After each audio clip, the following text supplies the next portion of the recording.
Chapter 26. A sparring match between the heirs of the dukedoms had ended with this outcome. With her identity, Princess Goyu was naturally safe from suspicion that she was on Jiang Chen's side. After all, whether in terms of identity or position, Jiang Chen did not merit such favoritism from Princess Goyu. Besides, who didn't know that Princess Goyu was renowned for being cold and impartial? If that wasn't the case, how would His Majesty the King have been willing to let Princess Goyu govern over an event as important as the Hidden Dragon trials? At the same time, although it was miraculous that Jiang Chen had defeated Bai Jianyun, it had happened right in front of the audience's very eyes. Even if they wanted to suspect foul play, they were unable to find an excuse to do so. Back to the banquet, in which wine and food flowed in copious amounts. The atmosphere hadn't fully recovered yet, thanks to the events of the day.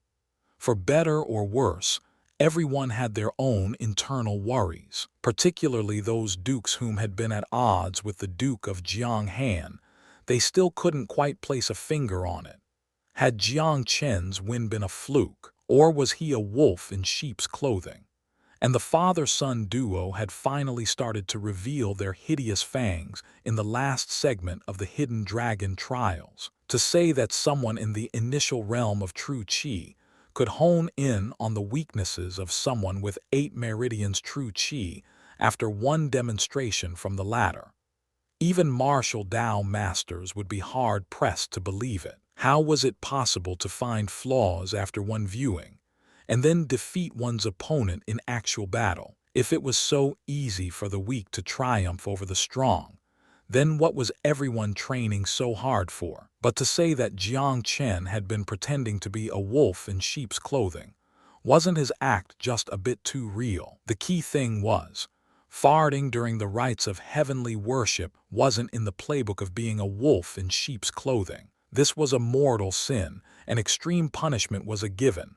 Unless, had King Eastern Lu played along with Jiang Chen, this was even more ridiculous.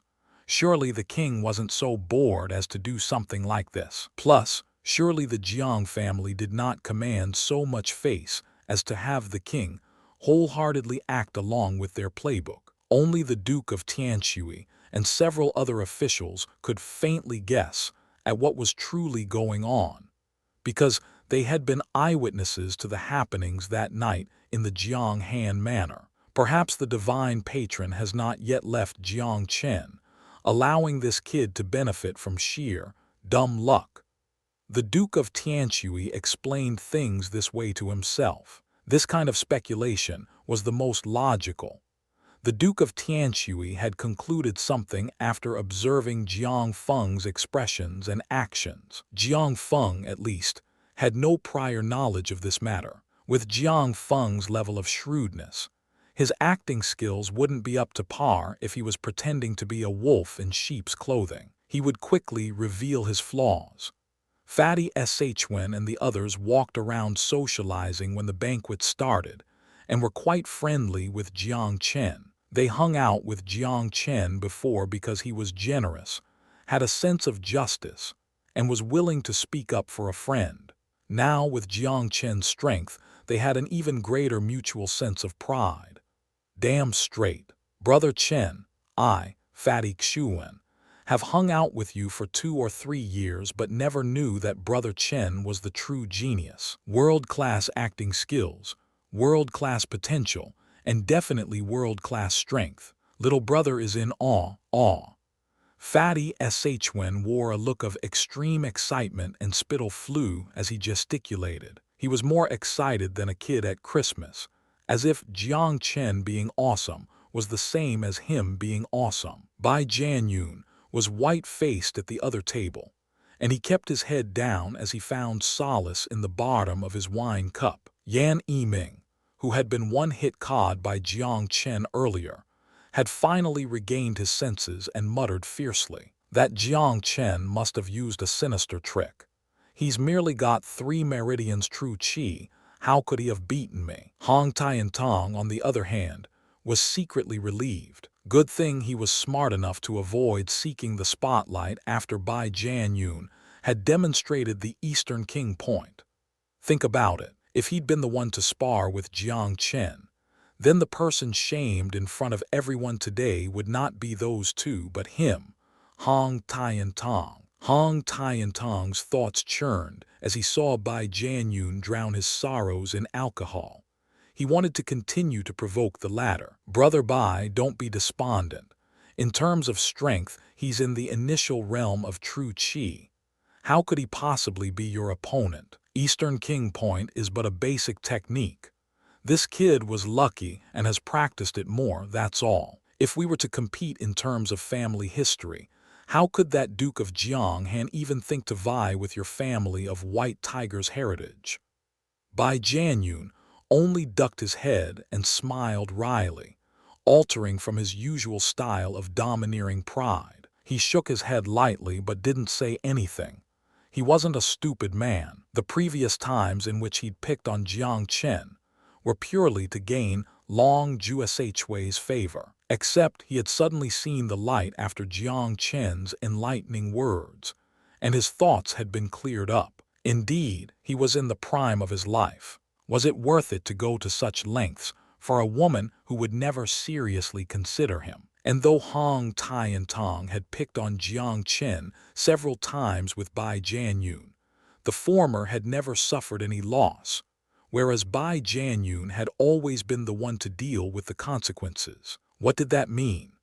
This meant that Hong Tiantong was a devious sort who always used Bai Jianyun as cannon fodder. Do you really think I'm that dumb?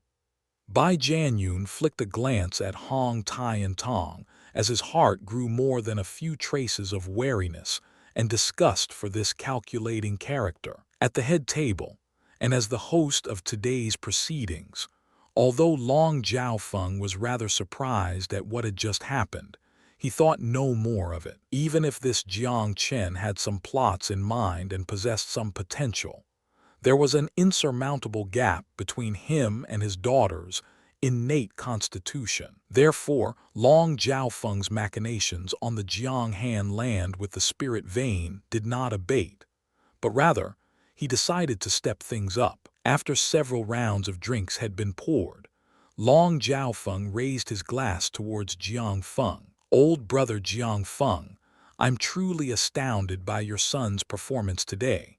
He has broadened my worldview. I have long since wished to become friends with old brother Jiang.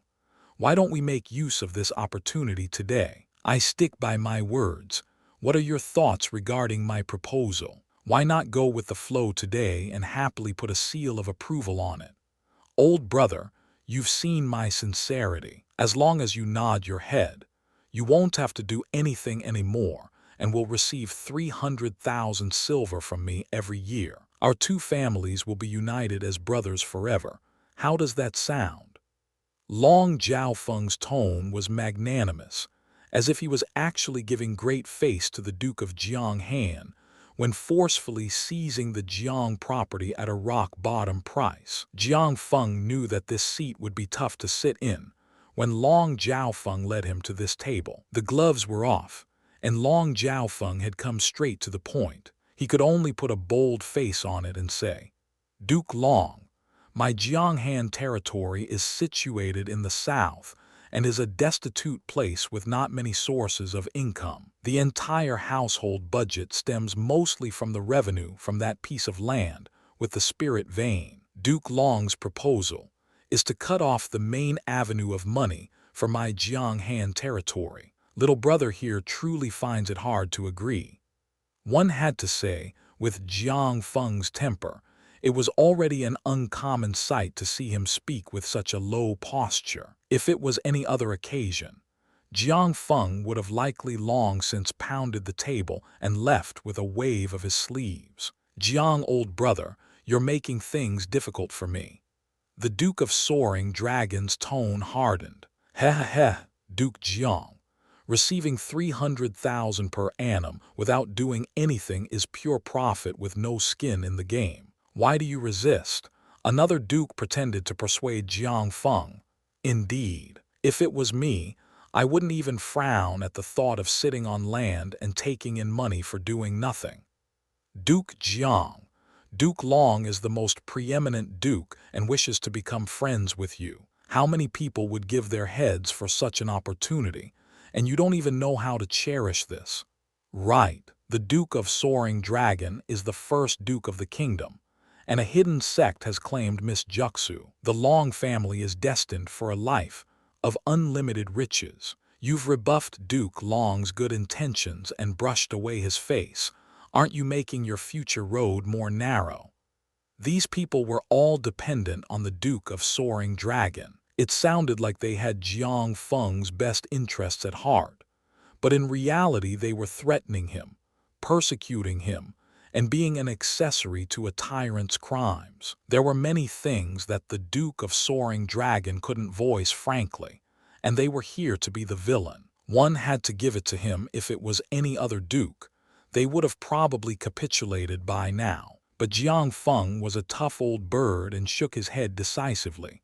Speak no further. Anyone can mouth pretty words, but you wouldn't be so generous if you were the ones asked to cut off a piece of yourself. The representative of the Pill King Garden was also in attendance and had not spoken yet. He was the Grand Courtmaster of the Pill King Garden and chuckled at this time. Duke Jiang, throughout the course of the multiple deals my Pill King Garden has conducted with Jiang Han, we've discovered that your skill in cultivating spirit ingredients is not up to our garden standards. Therefore, after the unanimous decision of the garden's internal officials, we've decided that we will no longer accept any spirit ingredients from the Jiang Han territory. Let this conclude our partnership from henceforth on. Jiang Feng's expression changed radically after these words. He had refused to crack and had been unwilling to rent out the land with the spirit vein. Because of this business relationship with the Pill King Garden, through this partnership, the Jiang Han territory could receive 5 million silver a year. But the head of the Pill King Garden had spoken and had terminated their partnership, banning all Jiang Han spirit ingredients in the future. This was cutting the ground in which someone stood on. Jiang Feng asked raspily, "Grand Courtmaster, must you be so heartless?" The Grand Courtmaster replied lightly, "He who observes the greater picture and takes action accordingly is the clever one. Duke Jiang, you have erred in not realizing how the currents of power have shifted." What kind of persuasion was this? This was another attempt to rip off Jiang Feng. Jiang Feng had held back the anger in his belly for quite a while, and the Grand Courtmaster's words were the spark that lit the flame. His long-repressed rage erupted in a second as Jiang Feng shot to his feet, laughing loudly. "Good, good. Each of you pretend to be the good guy, but all of you are savage robbers. Let me tell you something. I, Jiang Feng, am not a Buddha formed from clay. I can earn less money, and even not earn any at all, but I will not give away the slightest ounce of the backbone of being a man. Pill King Garden, is it? Ban my Jiang Han territory, will you? Doesn't matter. I'd rather raise pigs on that land than allow you highwaymen to profit off of it." Jiang Feng had erupted. He had erupted suddenly and very thoroughly, so it felt this damn good to explode. Jiang Feng felt that the enraged emotions in his belly had been completely vented in this moment. As for the banquet, all became silent again following Jiang Feng's eruption. All the gazes settled on Jiang Feng, looking at him strangely. They were all thinking, this Jiang father and son duo have made a scene one after another and become the center of attention. What was their purpose?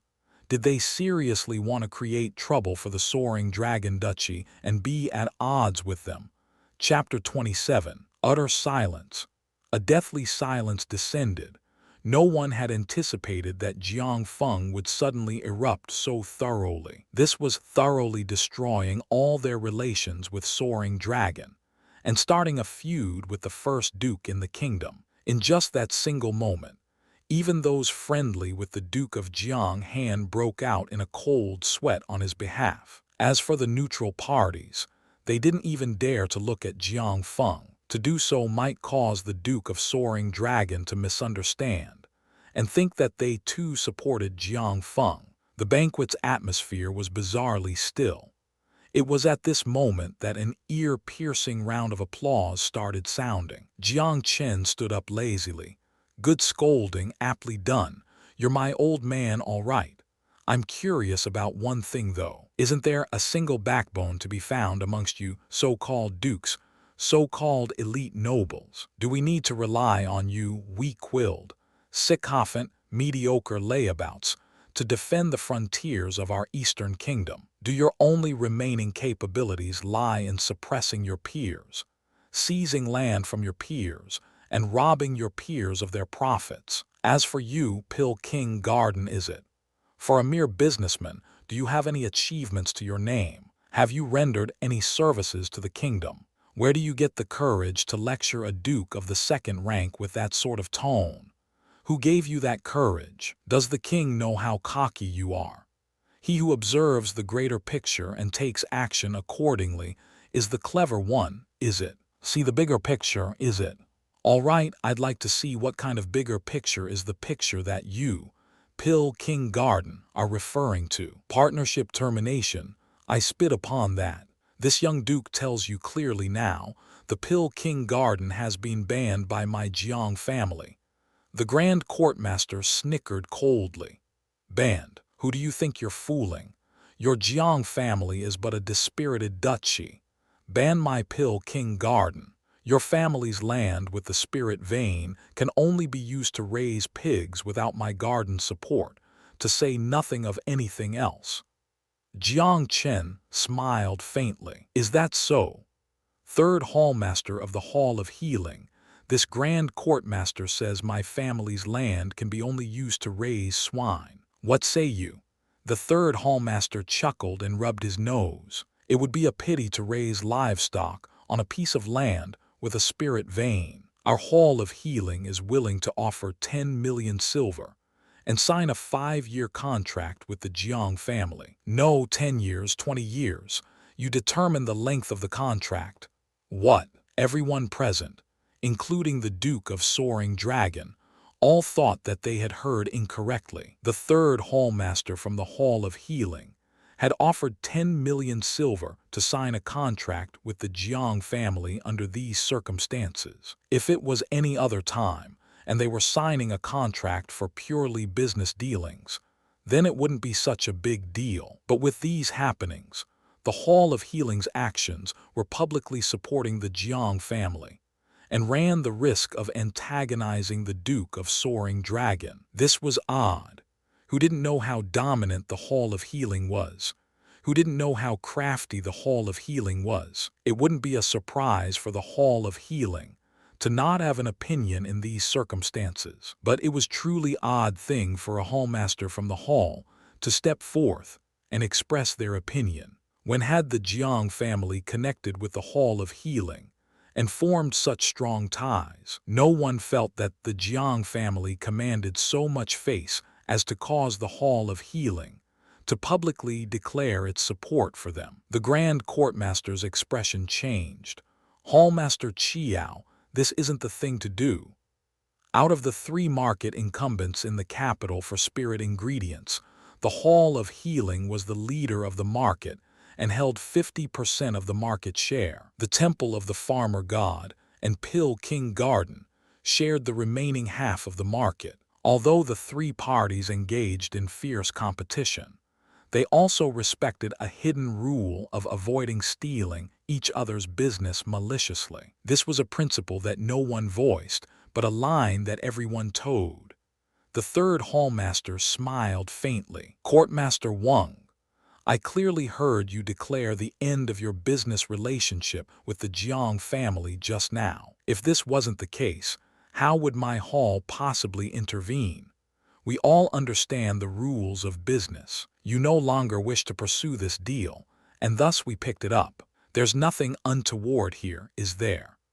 The Hall of Healing wasn't in the wrong whether it came to the defined rules or hidden rules. The Grand Courtmaster wore an ugly expression on his face. He had put himself forward so publicly and destroyed his relationship with the Jiang family because he wished to curry favor with the Duke of Soaring Dragon. Conducting business was all the same, regardless of who they did it with. If the Long family controlled the land with the spirit vein, then they would do business with the Duke of Soaring Dragon. There wasn't a single bit of downside for the Pill King Garden, and they could in fact use this opportunity to pave the way for a relationship with Soaring Dragon. There was only good to be gained, and no bad. Plus, he had calculated that even if he said that the garden had banned the Jiang family, the hall and temple wouldn't step forward to take the business. After all, a business deal worth 5 million silver a year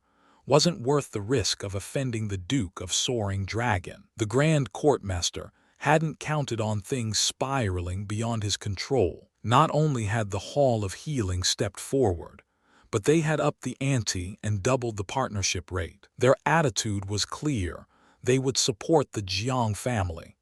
The Grand Courtmaster didn't understand. He really didn't understand. The Hall of Healing was so shrewd.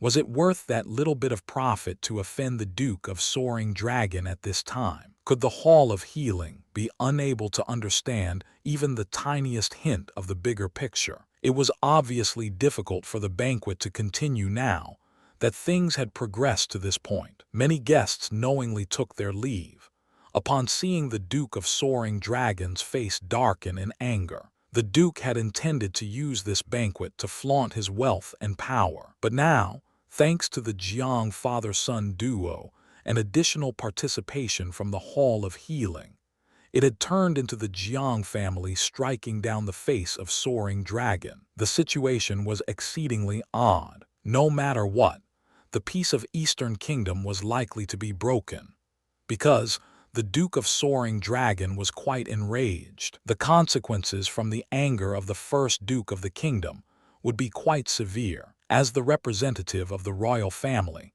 Princess Goyu was feeling complicated emotions. She had been biased against Jiang Chen, but had suddenly realized that this insufferably cocky, venom-tongued fellow really did have a few traces of a dominant aura and a hint of a backbone. Jiang Chen's aggressive lecture, his ease in facing off with all sorts of noble elites, the mysteriousness of the Hall of Healing's intervention, all of this forced Princess Goyu to privately admit even she had been wrong about this Jiang Chen kid before. When the banquet was over, the Grand Courtmaster stood outside the door and smiled coldly at Jiang Feng. Jiang Feng, it's over for you and your son. Offending the Duke of Soaring Dragon means the future for the Jiang family will be so arduous that it will be difficult to even take a single step forward.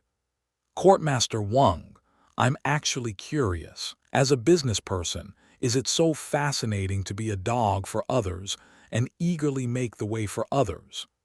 Jiang Chen chuckled as he swept past the Grand Courtmaster with a disdainful look. Jiang Chen, you brat, keep strutting. Time is running out. Courtmaster Wang grit his teeth. You're correct, time is running out. Pill King Garden. Ha ha. The kingdom may be vast, but there doesn't seem to be a need for 3 market participants in the field of spirit medicine. Jiang Chen dug in with his heels after delivering his words and galloped away. To suffer such impudence from Jiang Chen's arrogant attitude, Courtmaster Wang was so incensed that he wanted to spit blood. It was a depressing day. His business deal with the Jiang family was over for nothing, and he'd played the role of a villain for free. No benefits had been forthcoming at the end of the day, just a thorough lecture. Except, even if Courtmaster Wang was the slightest bit displeased, he dared not take it out on the Duke of Soaring Dragon. Even if Duke Long had been the main culprit in the Pill King Garden losing this partnership. Forget it. A business deal is a small matter. Losing it doesn't harm the foundations of my Pill King Garden. As for this Hall of Healing, some good can still be salvaged from the situation if the garden takes advantage of them offending Duke Long. We can make use of this opportunity to oppress them. Courtmaster Wang's thoughts were exceedingly flexible as he thought of Duke Long's great reach and some barely voiced rumors within several circles. The greater soaring dragon's influence grew, the bigger of a threat they would become to the Eastern Kingdom. And now, Miss Juxu had garnered the attentions of a hidden sect. In time, the possibility of the Long family replacing the Eastern family and becoming king was not inconceivable.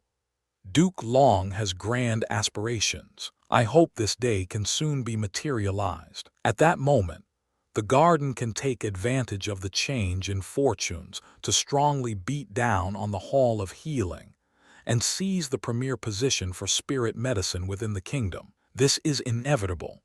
Courtmaster Wang's mood abruptly lightened as he thought of this. Jiang Feng's emotions had slowly calmed down after they'd returned to the Jianghan manor. Although it had felt good to erupt like that today, there were still bound to be serious consequences. If they were just speaking of their respective territories, the lands of Jianghan and Soaring Dragon were spaced far apart, and thus there was no need to fear Soaring Dragon. After all, without royal order, war could not be declared casually between dukes. But now that everyone was gathered in the capital, everyone knew that Duke Long's eyes and men were placed everywhere. He also had dealings with all the various powers in the capital. Many of the officials at court also hailed the Duke of Soaring Dragon as their brother. Jiang Feng smiled upon seeing Jiang Chen's serious expression. "Kid, you've got guts. You've brought great face to your old man today. They say that a tiger father doesn't give birth to a dog son. Old man, your performance today was pretty strong too." Jiang Feng stared at Jiang Chen with a meaningful smile. "Kid, stop pretending and speak truthfully. Why did the Hall of Healing step out and prop us up under those circumstances? All underneath, the heavens congregate for profit. All underneath, the heavens disperse for profit. The Hall of Healing naturally has their reasons for doing so." Jiang Chen smiled. "Father, I only have one line. The days of our Jiang family being jeered and mocked by others, strung up like sheep led to slaughter, are gone forever." Jiang Feng's eyes lit up as he heard those words. "Chenner, many dukes have said today that we've hidden our true strength and were wolves in sheep's clothing. Have you truly been hiding your strength and even conned your old man?" "Wolf in sheep's clothing," Jiang Chen smirked. "I think they are thinking too much. Our Jiang family doesn't need sheep's clothing, and they are no tigers themselves." A sense of unquestionable pride could be gleaned from Jiang Chen's words. His confident smile made Jiang Feng suddenly feel that he suddenly couldn't see through his son.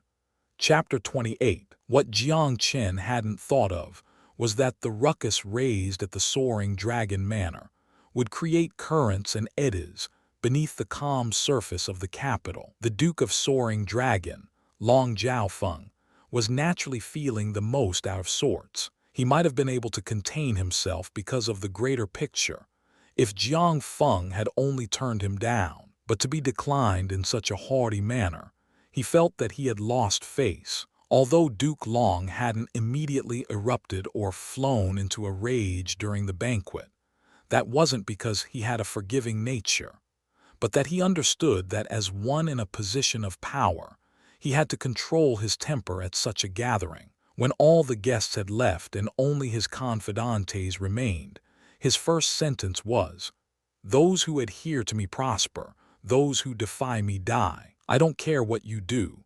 The Jiang family must fail out of the hidden dragon trials. Let's see how presumptuous this father and son duo can be when they lose their dukedom, including that land with the spirit vein, and someone run an investigation into what's going on with the Hall of Healing."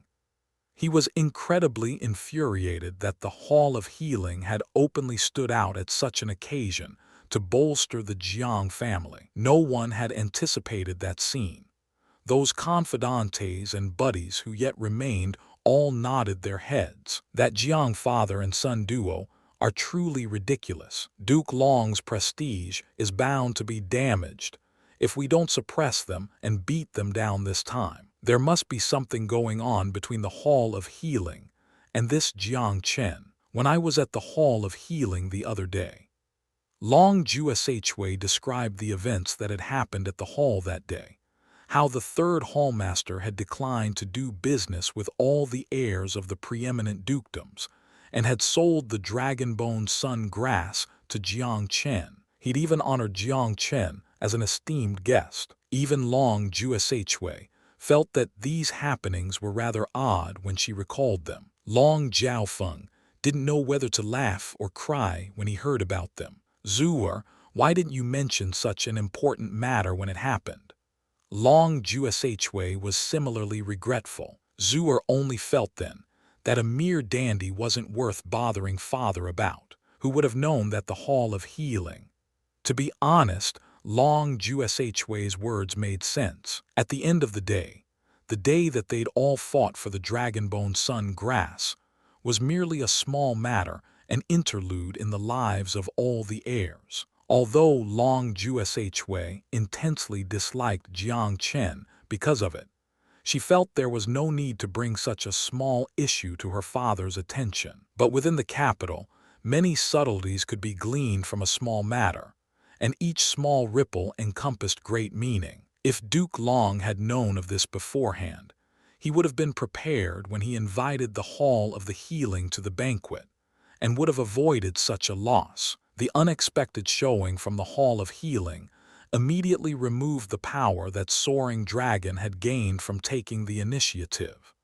"Right, Duke Long, have you discovered that another thing is rather odd?" The person speaking was the Duke of Yanmen, Yan Jiojie Wang. Apart from the Duke of Yanmen, there were tens of other dukes still present.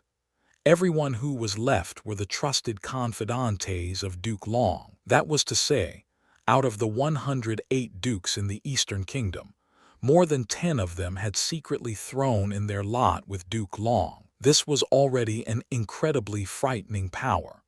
The Duke of Yanmen was ranked in the top 10 out of the 108 dukes. He therefore spoke with more authority out any of the other dukes who had sided with Duke Long. "Duke Yan, what have you discovered?" Long Jiaofeng asked. There were 2 points of strangeness in tonight's banquet. 1. Why were Princess Goyu and Princess Eastern Jiruo so familiar with Jiang Chen? 2. Why was the Duke of Tianshui's performance so abnormal? Everyone please remember that the Duke of Tianshui and Jiang Feng are hated rivals. He would have been the first to strike out against the Duke of Jianghan normally. But did he even speak up today? Not only him, but his son Shui Qingshu would bully Jiang Chen whenever the two met in the capital. Did he express any opinion at all tonight? His words reminded everyone of the obvious. This was true. The Tianshui father and son duo had behaved rather oddly tonight. The Duke of Soaring Dragon oppressed Jiang Feng because of the land with the spirit vein. The former actually had no prior enmity with Jiang Feng, but the Duke of Tianshui were hated enemies with the Duke of Jianghan. The two territories were neighbors and fought openly and under the table over land, resources, ranking, and achievements. They were enemies until die, but the Duke of Tianshui hadn't indicated anything tonight, and didn't make use of this opportunity to suppress Jiang Feng. Something was amiss here. I remember that the Duke of Tianshui accompanied the king to pay their respects when Jiang Chen was caned to death for what happened at the rites. Why did Jiang Chen come back from the dead? What on earth happened that night? This matter has never been able to be investigated fully. The old farts that went that day are keeping an extremely tight seal on their lips.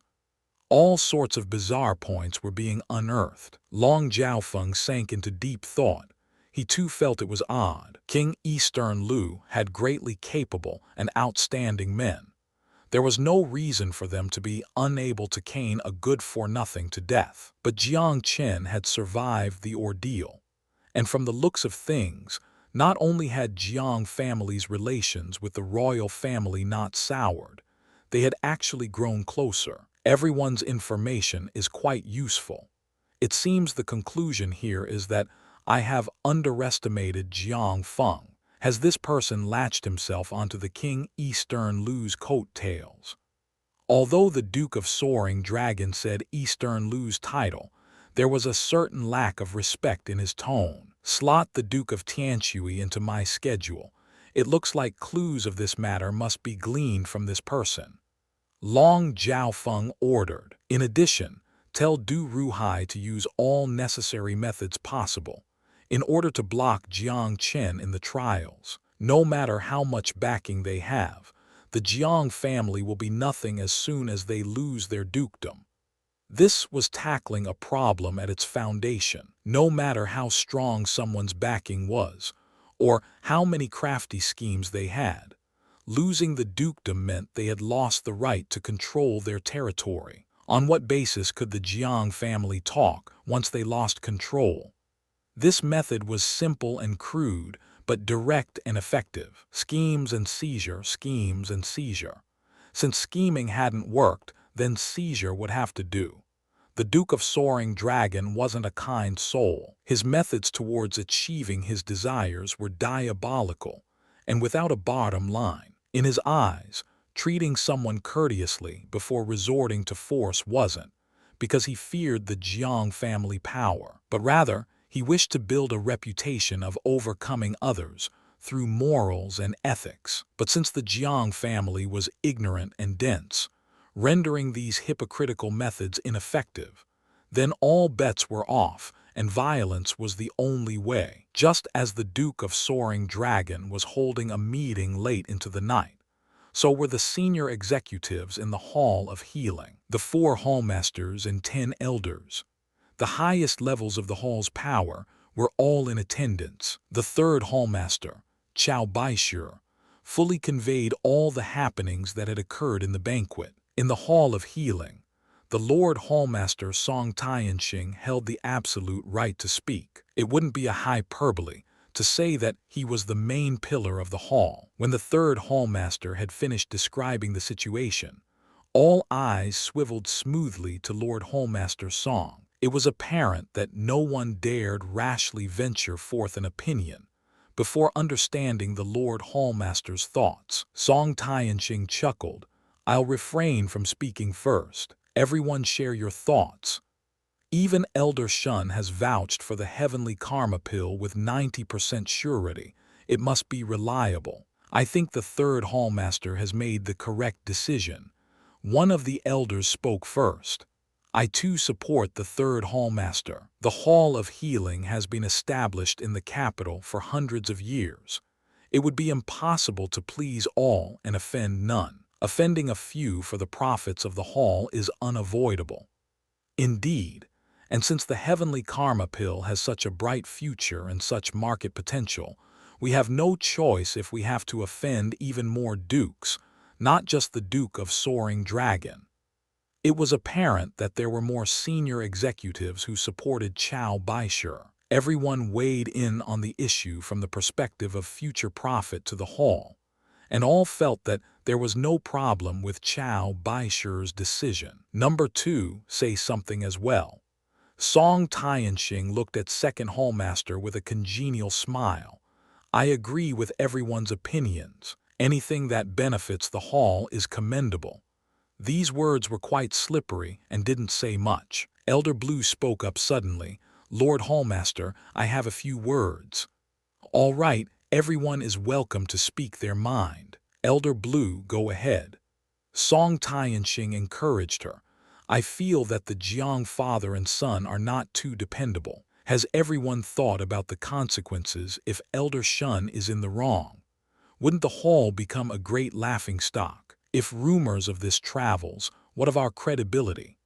If the heavenly karma pill is pure bluster, then haven't we offended Soaring Dragon for nothing? I've heard that Long Jushue, the beloved daughter of Duke Long, possesses an Azure Phoenix constitution and has attracted the attentions of one of the hidden sects. Her future in martial Dao is incredibly promising.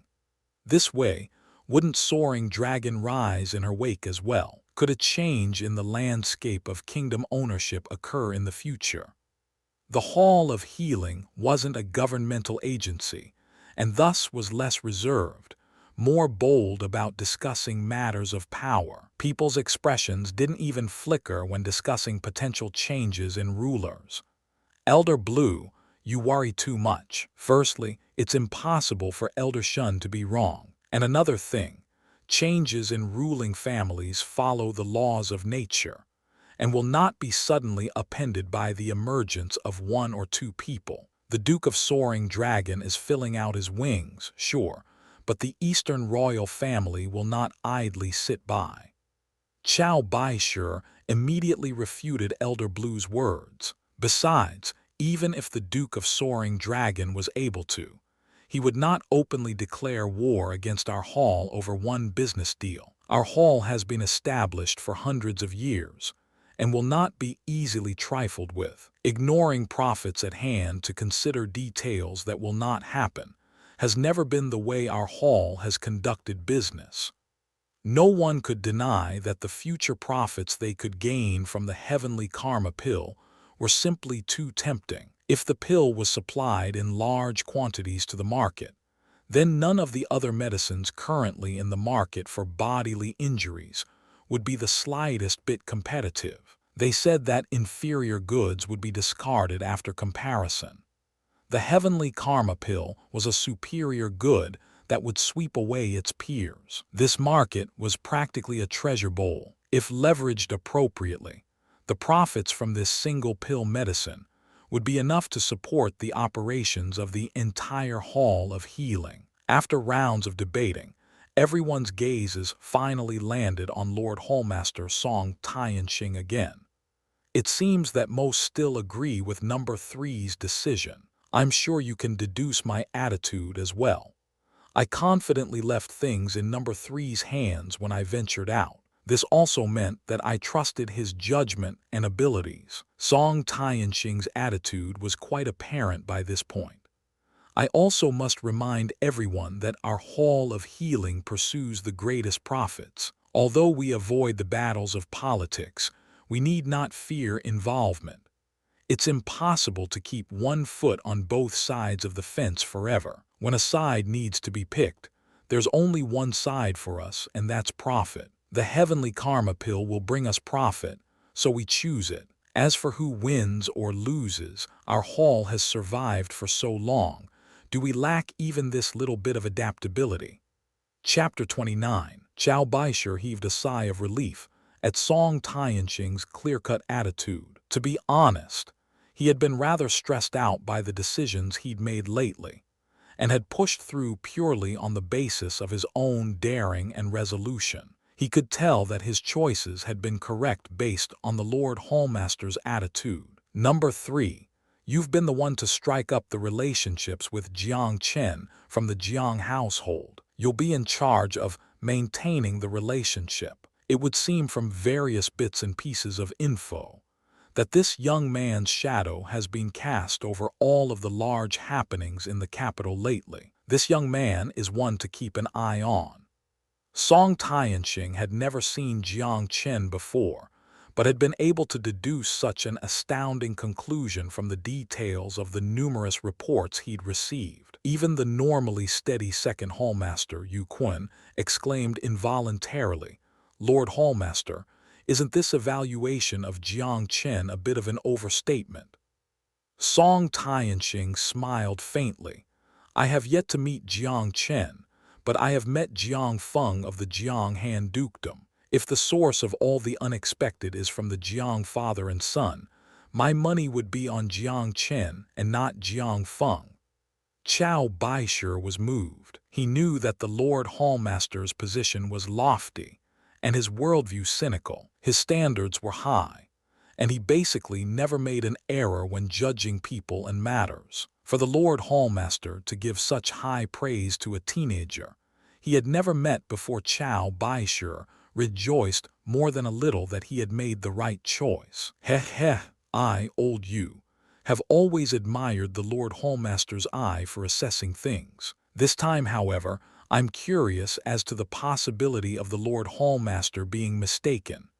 Yu Kun chuckled. With his status and position, It wouldn't be an overreach if he cracked a few lines of a tame joke. The convention of the senior executives ended with the Lord Hallmaster's conclusion. Song Tianxing pulled Qiao Baishu aside for a private meeting afterwards and patted Qiao Baishu's shoulder. "Baishi, you have handled this matter with quite a bit of boldness. I am proud of you." Although their relationship was one of the Lord Hallmaster and the third Hallmaster, Song Tianxing far outstripped Qiao Baishu in both age and experience, as well as status and standards. One could say that Song Tianxing had intended to groom Qiao Baishu as his successor. Qiao Baishu was gobsmacked and flattered, and he hastened to offer a few humble words. "Baishi, you must not slight Jiang Chen. Have you tallied up the number of amazing things that have happened around Jiang Chen? Your subordinate is dense and awaits the Lord Hallmaster's enlightenment." Qiao Baishu was exceedingly humble. For one, this youth was caned to death at the rites of heavenly worship. But why was he caned and still alive? For two, the king has caned this youth. But why has the king personally bestowed the engraved dragon medallion to the latter's keeping? For three, this youth is a mere son of a duke. From whence did he obtain this ancient pill recipe for the heavenly karma pill? 4. This youth's martial Tao level is insufficient to pass even the 3 foundational exams. But why was he able to first defeat Yan Yiming with one stroke, and then effortlessly toy with Bai Jianyun afterwards? 5. Why are the royal princesses of 2 generations so familiar with this youth? 6. This youth is wholly unafraid in front of the Duke of Soaring Dragon, and denounced a room of elites. His performance was wholly not in agreement with the character of a young man. Where is his surety coming from? Qiao Baishu's expression became more serious with every point that Song Tianxing listed. He had more or less also considered these points. But his considerations were not as well thought out or as comprehensive as the Lord Hallmaster's. Suddenly, Qiao Baishu connected the dots between the hints dropped by Song Tianxing. He exclaimed in astonishment, "Is this to say that the Jiang family is backed by the king? And that dispirited, dejected demeanor before was an act to confound opponents. This father and son could be pawns set into motion by the king, even possibly pawns with the ability to enact change in the greater picture." Song Tianxing remarked lightly, "If not this, what other reasons do you think could explain all that has happened thus far?" Being caned, but not to death, was revealing enough to speak of none of the others. If it wasn't for secret instructions from His Majesty, would the king's men really not have the ability to beat a mere youth to death? No wonder, no wonder. Qiao Baishu suddenly recalled the events surrounding the purchase of the Dragonbone Sun grass. Hadn't Jiang Chen told him then that he'd made the correct decision? Hadn't Jiang Chen told him then that the Dragonbone Sun grass had been purchased for the royal family? Qiao Baishu had felt the Dragonbone Sun grass familiar spirit aura from Princess Ji Huo that night at Duke Long's banquet. Then the Dragonbone Sun grass had indeed been purchased by the royal family. Jiang Chen had not been blustering about this matter. Qiao Baishu reaffirmed the Lord Hallmaster's judgment even more firmly when his thoughts traveled to this point. It was no wonder that Song Tianxing would conclude this. From all aspects, none of this would be explainable if it wasn't for the fact that the Jiang family had long since reached an agreement with the royal family and with Princess Goyu's identity.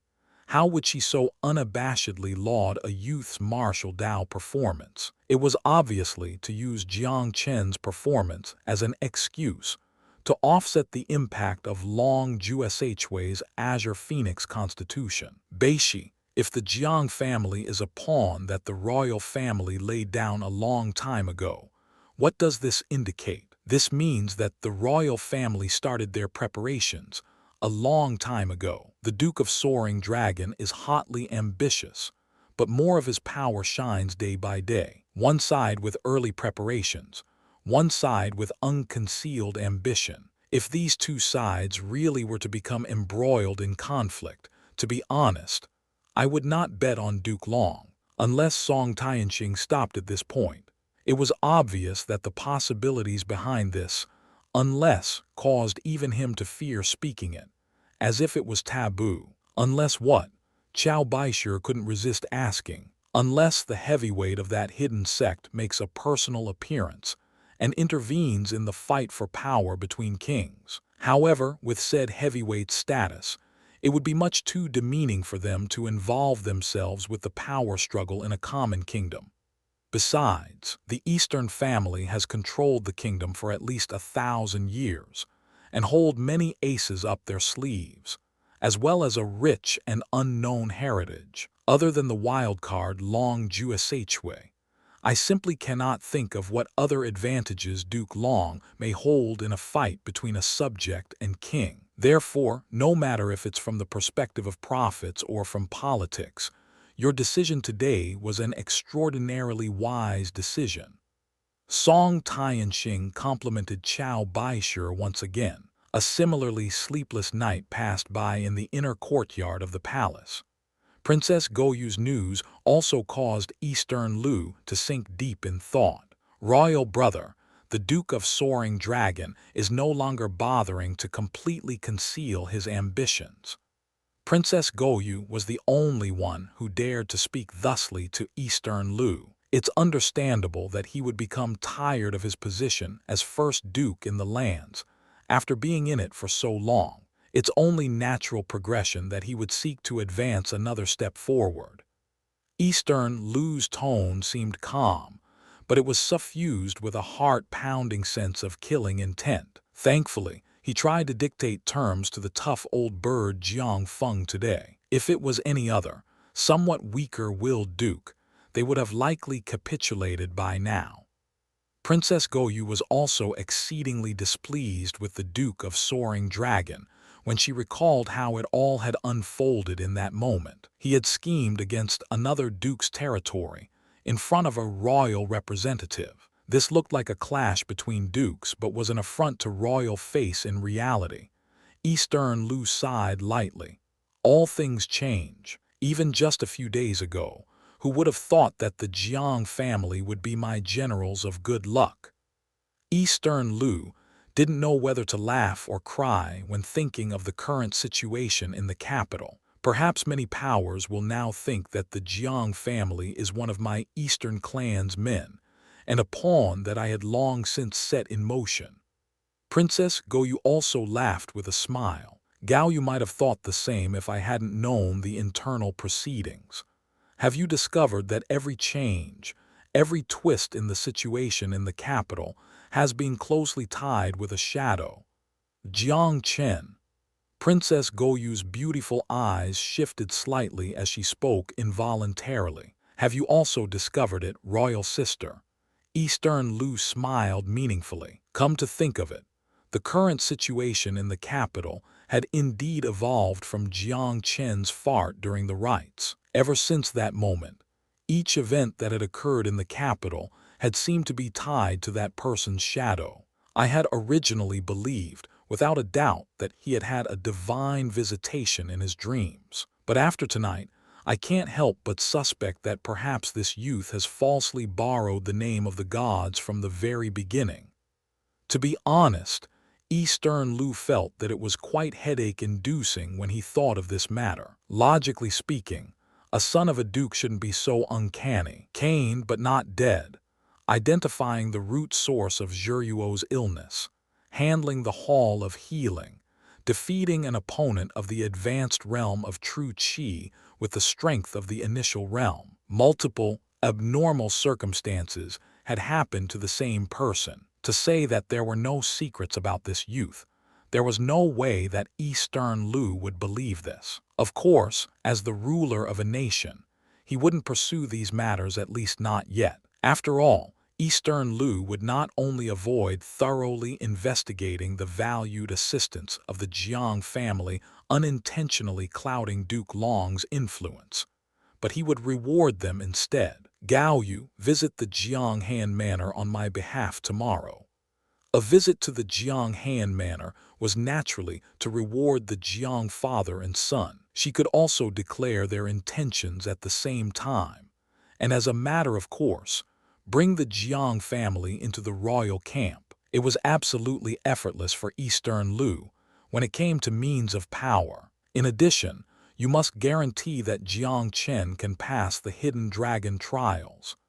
Eastern Lu's attitude had subtly shifted from what it had been before. Previously, his thoughts regarding Jiang Chen had merely stopped at the idea that this youth could heal Eastern Zhuo's illness. Therefore, Eastern Lu thought nothing much of the possibility that the Jiang family could lose their dukedom. Staying in the capital as a wealthy official with no power would actually benefit Zhuo's illness. But now, after tonight's events, the strategic importance of the Jiang father and son had instantaneously risen 100-fold. Now, the matter of whether or not the Jiang family kept their dukedom was a small issue that could greatly impact the greater picture. If the Jiang family lost their dukedom, then it was possible that Soaring Dragon could encroach on the Jiang Han land with the spirit vein, to speak nothing of anything else. This was what Eastern Lu truly didn't wish to see. The fact that a duke could seize another duke's lands without abandon meant that a problem had developed within the royal family's control of power, and the Jiang family's vow of contending with Soaring Dragon unto the death was in actuality an indirect way of protecting Eastern Lu's grasp over the kingdom. Therefore, the Jiang family's dukedom must be kept. Chapter 30. The next day, Princess Goyu personally visited the Jiang Han manor with an imperial summons and a large amount of rewards to commend the Jiang father and son. The reason given: the Jiang father and son had accomplished an achievement in helping fight Princess Zhuo's illness. This reason was a still bit unclear. Apart from the few witnesses in the know, no one could figure out how the Jiang father and son could have helped Princess Zhuo's illness. But those who had attended the banquet at the Soaring Dragon had discovered that Princess Zhuo had talked and laughed gently, and her appearance was more healthy looking. It was a far cry from her previous sickly state. Could it be that the Jiang father and son really had accomplished something on the subject of Princess Zhuo's illness? Rumors flew wildly as the outside world speculated. One thing was certain: the Jiang father and son were destined to become famous figures in the capital spotlight in the near future. As for the protagonist of the matter, Jiang Chen, he had never been concerned about the reactions from the outside world. What he cared more about was improving his own strength. As time went on, the deadline for the month-end examination approached. Jiang Chen had no reason to panic. The contents of the 3 foundational exams were a piece of a cake for him now. 3 days passed very quickly.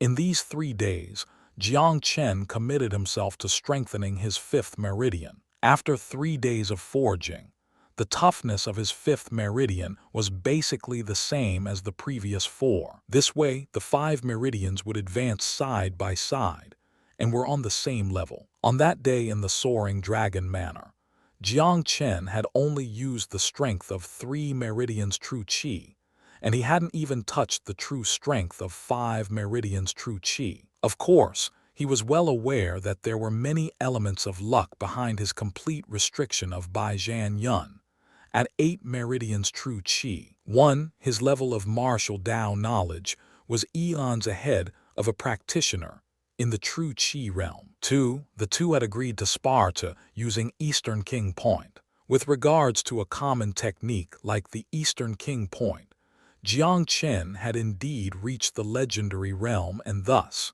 he could naturally suppress Baijian Yun of the flawless realm. Third, and the most important point, was that Baijian Yun had already demonstrated the Eastern King Point previously. Jiang Chen had completely seen through his version of Eastern King Point. At the end of it all, Baijian Yun had actually lost all initiative before the battle had even begun. It was normal for him to be countered at every turn. Of course, Baijian Yun was also extremely unlucky. How could he have known that his opponent would be a deviant, whose knowledge of martial Tao far surpassed this world? If both sides had brought their strongest techniques and given it their all in an actual match, it would have been difficult to determine who would have won if Jiang Chen had matched up against Bai Zhanyun's strongest firepower. After all, Jiang Chen's true strength was at 5 meridians true qi, and Bai Zhanyun was at 8 meridians. The 3 levels of difference between the two encompassed an entire realm. But Jiang Chen also believed that if he was able to take or avoid 30 of Bai Zhanyun's hits, then he, Jiang Chen, would be the final victor after simulating the battle. Jiang Chen had a further understanding of the real fighting strength of a practitioner in the realm of true qi. Speaking 1,000 lines and theorizing 10,000 lines, that is all fake. A martial Tao battle is constantly shifting and changing. I can sit here and run simulations, but the many unexpected twists of battle can't be simulated. At the heart of it all, I need to continue to improve myself. Thankfully, my 5th meridian has gone through the initial steps of strengthening. The next step is to use the true acupoint resonance and locate the 6th acupoint. He had come to this world, and he only used half a month to train from 3 meridians true qi to 5 meridians. Even top-notch geniuses would have needed 3 to 5 months. But Jiang Chen had only used half a month. However, this was far from enough. 5 meridians true qi were still a bit too weak. Jiang Chen would likely fall victim to many small defeats in skirmishes against other heirs, not to mention fighting against the truly powerful cultivators in the kingdom. The final examinations of the hidden dragon trials are fast approaching. Judging from the atmosphere in the capital, it seems that winds are whipping the clouds into a funnel. It would seem that even in a small kingdom, a large vortex would still be formed when the winds and clouds are turbulent. My current strength is still vastly insufficient to navigate the vortex with ease. The end of the month had arrived quickly. On the last day of the month, Jiang Chen arrived at the testing site with Jiang Zheng in tow. He felt completely at ease. If it wasn't for those who knew otherwise, who would have thought that such a carefree person had yet to pass even the 3 foundational exams? Because of his performance at the Soaring Dragon Manor that night, Jiang Chen's appearance attracted quite a bit of attention. The only difference was that, in comparison to that day in the Hall of Healing, those who had pointed and stared without abandon then were more reserved and wary today. Jiang Chen naturally didn't give a fig about what the outside world thought about him, and he made a beeline straight for the building of the testing site. Someone was walking out just as he walked in. It was the Yanmen heir, Yan Yiming Jiang Chen. Yan Yiming's eyes spat fire upon seeing Jiang Chen. His defeat at the hands of Jiang Chen's singular poke in the Soaring Dragon Manor last time was the shame of his life for Yan Yiming. Not only did he lose all face in front of his peers, but more importantly, he had been made a fool in front of Long Ju Shui. Even now, Long Ju Shui was rather standoffish towards him. Yan Yiming felt that it was all Jiang Chen's fault. If it wasn't for that bastard, Jiang Chen, how could he, Yan Yiming, be relegated as a joke for the entire capital? You're that Yan monkey who stole my seat. Jiang Chen first drew a blank, but then recognized the person in front of him. Except his sudden epiphany was even more of an insult in Yan Yiming's eyes. Jiang Chen, how dare you treat me this way? If it wasn't for your evil trick, do you think you could have beaten me with a mere 3 meridians true qi? Yan Yiming yelled hoarsely as he paid no heed to what sort of occasion it was. This means that you don't accept your defeat. Jiang Chen smiled faintly. Except, who do you think you are for me to concede to you? Is your Jianghan duchy ranked higher than my Yanmen duchy? Or is your level of training higher than mine? Then what do you want to do? Jiang Chen remained cool and collected. I want to fight you. Yan Yiming roared. He did not accept his defeat, he had not conceded. He was going to gain back his lost prestige and more. And the most direct way was to defeat the culprit, Jiang Chen, humiliate him severely, tyrannize him and stomp him firmly into the ground. Fight. I have no time and no interest for you. Jiang Chen smiled carelessly as he shook his head and walked past Yan Yiming like he was air. Jiang Chen, you coward. You won by a fluke and no longer have the guts to fight me. All right. I've long since known that your Jiang family is a clan of cowards. You don't fight? Fine. I will let you go as long as you admit in front of everyone that you're a coward. Jiang Chen, ignoring him, was, in Yan Yiming's eyes, a guilty act. This bolstered Yan Yiming's confidence even more and made him firmly believe that Jiang Chen had won through luck. Suddenly, Jiang Chen's steps froze. Whether it was the label of coward or the insult to his father, they were both acts that crossed his bottom line. Those who cross my bottom line cannot be forgiven. 3 moves. Jiang Chen glared at Yan Yiming coldly. You have no qualification to fight with me. I will concede if you aren't flat on your back in 3 moves. Ha ha ha. You are very cocky indeed. I don't want your 3 moves. I am the exalted heir of Yanmen. Yan Yiming was about to continue his boasts and bluster when the words abruptly died in his throat. He dared not speak further, and he could not speak further because in front of him, Jiang Chen had become like a cocked arrow, emitting a strange kind of aura and locking onto Yan Yiming. First move, watch carefully. Jiang Chen had no flowery moves and merely took 1 step forward. His arm lifted slightly as he took 1 step, except that when he raised his arm, it gave others a heart-pounding feeling. Thunder, an aura as sharp as a sword spread out from his fingertip and lanced through the air. It had an incredible path. It was as if it would cleave the heavens as it shot towards Yan Yiming. Yan Yiming only felt that his eardrums were going numb as thunder roiled. This astonishing point was speeding towards his weaknesses like a loosed arrow. Huh, same old tricks, trying to harm me with this Eastern King point. Although Yan Yiming had been surprised by the suddenness of this point, he was still confident that he could evade it. His body dashed away like the waving movements of willow tree branches. Willow step, waves without wind. Yan Yiming's body moved like dandelions soaring through the air. The rhythm of the movement was like water ripples caused by the wind. It had an indescribable elegance. This was Yanmen's exclusive heritage, willow step.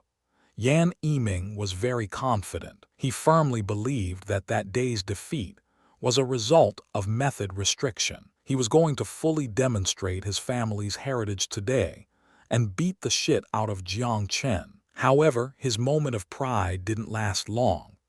Jiang Chen took another step forward, but the movement of his arm had somewhat increased in speed. Second point, starburst. Jiang Chen's moves were simple, fast, and without embellishment. It may have seemed to be overly simple and crude to outsiders, but only Jiang Chen himself could understand the true meaning of his seemingly clumsy moves. It was easy for all techniques under heaven to become more complex, but it was difficult for the complicated to become simple. Jiang Chen's 2 points had actually already reached the level of simplifying the complex. All complications were concentrated into the move, seeking change in the midst of constancy.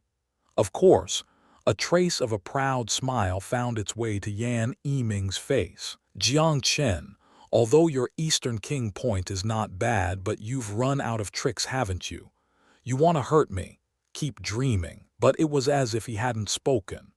Jiang Chen's entire posture suddenly changed drastically. His finger moved slightly and the rhythm changed again. Third point, nameless. This point caused flowers to not be flowers and fog to not be fog. It was indescribable and unexplainable. It obviously hailed from the Eastern King point, but it far surpassed the meaning that the point should have. An incredible line, an incredible curve, an incredible point. A shocking hit. Yan Yiming only felt a sharp pain under his rib cage in the same position as last time, but he felt more than 10 times that power. It ripped apart all his moves and defenses mercilessly like it was paper. Another hit. Yan Yiming's body fell heavily to the ground again, his status unknown.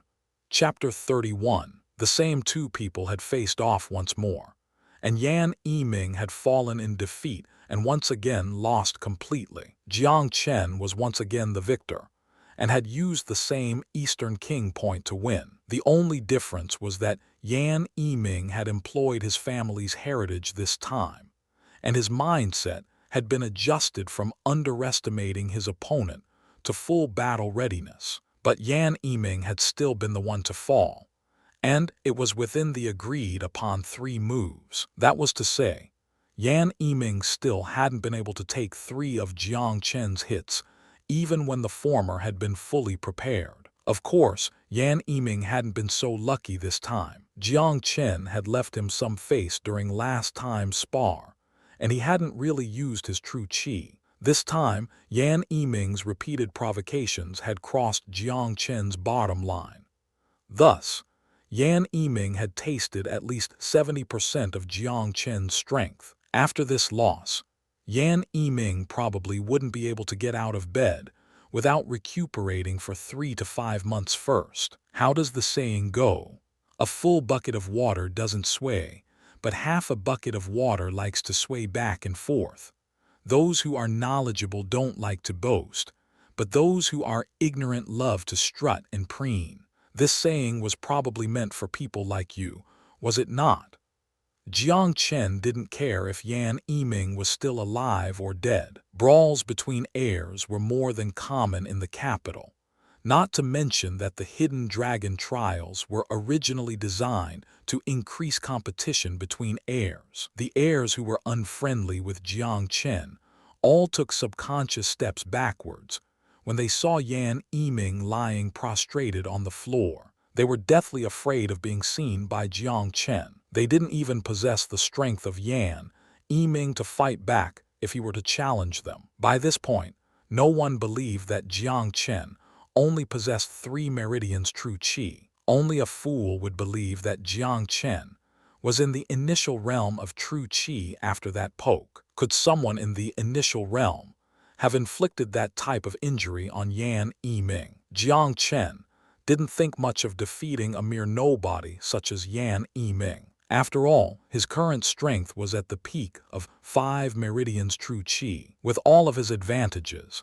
it was a foregone conclusion that he could defeat Yan Yiming, who was at 6 meridians true qi. If he found it difficult to defeat someone with even 6 meridians true qi, then all the advantages that had been conferred upon him in his past life would be a joke. As for Jiang Zheng, he puffed his chest out with elation. He had already enjoyed the treatment of being waited upon by others last time, in the Hall of Healing, and today he was once again receiving looks of respect from those around him.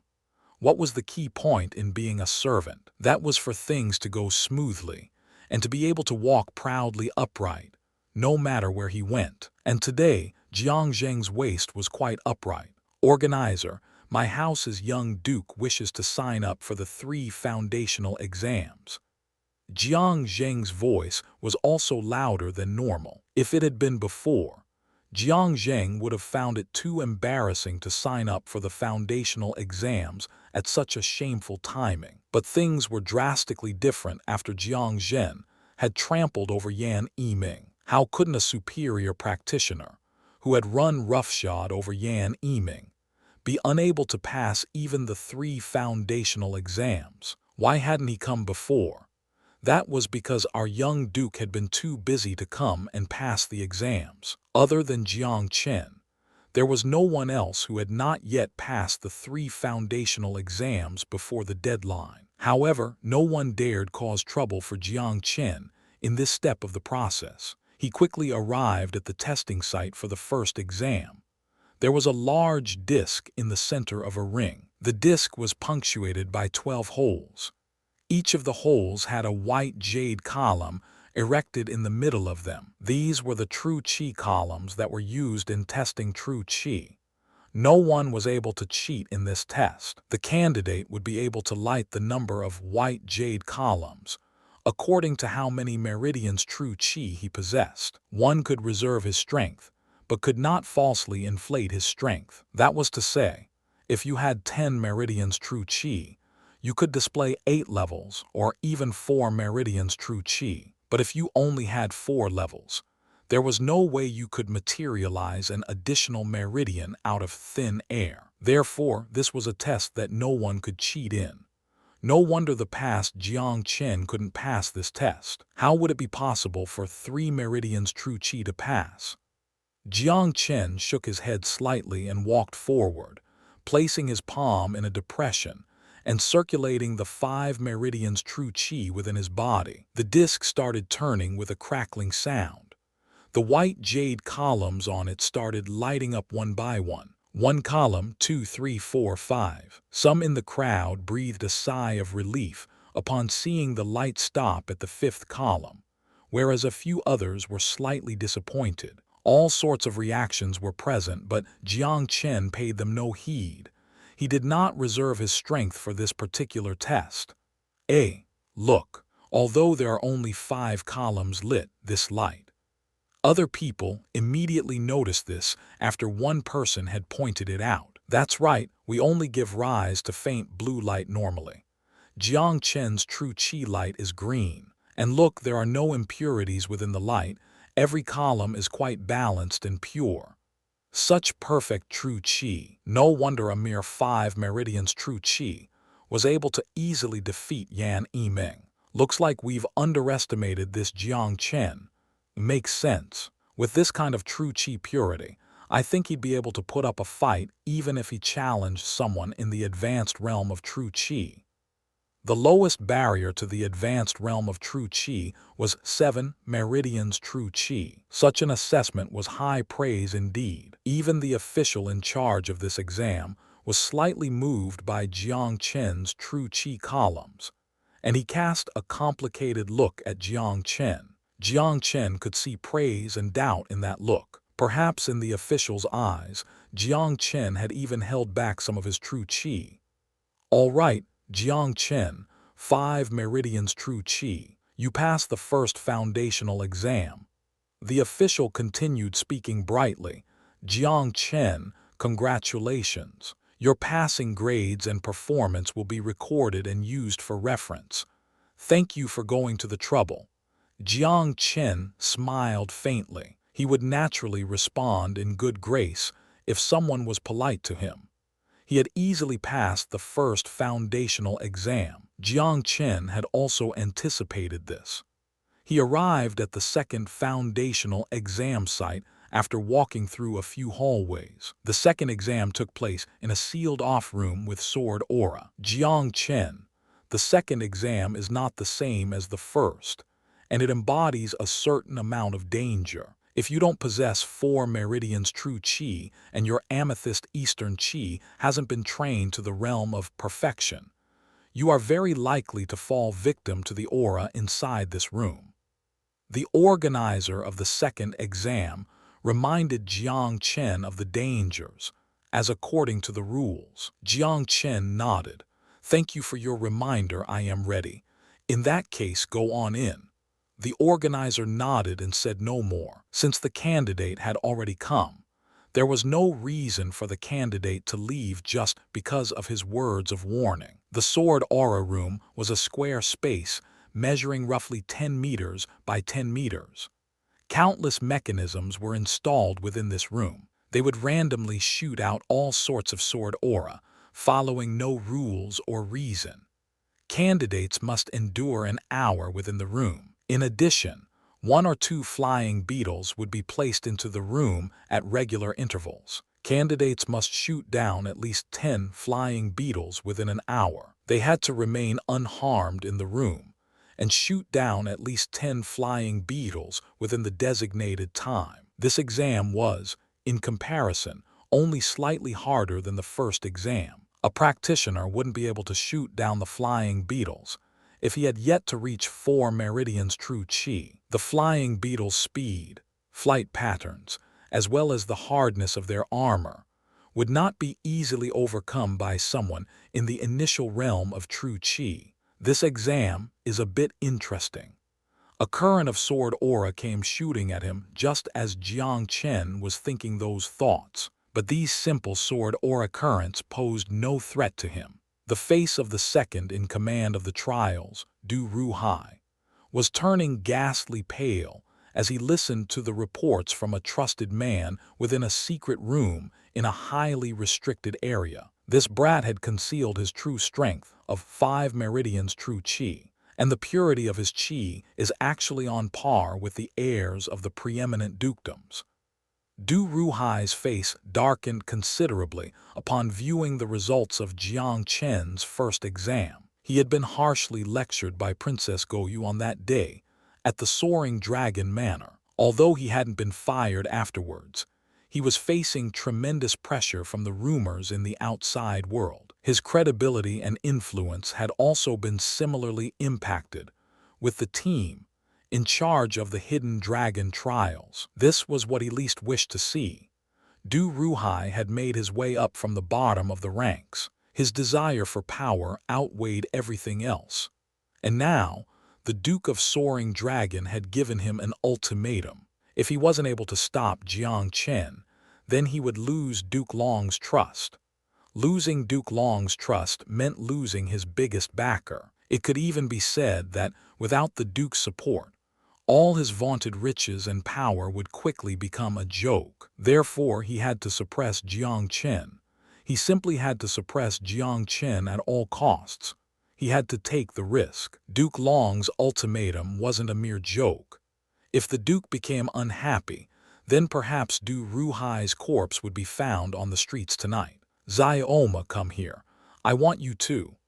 Du Ruhai issued a series of commands to his most trusted man. This Xiaoma was absolutely loyal to Du Ruhai. He thumped his chest in affirmation after hearing Du Ruhai's instructions. Be at ease, sir. I will complete the task with competence and leave no clues behind. If this matter is conducted smoothly, I will ensure a life of riches for you. Within the sword aura room, the bodies of more than 50 flying beetles lay haphazardly in the smooth floor. Time elapsed had been 1 hour exactly. Jiang Chen did not leave the sword aura room and had, in fact, become more and more excited. No human opponent can match this sword aura room. Who in the same level can deploy such abstract, unsystematic moves like the mechanisms of this room? Where else could I go to find a free opponent like this one? Jiang Chen was hooked on this room. Although the force of the room's sword aura attacks would double every hour, Jiang Chen grew more invigorated from battle, and his interest intensified. He also became more skilled at utilizing his 5 meridians true chi as time went on. The clashes between true chi and sword aura further heightened his battle intent and potential. Chapter 32. Geniuses loved spending time in the second foundational exam. Every genius seemed to love using this masochistic method to stimulate his or her own potential. Jiang Chen was no exception. Previously, none of the many Eastern Kingdom geniuses had docilely left the room after an hour was up. Every person kept hanging on inside and refused to come out until they had reached their limit. This exam had basically become a hidden battle stage for the top-notch geniuses. They competed on who could stay inside the longest, who could kill the most flying beetles. In actuality, no one could spare a thought for shooting down flying beetles towards the end of the exam. They were too busy dodging the boundless sword aura that danced without rules, threatening to take candidates' lives at any moment. Observers had started gathering outside the sword aura room. Jiang Chen had been in the sword aura room for a full 4 hours. Many curious bystanders rushed to the room when the news circulated. 4 hours? What kind of concept was that? The sword aura attacks would double in strength every hour in the sword aura room. This meant that after 4 hours, the sword aura in the room had increased 16-fold. If he still hadn't emerged after another hour, the strength of the sword aura would increase to 32 times and continue at that rate. This Jiang Chen, has he already died in there? Stop bullshitting. If a candidate is killed the sword aura, the mechanisms will stop attacking when it senses no life. They will also send out a notification. I'm curious is all. Is this Jiang Chen really that good? A wolf in sheep's clothing. He's absolutely a wolf in sheep's clothing. AI, the only result of comparing oneself to another is a frustrated death. I remember that I wanted to put up a front when I took the second foundational exam and stay in there for another hour, but that doubled sword aura was almost the end of me. Do you know what the longest record for staying within the sword aura room is? I don't think anyone's made it past 6 hours. It's said that Miss Long Jushue stayed in the room for almost 6 hours. She almost faced 32-fold attacks. Don't compare Jiang Chen with Miss Long Jushue. He's not worthy. Yes, although Jiang Chen is a wolf in sheep's clothing, he's only that tiny bit stronger than ordinary geniuses. Miss Long Jushue is a genius for the ages, a peerless genius who has an Azure Phoenix constitution and has attracted the attention of the great hidden sects. They are absolutely not on the same level.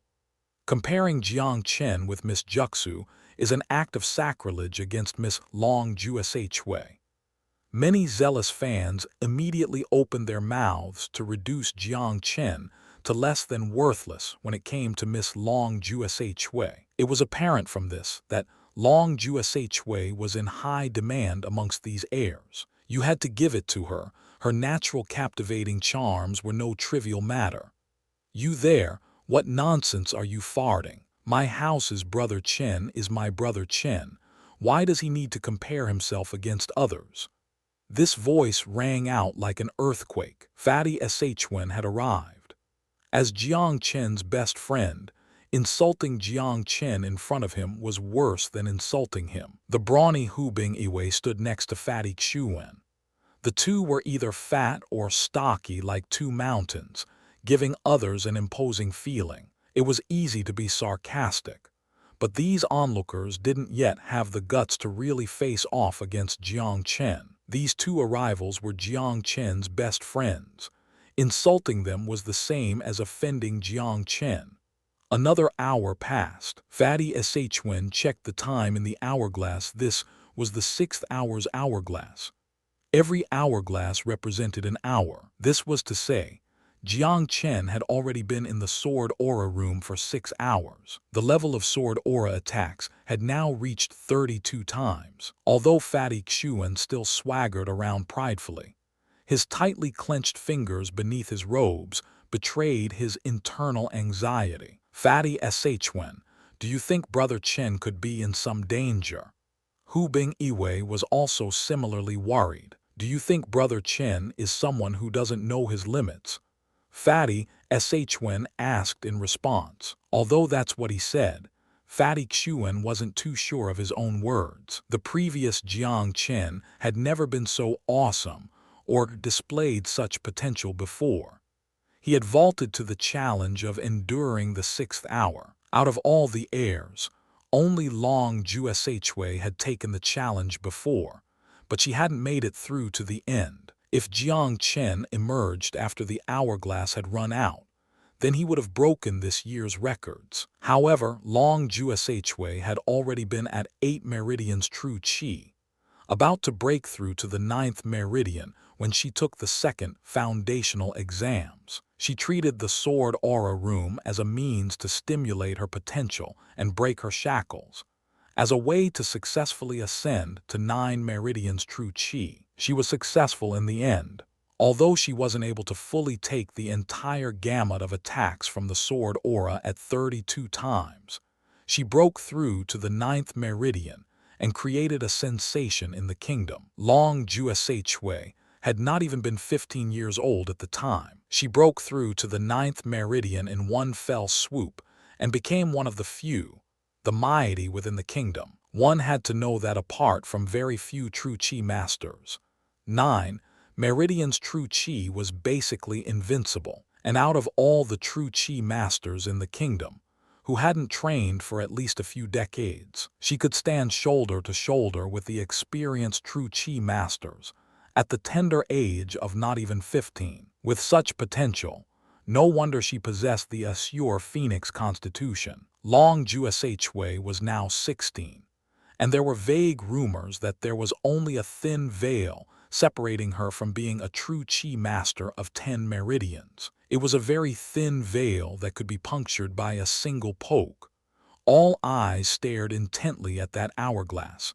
Many felt complicated emotions. They hoped for a miracle to be born, for a subject ripe for new gossip to appear within the kingdom. They also felt a bit envious at the same time.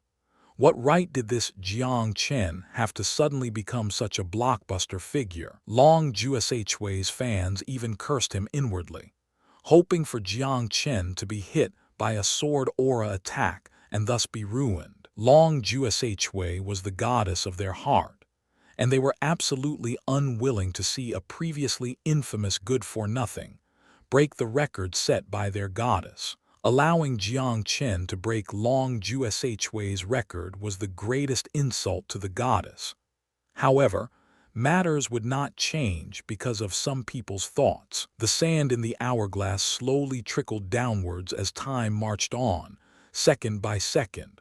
Finally, the hourglass reached its end. As the final grains of sand trickled down, the entire hourglass had finally emptied.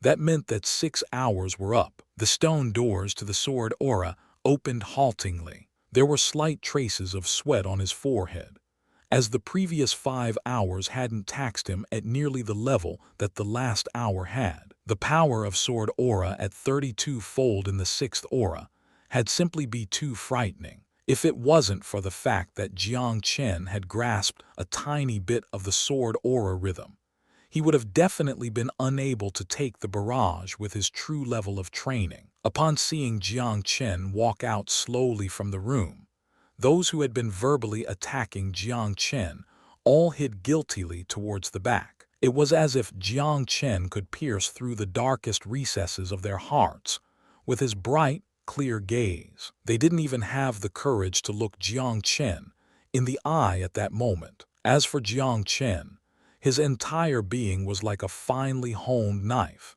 his light increasing with each step he took. It wasn't Jiang Chen stepping out of the room.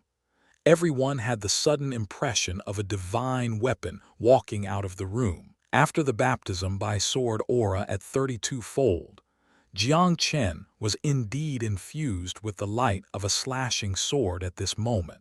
It would be more appropriate to say that the sword aura had cut and polished Jiang Chen, rather than baptized him. Regardless, Jiang Chen had become one with the sword aura, and his light shone patently. Brother Chen, first of all geniuses, Fatty Shuen called out with great emotion. Jiang Chen, congratulations. You have passed the 2nd foundational exam with flying colors. The organizer in charge of this segment was also agog with surprise and sincerely admired Jiang Chen's performance. Such an amazing performance wasn't available every day. The organizer also felt proud to be able to witness such a feat with his own eyes. What? 6 hours? Are you sure that nothing's wrong with the sword aura room? Du Ruhai found it hard to believe his eyes when he received the report of the results of Jiang Chen's 2nd foundational exam. Even Long Jushue's prior performance paled in comparison with this record. There's nothing wrong with the sword aura room. That kid stayed in there for a full 6 hours and shot down 120 flying beetles. Jiang Chen. Du Ruhai's overcast eyes shot out a sinister look. It looks like I would have had to suppress you, even without Duke Long's exhortation. Otherwise, with the grudge that I have formed with your Jiang family, what place would there be for me if your Jiang family actually rose to power? In this moment, Du Ruhai was even more resolute in his determination to firmly suppress Jiang Chen. If he didn't suppress Jiang Chen, he, Du Ruhai, would have no future to speak of. The Jiang Chen of now was the greatest victor of the two foundational exams, and had won the support of many neutral parties. Many saw shadows of themselves in Jiang Chen, ordinary potential, middlingly dukedom rank. But even with these circumstances surrounding his birth, Jiang Chen's performance was not any less than those top-tier heirs. They had found emotional sustenance, a point of resonance with Jiang Chen. So therefore, when Jiang Chen appeared at the testing site for the third foundational exam, he was actually accompanied by a large crowd that cheered and applauded him. Apart from a few preeminent heirs, only Jiang Chen had enjoyed such treatment. The third exam was also the easiest out of all of the foundational exams.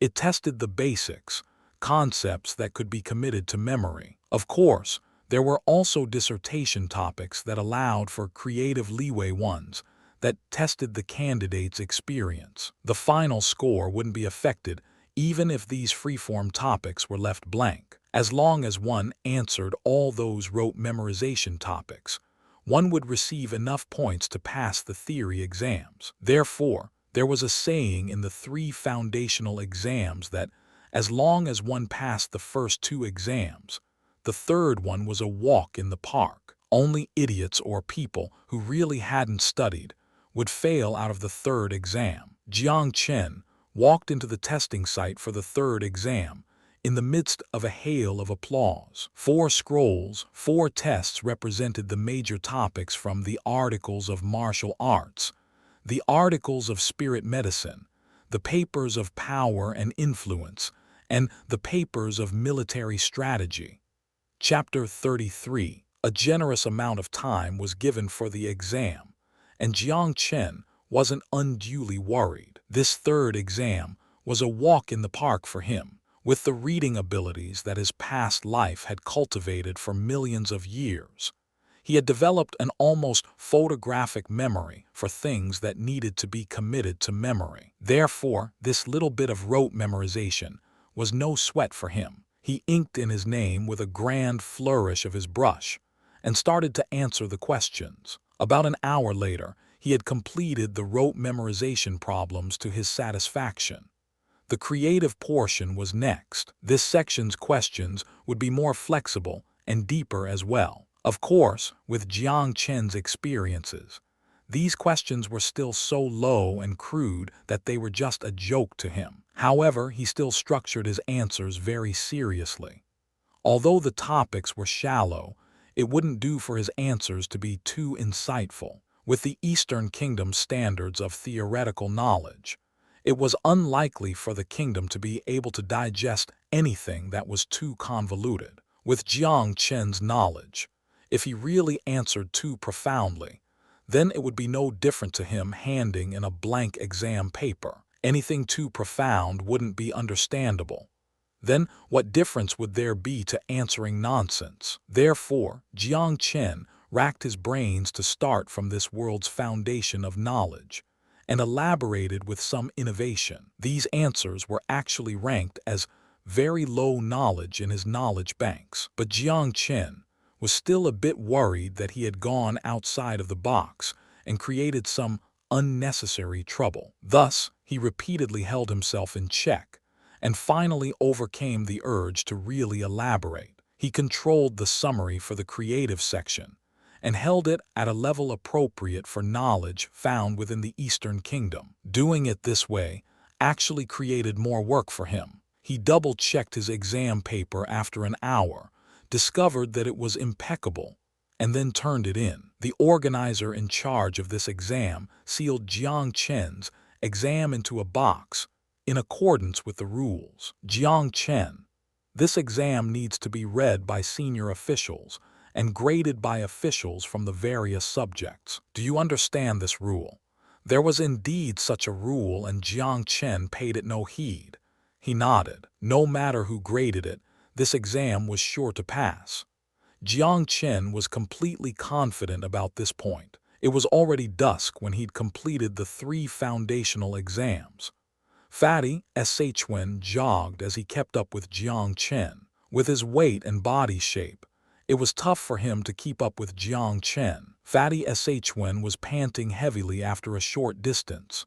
"Brother Chen, wait for your brother. Brother Chen, I've reserved a table at the Autumn Crane to celebrate you passing the 3 foundational exams. I knew a long time ago that Brother Chen must be a wolf in sheep's clothing. You didn't pass the exams before to purposefully portray that you're weak. Heh, numbing the enemy through strategy." Fatty Wen's fawning words flowed like the tides, and he was utterly unembarrassed in doing so. "Let's not go to the Autumn Crane." Jiang Chen said faintly, thought for a moment, and sighed when he saw the earnest Fatty Wen and Hu Bing Iwei. "Let's gather at my place tonight." Hu Bing Iwei nodded. "Yes, Brother Chen is correct. My old man has also said that there is too much going on within the capital recently. We should avoid going to places like the Autumn Crane." "Heh heh. If Brother Chen says not to go, then we won't go. Besides, going to Brother Chen's manor just means more face for us brothers, right?" Fatty Wen was an easygoing character and went with the flow instead of stubbornly sticking to something. As a personal body servant, this was Jiang Zheng's moment to shine. He immediately spoke up when he heard Jiang Chen's words. "Your steward will return home to make preparations." Fatty Wen and them were even more relaxed once they reached the Jiang Han manor. This was also the first time that Jiang Chen had gotten together with his best friends since arriving in this world. He was in good spirits and listened raptly to Fatty Wen and the others talk of all that had happened before. "Brother Chen, wouldn't you say that Yang Zong is completely heartless? To think that you took such care of him back then." And he recoiled from fear and shrank from responsibility after something happened to you. He hunkered down and was too afraid to interact with us. "Looks like this person is unreliable, and I even treated him as a brother before. What a shameful person." Fatty Wen was quite impassioned when it came to Yang Zong. On the other hand, Jiang Chen laughed easily and decided to ignore the matter. Everyone had their own ambitions. Yang Zong had chosen the pursuit of profit and a side that benefited him instead of choosing his brothers. That was his choice, except Jiang Chen naturally struck off Yang Zong's name from his heart. Fatty Wen eased off crucifying Yang Zong upon seeing that Jiang Chen didn't join in. He changed the topic to the hidden dragon trials. "Brother Chen, do you actually have any ambitions when it comes to the trials?" Fatty Wen had had a bit too much to drink, and his tongue had become a bit loose. "What ambitions?" Jiang Chen smiled. "Brother Chen, I, Fatty Wen, am a stubborn sort. I don't think much of any of those premier dukes. I only feel a kinship with Brother Chen. So if Brother Chen soars triumphantly in the sky, then I will smile even in my dreams. Brother Chen, I wish you would aim for those preeminent positions." "Indeed, Brother Chen, that Bai Jianyun is just that. You absolutely have the potential to make a play for a position as one of the 4 great dukes." Hu Bing Iwei was also extremely fervent as he thought of Jiang Chen's performance that night. 4 great dukes. Jiang Chen murmured lightly and then grinned widely. "The 4 great dukes are not my end goal." "Ah, Brother Chen, then what is your goal? It would also be great if you could vault into the ranks of the top 10. Hu Bing Iwei said. "Hu Bing Iwei, are you a silly pig?" Although Fatty Wen was drunk, his mind wasn't. With his understanding of Jiang Chen, his tone wasn't that he couldn't nab one of the spots as one of the 4 great dukes, but that he didn't deign to. As his thoughts traveled down this path, Fatty Wen's immense body shook briefly, his sobriety returning immediately. Looks of unparalleled fervor shot out from his quickly darting eyes, beneath his plump eyelids. "Brother Chen, can it be that your goal is the position of the Eastern Royals?" "Ha ha, That's my brother Chen, all right. Great ambitions, damn straight. Fatty Chen was also a slight bit of a bastard. Add to that the influence of alcohol, and that resulted in him completely losing all reservations when talking. He probably hadn't thought that these words would already clap him as a suspect for rebellion. This, Brother Chen, are you for real? Hu Bing-Iwei was gobsmacked and his breathing also grew heavy. Jiang Chen didn't know whether to laugh or cry upon seeing how serious these two were. Fatty Chen, your imagination is too active. When did I say I wanted to replace the Eastern royals? Then what? Fatty Chen scratched his head and wore a perplexed look. I am a cultivator. It would be a waste of my life if I pursued momentary wealth. I, Jiang Chen, wish to pursue martial Tao with my life. All commonwealth and riches are but floating clouds to me. Fatty Chen became completely listless upon seeing how serious Jiang Chen was. Brother Chen, this doesn't seem like you. What happened to our previous vows? Didn't we agree to go crazy together, enjoy everything together, be wild and free together, and weather all storms together? Fatty Chen pouted as he muttered complaints. People have to change. Jiang Chen sighed lightly. Fatty, since you two are my brothers, I won't voice false words. Although playing hooky is fun, those days won't last long. Do you know how many eyes are staring at the dukedom that you hold in your hands, to speak of nothing else? If it wasn't for the dukedom, on what basis do you have to be a dandy? What ability do you have to be wild and free? Fatty Chen was speechless. How would he not know that to be wild and free together was just a temporary dream? How could you be wild without strength? Who would allow you to be so hardy? At the end of the day, they were able to be wild and free together because of a good father and a good reincarnation. But after their generation had run carefree, what of the next generation? This resonated deeply with Hu Bing-Iwei. Fatty, Brother Chen is right. I too think that only strength is the true law of this world. Look at Brother Chen's experiences over the past couple of days. Isn't it a perfect illustration of this rule? People used to challenge us no matter where we went. And now, everyone who sees Brother Chen dare not even look at us. This is the change brought by strength. Fatty Chen had become an old, lonely man as he despaired.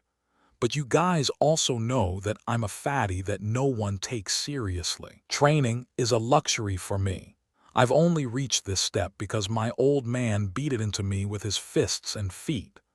Fatty became more dejected as he spoke. Although he was ordinarily high-spirited and looked like a complete dandy, he had a side to him that no one else could see, a fragile side. His body size and weight had brought many troubles for him that others didn't have. It also brought for him discrimination and mockery that no one else would understand. Inwardly sensitive, Fatty had always cared a lot about this, but he had to pretend that he didn't care at all. He learned to self-deprecate and to joke about himself. Except he had met Jiang Chen when he arrived at the capital for the Hidden Dragon trials. He had met the only person in this world who didn't discriminate against him, and even called him brother. At that moment, Fatty Xuan had felt that Jiang Chen was his confidant, his brother for the rest of his life, and someone that Fatty Xuan would die for. Brother Chen, do you know? When I first arrived at the capital, I tried very hard to assimilate into the world of the other heirs, but I was faced with their discrimination and mockery no matter where I went. You were the first one who called me fatty without a jeering smile on your face. In that moment, I decided that I would listen to whatever you said for the rest of my life. Fatty Chen swiped fiercely at his red eyes when he stopped at this point. Brother Chen, you were right just now. If we didn't have a good father, what right would we have to loaf around to act crazily? Besides, to ensure that my descendants have the ability to be a dandy, I must keep this dukedom. A resolute desire that would cause others to straighten with seriousness appeared for the first time in Fatty Chen's eyes. Chapter 34. Jiang Chen still felt some loyalty and friendship towards the two best friends that his prior self had left behind. Besides, these two had something in common in that their hearts were trustworthy and that they were staunch people. This point suited Jiang Chen's taste quite well. This was also a marked, foundational difference between Fatty Xuan and Hu Bing Iwei versus Yang Zhang. Jiang Chen could see that Fatty Xuan's potential was average, and that there wasn't the requisite tenacity and fierceness to be found on him that practitioners needed. It was perhaps possible in the short term, but it was impossible for Fatty Xuan to maintain a mindset of till death will I cease on the path of martial Tao. Hu Bing Iwei, on the other hand, concealed a heart of martial Tao with strong fortitude beneath his honest exterior. Jiang Chen knew what to expect with this round of judgments. He raised his glass. Both of you have long since treated me, Jiang Chen, as your big brother. Therefore, as your big brother, I will say these words today, if you will believe me. Well, no matter if your life's goal is to seek wealth and riches, or to pursue martial Tao, I can help you achieve them. However, the caveat is that you remain my brother's unchanging brothers for a lifetime.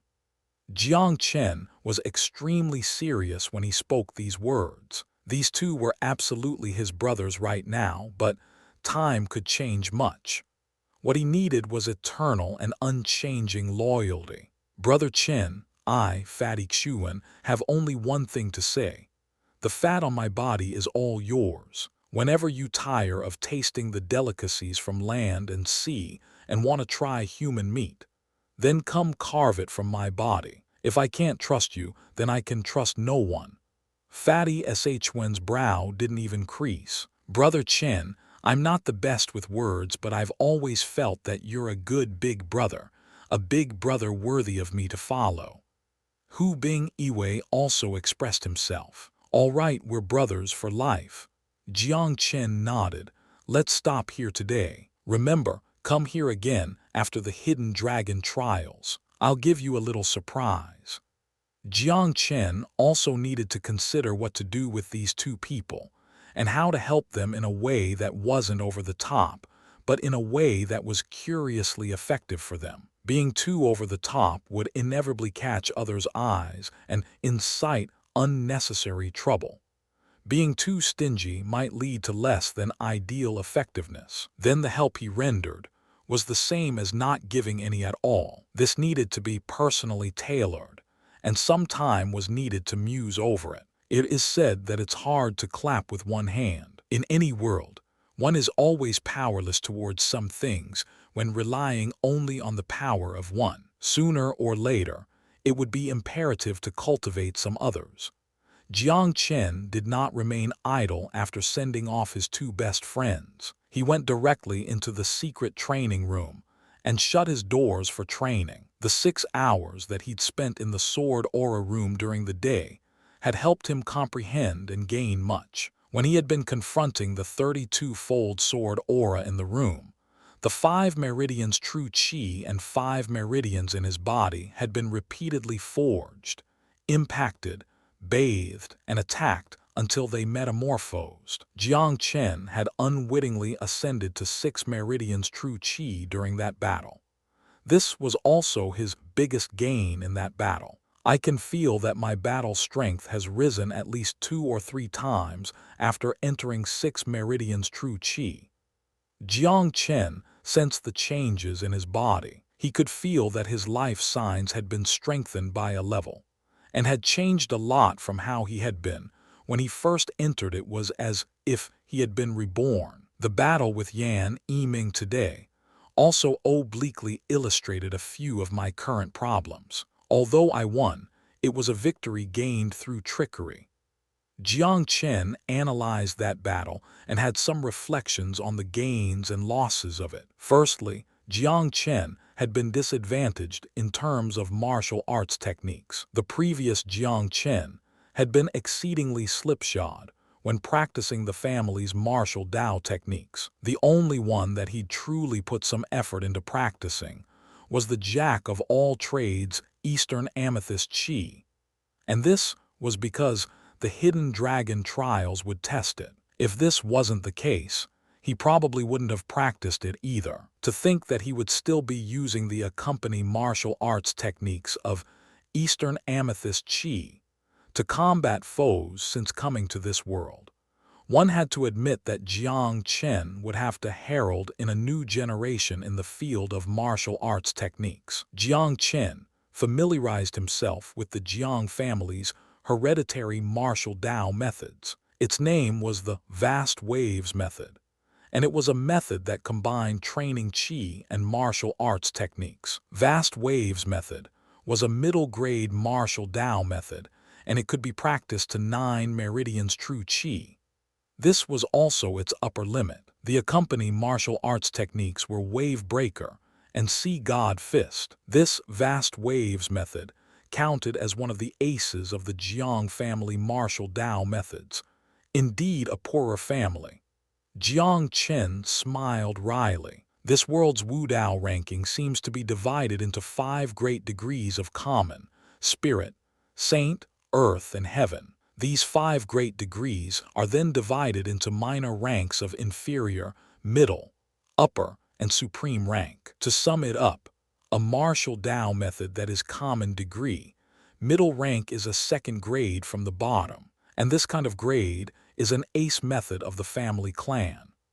Jiang Chen had to lament that the starting point of his reincarnation was indeed a bit low. Of course, out of all methods under heaven, as long as a method was able to be ranked, that was still something. A great many practitioners practiced ordinary methods that couldn't even be ranked. The so-called common degree method was actually an exceedingly precious martial Tao classic in a nation such as the Eastern Kingdom. What caused Jiang Chen to not know whether he should laugh or cry was that his previous self had practiced this vast waves method since he was small, but had only just achieved the minor achievement realm. How lazy could this fellow have been to practice the family clan's prized method to this level of accomplishment? Were his thoughts really not on training at all? In terms of technique training, minor achievement was but the first step. Skillful, perfection, flawless, and great perfection followed thereafter, and there was even a legendary realm. Minor achievement meant one was just getting started. The upper limit of vast waves method was training only to 9 meridians true Qi. No wonder Father's training has halted at 9 meridians true Qi. It looks like restrictions in methods were indeed sufficient for a genius to become a mediocre talent within this world. A duke's prized clan method only went up to 9 meridians true Qi at the highest. Any further meant reaching the limits. One had to say this was a practitioner's sorrow. Ask not how high the heavens are, I ride the waves myself. Wait a moment. Jiang Chen suddenly had a sense of déjà vu when he read the first line in Vast Waves Method. Could it be that I've seen this Vast Waves Method before somewhere? But that couldn't be the case. Logically speaking, it would be impossible for an inferior method like the Vast Waves Method to enter the Tianlang Library. That was the library of the Celestial Emperor. How could it record such a low-level method? But Jiang Chen truly did have an impression of those 2 lines. He exerted great effort in searching through his memories, and suddenly, a method of Secret of the 9 Laughing Oceans surfaced in his mind. I made one dream through 9 lifetimes, and dried the vast oceans with one laugh. Ask not how high the heavens are, I ride the waves myself. Suddenly, many recollections regarding the secret of the 9 laughing oceans poured out from Jiang Chen's memories in the span of a moment. Although this secret of the 9 laughing oceans was also not enough to even garner a glance from those on high, Jiang Chen remembered this method because he had been moved by the story behind the practitioner who had created this method when he perused it. This person had reincarnated 9 times for just one glimpse of the girl in his dreams, but he had waited until the seas had dried up and the rocks had rotted away, and this finally proved to be unattainable. He had quickly awakened to the truth, but realized that he had already missed the law of heaven. He therefore lamented that, "Ask not how high the heavens are. I ride the waves myself." Although Secret of the Nine Laughing Oceans was also not enough to be called a method of the law of heaven, but it was a great many times stronger than the vast waves method. The mysteries ensconced inside were at least 100 times more than the vast waves method. And this vast waves method was obviously an offshoot of the Secret of the Nine Laughing Oceans, but it had reduced to an exceedingly mediocre method by the time it had been passed onto the Jiang family clan. Of a common origin. Indeed, destiny naturally plays a hand somewhere. Since this Secret of the Nine Laughing Oceans is destined for me, then I shall practice it. Jiang Chen had previously searched for a method with great effort, but had never found one suitable for this body. And now, the Jiang family's prized method had led to the Secret of the Nine Laughing Oceans. What was this if not fate? Jiang Chen's heart was much more at ease after he had decided on a method. There were many accompanying martial arts techniques within the Secret of the Nine Laughing Oceans, but Jiang Chen still decided to focus on the two techniques, Wave Breaker and Sea God Fist, that were of the same origin for the time being. But these two Wudao techniques naturally had different names, respectively, Vast Ocean Current Splitter and Divine Eon's Fist. Martial Tao method, martial arts technique, all were selected. Jiang Chen was in an excellent mood. After all, the amethyst Eastern Qi was someone else's method. There always lacked a sense of belonging when he practiced it. Jiang Chen knew that he had made the right choice when he started familiarizing himself with this method. The moment that this method started circulating in his body, the acupoints and meridians within his body almost started resonating together. Every acupoint emitted a light and rich rhythmic pulse, and his meridians thrummed slightly when they opened and closed. Meridian resonance, acupoint resonance. This is the highest degree of endorsement that a body will show towards a method. Jiang Chen was delighted. Indeed, a family's own method is the best. Jiang Chen thought carefully and understood. Many families valued bloodline heritage when it came to training in martial Tao, and many clans emphasized not sharing methods with outsiders. In reality, this was a type of tradition and a type of agreement between bloodline and method.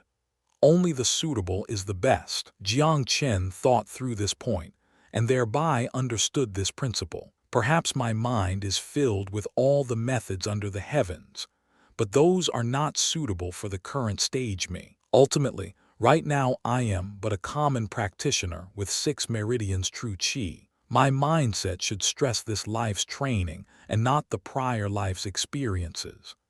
The experiences of the prior life could bring all sorts of good fortune and pave the road for him, and even let him take shortcuts. But training would still have to rely on this life's body to step over obstacles and embark on the challenge to reach the peak, one step at a time. This was irreplaceable by any experience. He started to circulate his true Qi, circulating the true Qi of vast waves within his body. Jiang Chen's meridians became like the lesser dragons frolicking in the waves of the vast sea, at their heart's content. Vast waves' true Qi still lacks a bit of fierceness. It looks like the true Qi within my body requires further forging in order to truly train some actual results out of the true Qi of vast waves.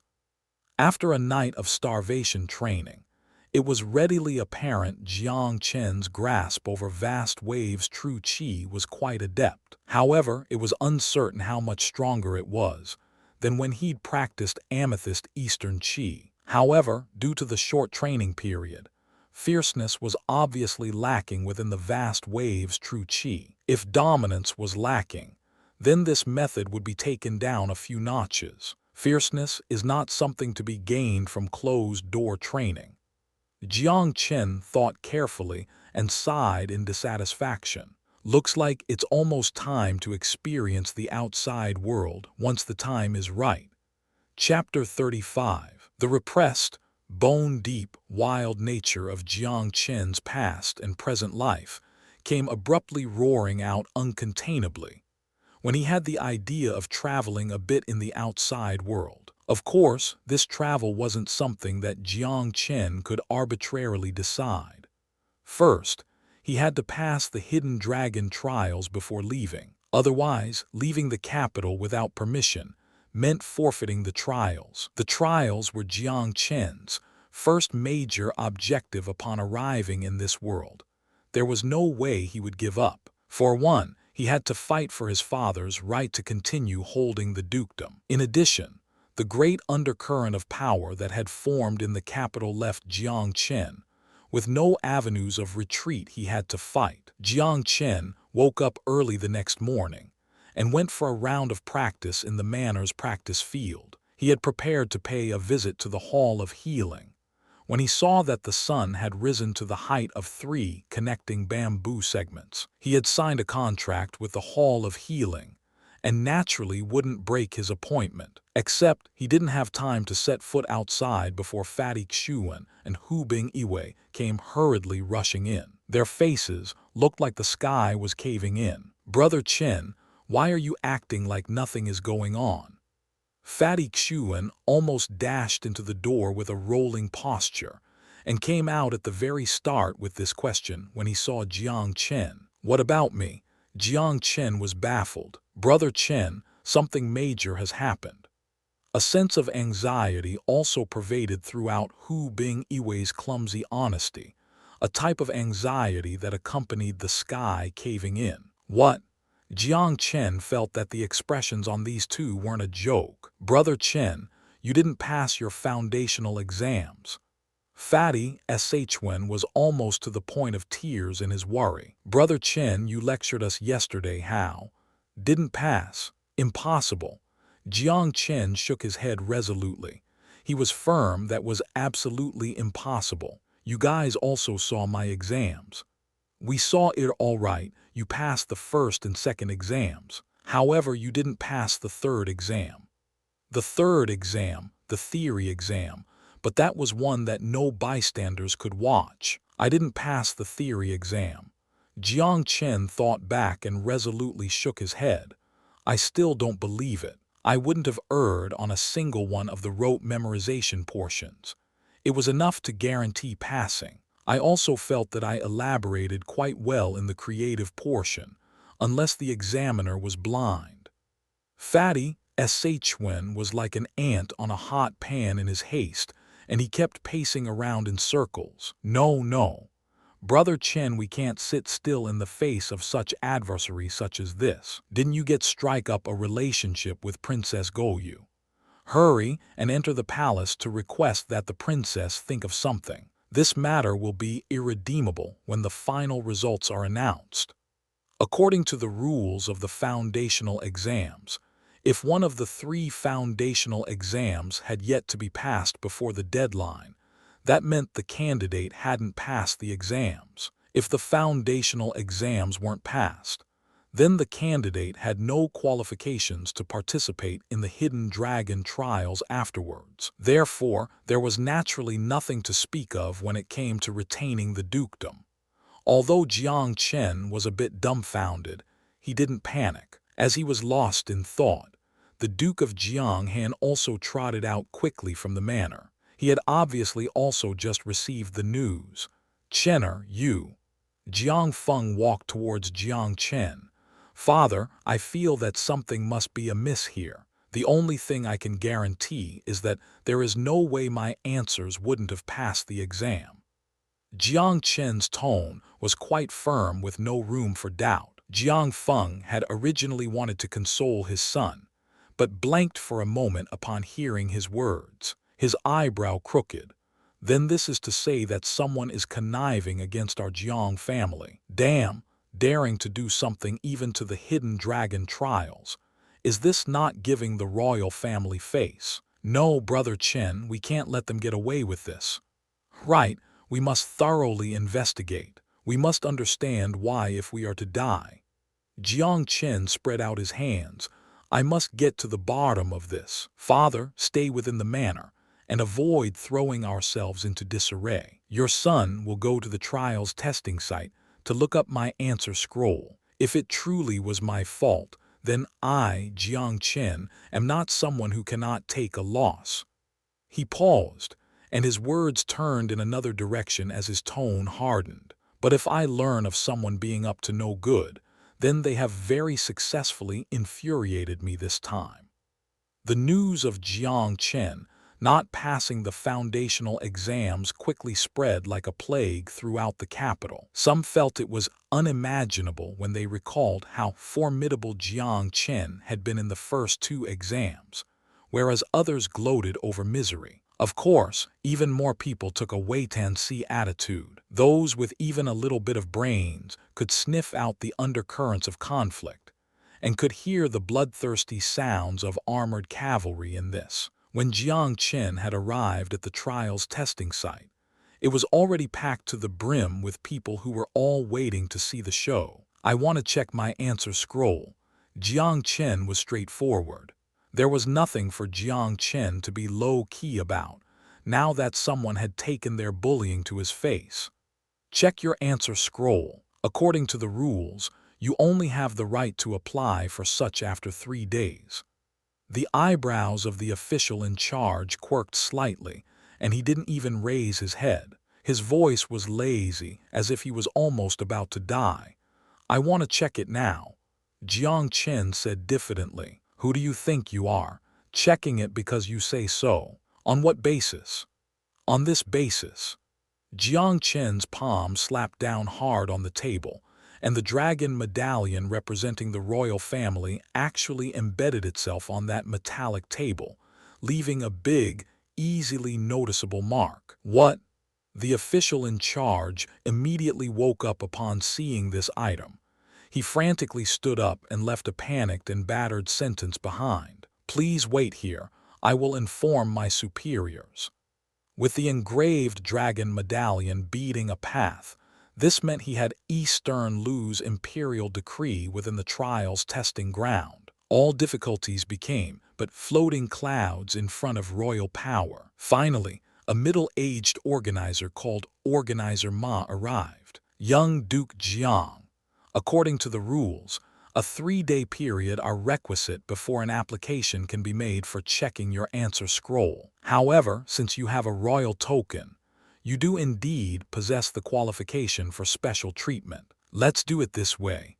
Wait a moment while I pull up your answer scroll. In addition, checking scrolls needs to be conducted under the personal supervision of our main organizer. Now, since our Lord Du has not yet arrived, you may need to wait.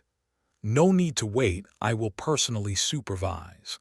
At the moment, a crisp and sonorous female voice traveled in from outside. Heads turned and saw that it was Princess Goyu, dressed in leather and boasting of a body so sexy that it would cause nosebleeds. A royal princess and royal token appearing all at once in the trial's testing site. This immediately caused the site's atmosphere to become fervently excited. Everyone knew that Princess Goyu ordinarily didn't give much heed to the affairs of the hidden dragon trials. She would only control it remotely sometimes, and occasionally tell Du Ruhai to give a report. Princess Goyu was the main organizer, the first in charge, in name. But it had always been Du Ruhai in charge of these matters. It wouldn't be unrealistic to say that Du Ruhai was shutting out the heavens with one hand. Except no one had thought that the normally aloof Princess Goyu would descend personally today. What? Can it be that even I, who ranks as the #1 main organizer, has no authority to decide upon the matters of the hidden dragon trials? A frosty expression materialized on Princess Goyu's face. Organizer Ma's forehead sweated, and he didn't even dare breathe. He immediately went to pull Jiang Chen's answer scroll. After going through the process, the 4 answer scrolls were finally unfurled one by one. Scroll checking commenced under the witness of several examiner authority figures. This isn't my answer scroll." Jiang Chen shook his head with a cold smile after flicking his first glance. Organizer Ma shifted his gaze to the officials from the various subjects who were in charge of reading the exams. He asked, "You were the ones who graded these answer scrolls. Take a look and see if these are the ones that Jiang Chen handed in." The officials all took a look and said, "These were indeed the answer scrolls that we graded. Look at these answers. Unbearable mistakes and omissions, answers irrelevant to the question, completely nonsensical responses. We really couldn't pass him with these kinds of answer scrolls." The various subject officials had been chosen to read exams naturally because they had authority, possessed integrity, and were able to garner acceptance from others. Bystanders' first opinion was that Jiang Chen's answer scrolls were indeed quite terrible after hearing the official's words. Princess Goyu's phoenix eyes made a quick movement as she looked towards Jiang Chen. "Don't look at me. These idiotic answer scrolls definitely didn't come from me. You're the main organizer of the Hidden Dragon trials. You take care of it."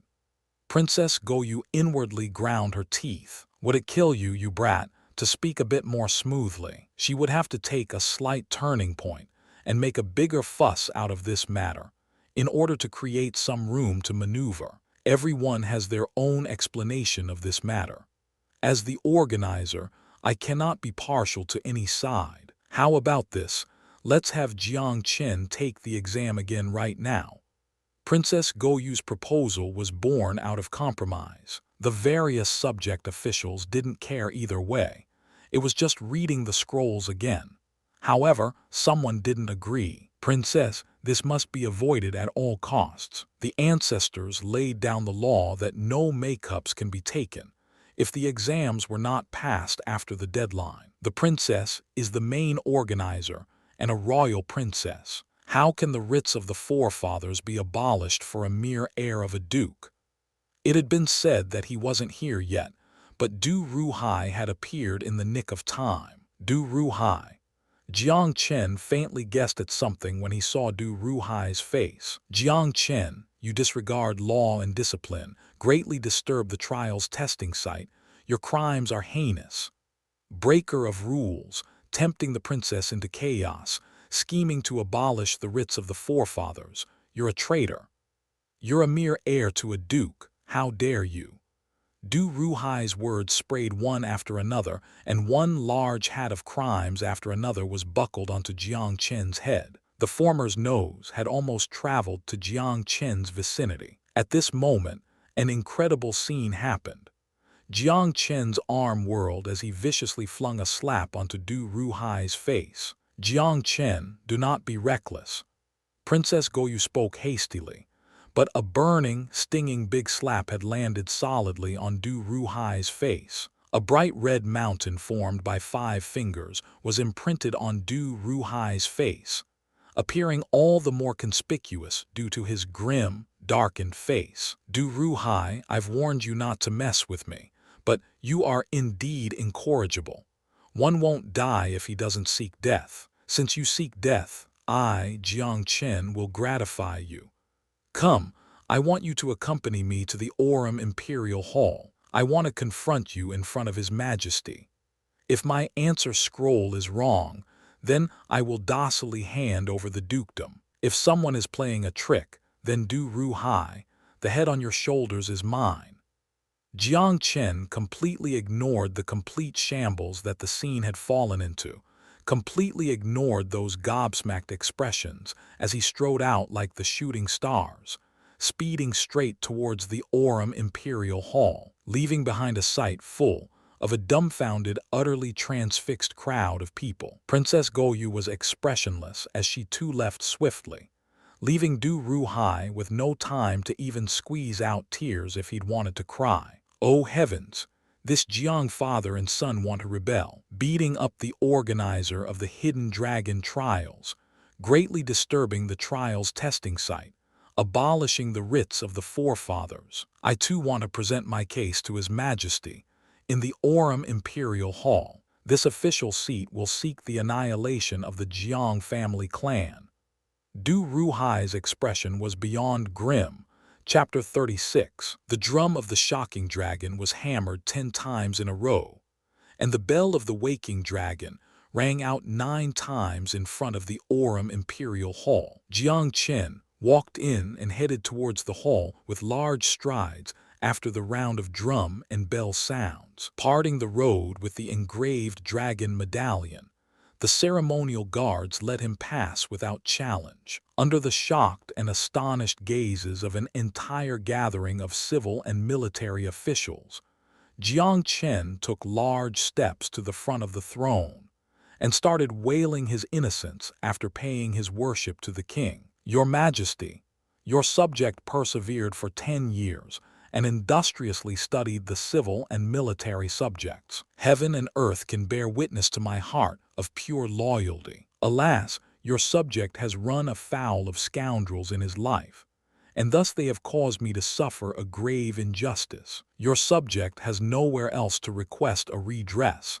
and can only come to your Majesty to present my case. Your Majesty is benevolent and moral, and can surely make a decision on your subject's behalf. Minister Jiang, what matter has caused you such desolation? Tell us of any wrongs you have suffered." Despite Eastern Lu knowing that Jiang Chen was under suspicion for putting on an act, Jiang Chen had been imperceptibly crowded into the same boat as Eastern Lu, given the current situation in the capital. Eastern Lu had no choice but to play along for a bit. "The facts of the matter are, your subject." Jiang Chen immediately went over the entire issue from beginning to end, and naturally didn't fail to exaggerate things a bit in several crucial areas. All in all, the spearhead was directed at Du Ruhai. He was irreproachable on this matter, and reason was on his side. Therefore, he felt absolutely no pressure in making a ruckus. Eastern Lu mused deeply for a while after listening. "If it is indeed as you say, Minister Jiang, then you have truly suffered a grave injustice. We know of this matter now, but as with all things, it would be unwise to listen to only one side. We would also like to listen to what the testing site has to say. Your subject is willing to confront that Du Ruhai face to face." Jiang Chen's personality was that one always had to win some points, even if one was being unreasonable, not mentioning that he was entirely within reason this time. Besides, Du Ruhai had truly enraged him this time. Jiang Chen had already determined that he would fight to the last breath with Du Ruhai. At this moment, Du Ruhai also came wailing in. He was wiping away snot with one hand and tears with the other. Add to that the eye-catching 5-fingered print on his face, and that he'd also conveniently ripped out his hair bun on the way over to make himself appear bedraggled and disheveled. It gave others an exceedingly desolate feeling when he walked in like this. This Du Ruhai is a sly old fox, all right. His acting skills are more than a step higher than the kid Jiang Chen. A few ministers and officials thought privately. One had to admit, Du Ruhai's acting was more consummate and exquisite than Jiang Chen's. Aggrieved eyes, desolate movement, and a body full of disordered hair and clothing. His entire body was an act. "Your Majesty, your old subject has suffered injustices." Du Ruhai's head hit the floor, his butt stuck up perkily in the air as tears flowed down like an opened faucet. "Minister Du, stand up and speak." Eastern Lu could not treat one person well and treat another poorly in front of his assembled subjects. Jiang Chen didn't behave atrociously in the Orem Imperial Hall. He stood to the side coldly, watching Du Ruhai put forth hard effort into his performance. Jiang Chen's heart was filled with cold contempt, and he was filled with scorn for mad little clowns like Du Ruhai. "Your Majesty, this old subject wishes to sue that this Jiang Chen is completely without law and order. He caused a great disruption at the testing site of the Hidden Dragon trials, beat the organizer, and even dared to tempt Princess Goyu to destroy the rules set down by the ancestors. Your Majesty, this brat had already acted wildly during the rites of heavenly worship, and now insults the writs of the forefathers. The crimes of this Jiang father and son are heinous indeed, and your subject respectfully requests that your Majesty pass a judgment to annihilate the Jiang family clan. Given that he now stood in his current position, Du Ruhai possessed a few political schemes up his sleeves. He naturally knew how to stoke emotions, how to generate public anger, how to add insult to injury, how to frame others, and how to pin a label on others, especially in order to put the finishing touches on the Jiang father and son death sentence. However, in the multitude of his schemes, he had never reckoned that Eastern Lu had long since listed the Jiang father and son as part of the royal camp. His performance here not only didn't stoke any corresponding emotion from Eastern Lu, but rather gave birth to a bit of increased precaution against Du Ruhai. Whereas amongst the crowd of assembled officials, some old men's emotions had become a bit restless thanks to Du Ruhai's machinations. They were all old antiques, and had already felt quite put out by the fact that Jiang Chen had luckily escaped being caned to death after his atrocious behavior during the rites. They thought it was a bad omen, and now Jiang Chen hadn't even properly licked his wounds before causing a great disturbance at the testing site of the hidden dragon trials, and had challenged the writs of the forefathers. In their eyes, this was high treason and a monstrous crime. Your Majesty, the Jiang father and son are too presumptuous, and their behavior cannot be condoned. I too agree, we cannot facilitate the growth of such unhealthy trends. Two old geezers with white beards had quickly jumped out to chime in. Jiang Chen flicked a glance at these two old geezers, and then looked at the Duke of Soaring Dragon, who was standing deep in thought to the left of the dial. The Duke of Soaring Dragon wore a calm and indifferent expression, as if this business had absolutely nothing to do with him. But in actuality, Jiang Chen could be certain that he must have been controlling everything for the matter to have progressed to this state. Du Ruhai putting on an act and complaining, two old geezers adding fuel to the flame, and a crew of followers playing jackal to the tiger as well. Those present were all heavyweights in the Eastern Kingdom. If there were those that belonged to the Duke of Soaring Dragon's party, then there would definitely be those against him. Your Majesty, this old subject feels that something must be amiss after listening to Jiang Chen and His Excellency Du. Why not give them a chance for both to offer an explanation, respectively, and clear their own name? If Jiang Chen was in the wrong, then the law of the land will not forgive him. But if someone truly is so bold as to cheat and cause mischief on the hidden dragon trials, is that not also an act of provocation against the writs of the forefathers? This old subject feels that we cannot wrong a good man, and cannot let any villain off the hook. This matter must be handled in a just and open manner, in order to give both sides a satisfactory explanation. This person was obviously a firm stickler for the royal family, and had stepped forward to give Eastern Lu a hand. Yes, your subject also thinks this way. At the end of the day, it's a one-sided story from both of them. Your subject feels that we should let them finish their words and allow them to defend themselves. This was an official that was friendly with the Jiang family. Eastern Lu was deep in thought for a moment and then nodded. Since this is the case, Minister Du, you start first. Du Ruhai nodded.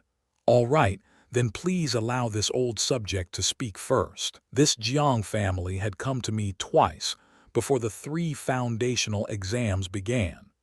The first time was to gift me 600,000 silver. I have been blessed with royal favor, and my responsibilities are great.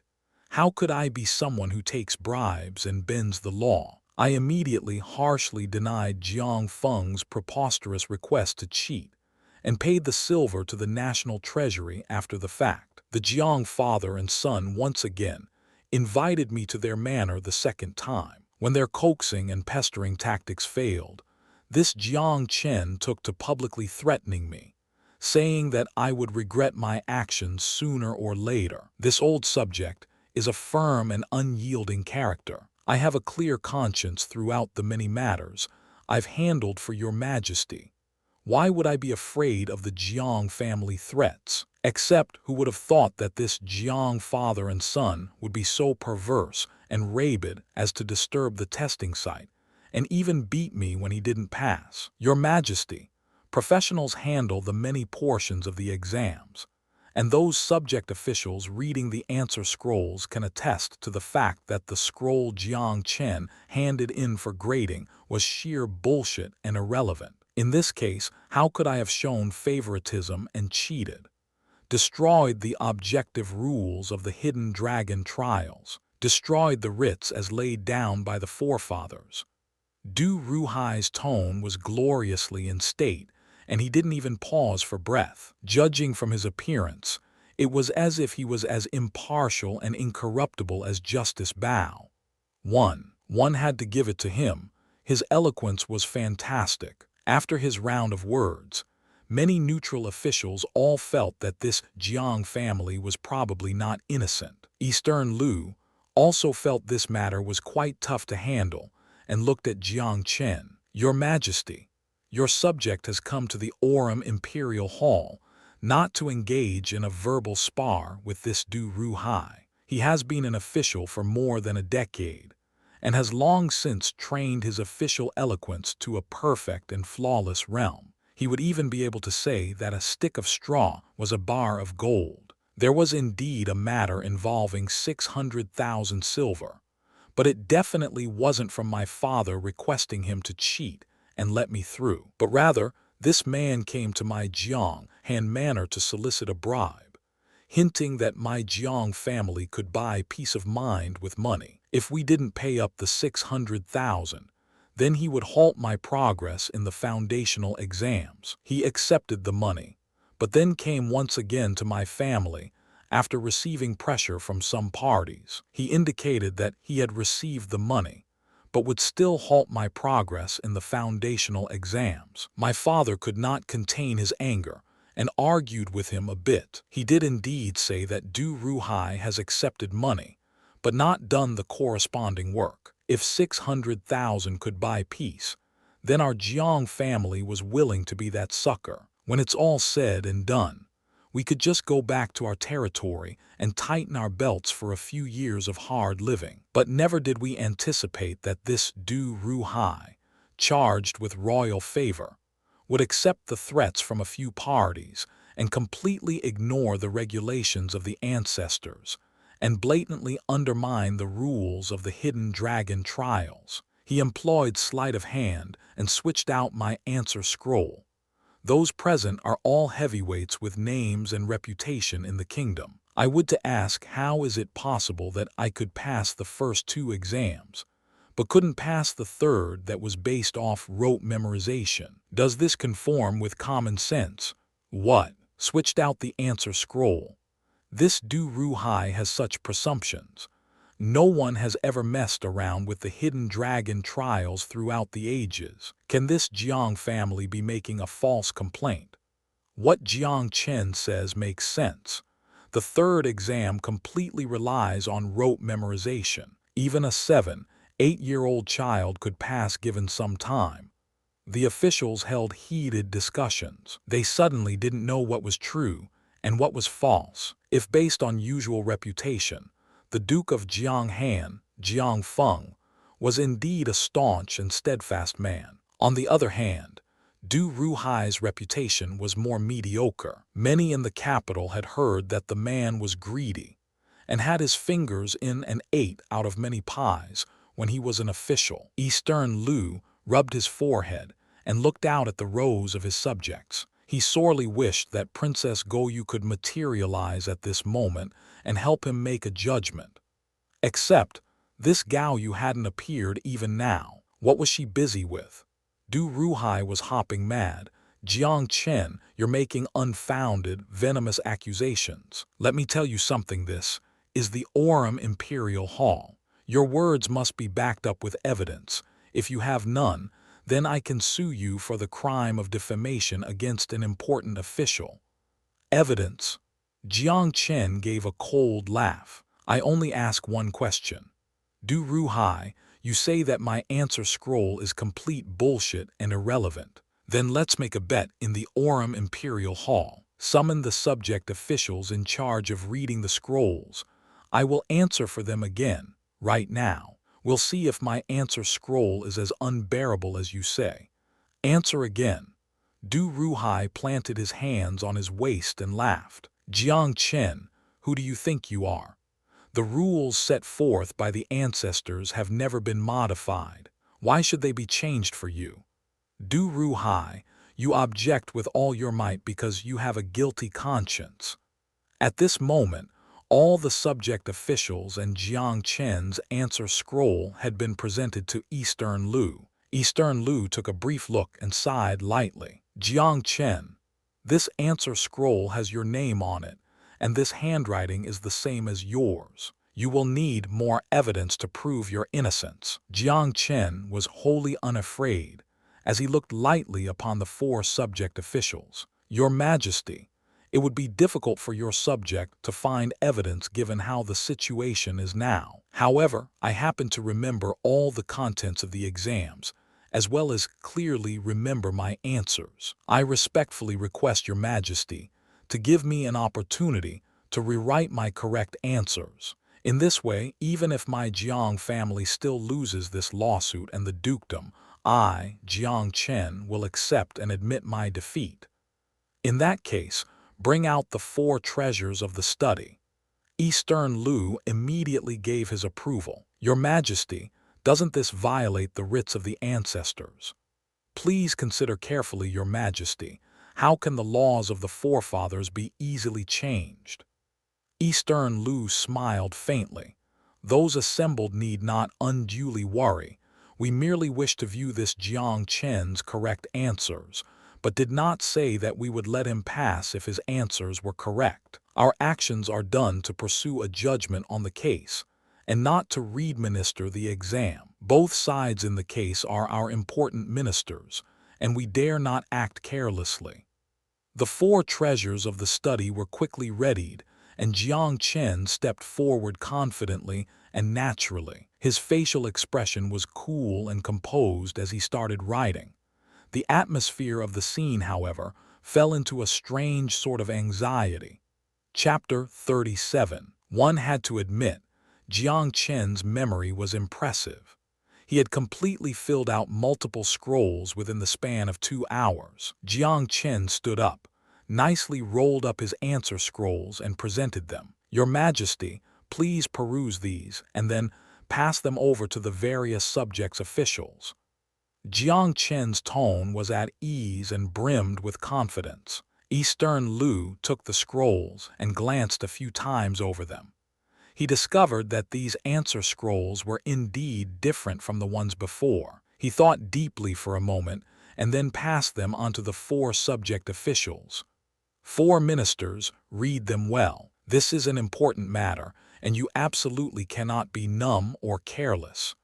Eastern Lu reminded. The four officials in charge of their own respective subjects suddenly felt a mountain of pressure on them. On one side was the ruler of the kingdom, the king's reminder, and on the other was Du Ruhai's gaze that held blatant warning and threats. They were, after all, in the Orem Imperial Hall, in royal territory. A king's dignified majesty finally overcame the psychological pressure that Du Ruhai brought them. The four people tried quite hard to calm themselves down and started reading. At first, the four's expression were only vaguely surprised, as they thought that this answer scroll was indeed completely different from the one previous. But when they read the creative portion in the second half, the expressions of the four subject officials became exceedingly grave. They would occasionally reveal an expression deep in thought, and then smile in understanding. They would follow that up with an expression of running into a difficult problem. But then a look of sudden enlightenment would spread across their faces. Many were extremely curious upon seeing the rich play of expressions across the four faces. Was the answer scroll that complicated to make this four read it with such ridiculous expressions? The four finally rolled up the scrolls after a long while, despite wishing to continue. "Well," Eastern Lu asked personally, "in response to your majesty, if we were to grade these scrolls, we would have surely awarded full points."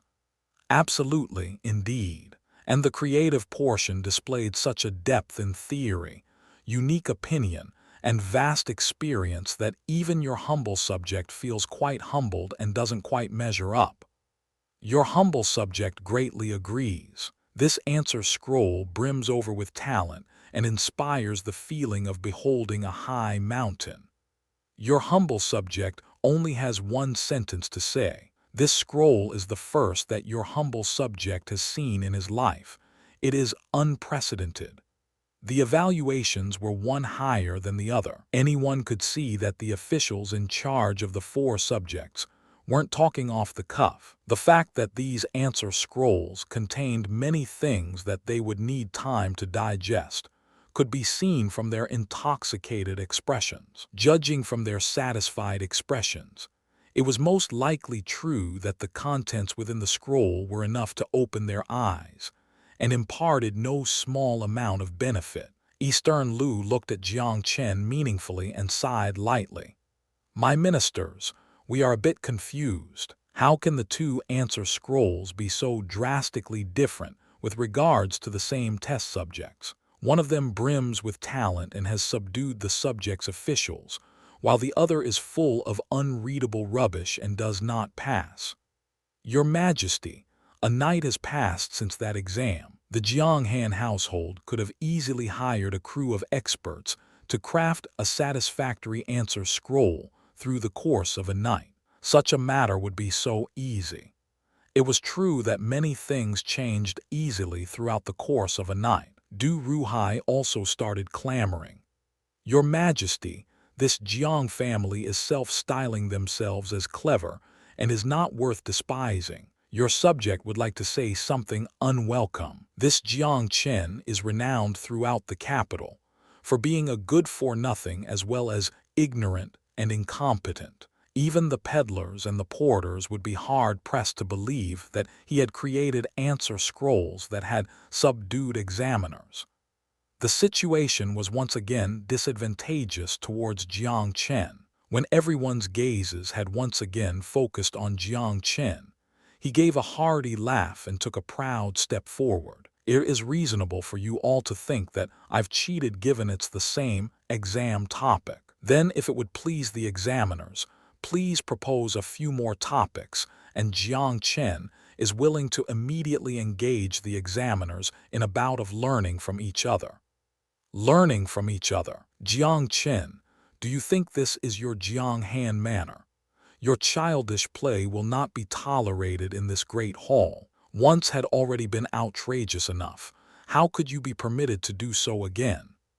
Indeed, the king had already been magnanimous enough to allow you to answer the questions again. How could your atrocious behavior be permitted again? Eastern Lu laughed heartily and curbed the officials and courtiers itching to take action. "In this great hall, we sit and pontificate. It's a wonderful thing that our Eastern Kingdom has a young junior with such courage. This should be commended and not smothered. We will accede to Jiang Chen's wishes. Unfortunately, this places additional strain on the four subjects' officials and causes them to expend more effort." The four subjects' officials didn't really care. They had already let loose. Since there was an opportunity to express themselves before the king, this wasn't too bad either. Besides, they were truly curious. Had Jiang Chen truly created the four answer scrolls? If that was the case, they too wished to test Jiang Chen and see what they might gain. The four main subjects of the articles of martial arts, the articles of spirit medicine, the papers of power and influence, and the papers of military strategy. Of those, the papers of power and influence and the papers of military strategy were actually accompanying topics. There wasn't much content tested, and their proportion wasn't as weighted. Therefore, these two subjects were tested first. The two examiners each gave two topics. Jiang Chen thought briefly and began to respond eloquently. Clear thinking, innovative perspectives, an aspirational viewpoint, an unbound realm. When Jiang Chen had answered all four questions, not only did the two examiners, but also some of the courtiers and officials break out in applause, because Jiang Chen's answers had simply been too splendid. Each answer had not deliberately pursued to do something new and original, but each answer had cut in from a fresh angle and resulted in unexpected responses that also made sense. Listeners were able to reflect on the answers and gain something. Your Majesty, these two topics already encompass your humble subject's lifetime of knowledge, no matter what angle we look at it from. Young Duke Jiang's response has surpassed your humble subject's level of learning. Your humble subject acquiesces. Your humble subject also acquiesces. Your humble subject believes that with young Duke Jiang's level for the papers of military strategy, there is no way that he was the person of the original scroll. These words created waves when they were spoken. Examiner Hua, what do you mean by that? Examiner Hua of the papers of military strategy spoke faintly. I am an old pedant, but also a scholar with a scholar's integrity. Young Duke Jiang's standards leaves me in admiration. Therefore, I will say an additional word. As the organizer of the Hidden Dragon trials, Your Excellency Du is broad-minded, tolerant of diversity, and should be able to accommodate a variety of sounds. Du Ruhai's face darkened. But aren't your words a public defamation that someone in the Hidden Dragon trials cheated? As to whether or not someone cheated, we prevail upon His Majesty to make an honored judgment. This humble subject dare not speak brashly. Upon concluding, Examiner Hua consciously backed up, closed his eyes, and automatically entered a playing dead state. This humble subject will now test young Duke Jiang in the articles of spirit medicine. Please deliver your instructions. Jiang Chen cupped his hands. All right, the first question deals with cultivating spirit ingredients. How is it that the common degree 9th rank spirit ingredient 3 immortal grass often appears as 1 or 2 blades of grass when cultivated, as opposed to 3 blades of grass as it should be, like the 3 immortals in the heavens? Those who understood how to cultivate spirit ingredients all privately cursed this examiners. This question was too tricky, wasn't it? Even the examiner himself probably didn't know why. Jiang Chen smiled faintly.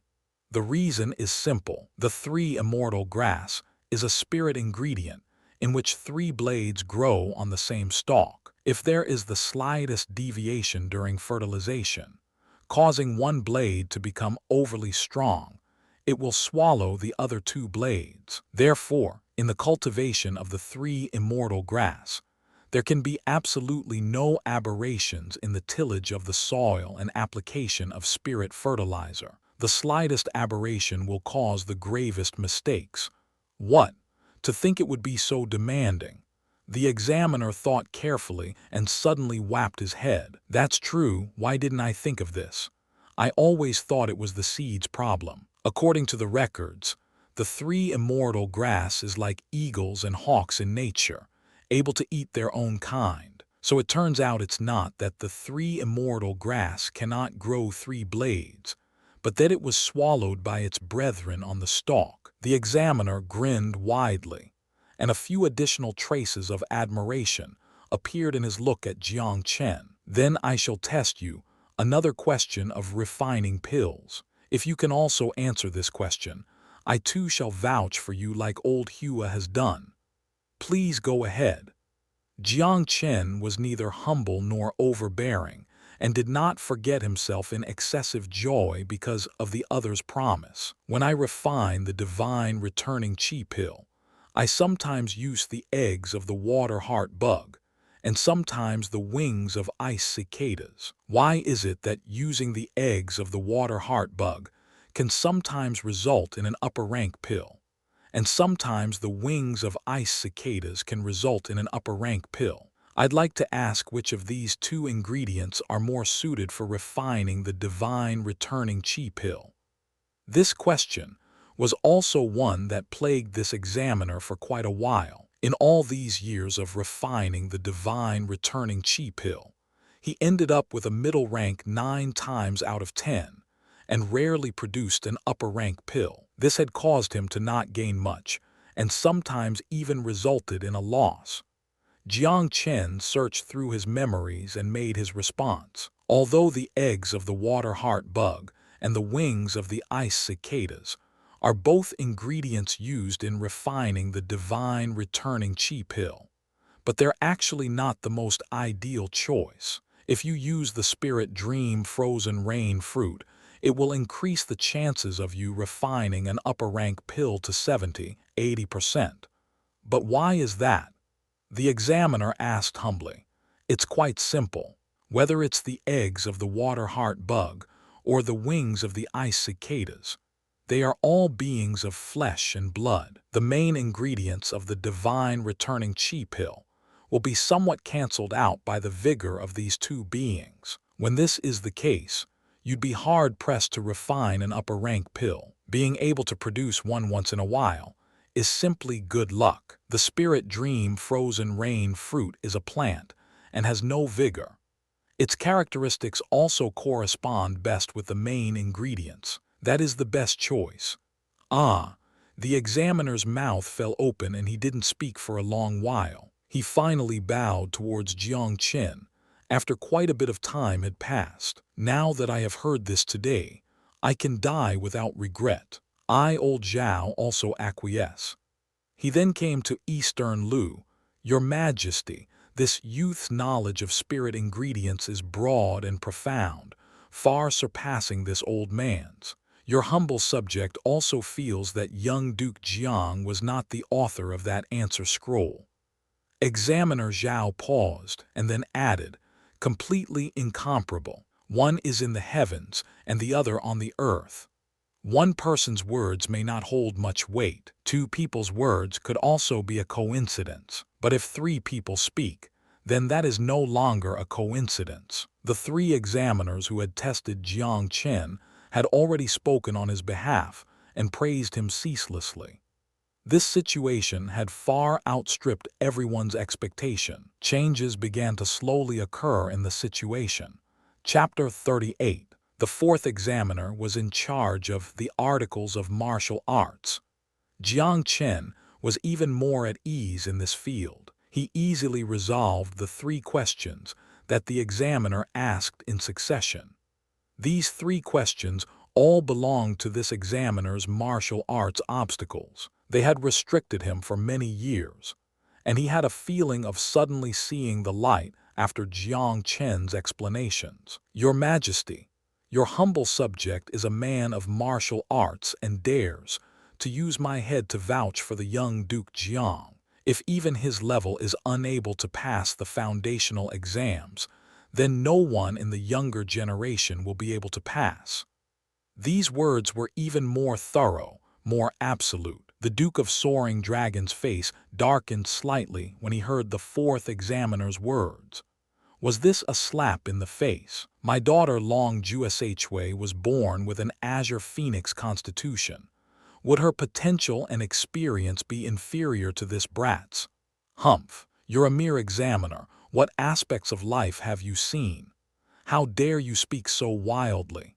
The Duke of Soaring Dragon was quite infuriated. Du Ruhai immediately jumped out. Your Majesty, your humble subject was charged by your Majesty to administer the hidden dragon trials. I have been diligent and hardworking, but was beaten by this presumptuous youth today. I beg your Majesty to make a judicious decision and a judgment for your old subject.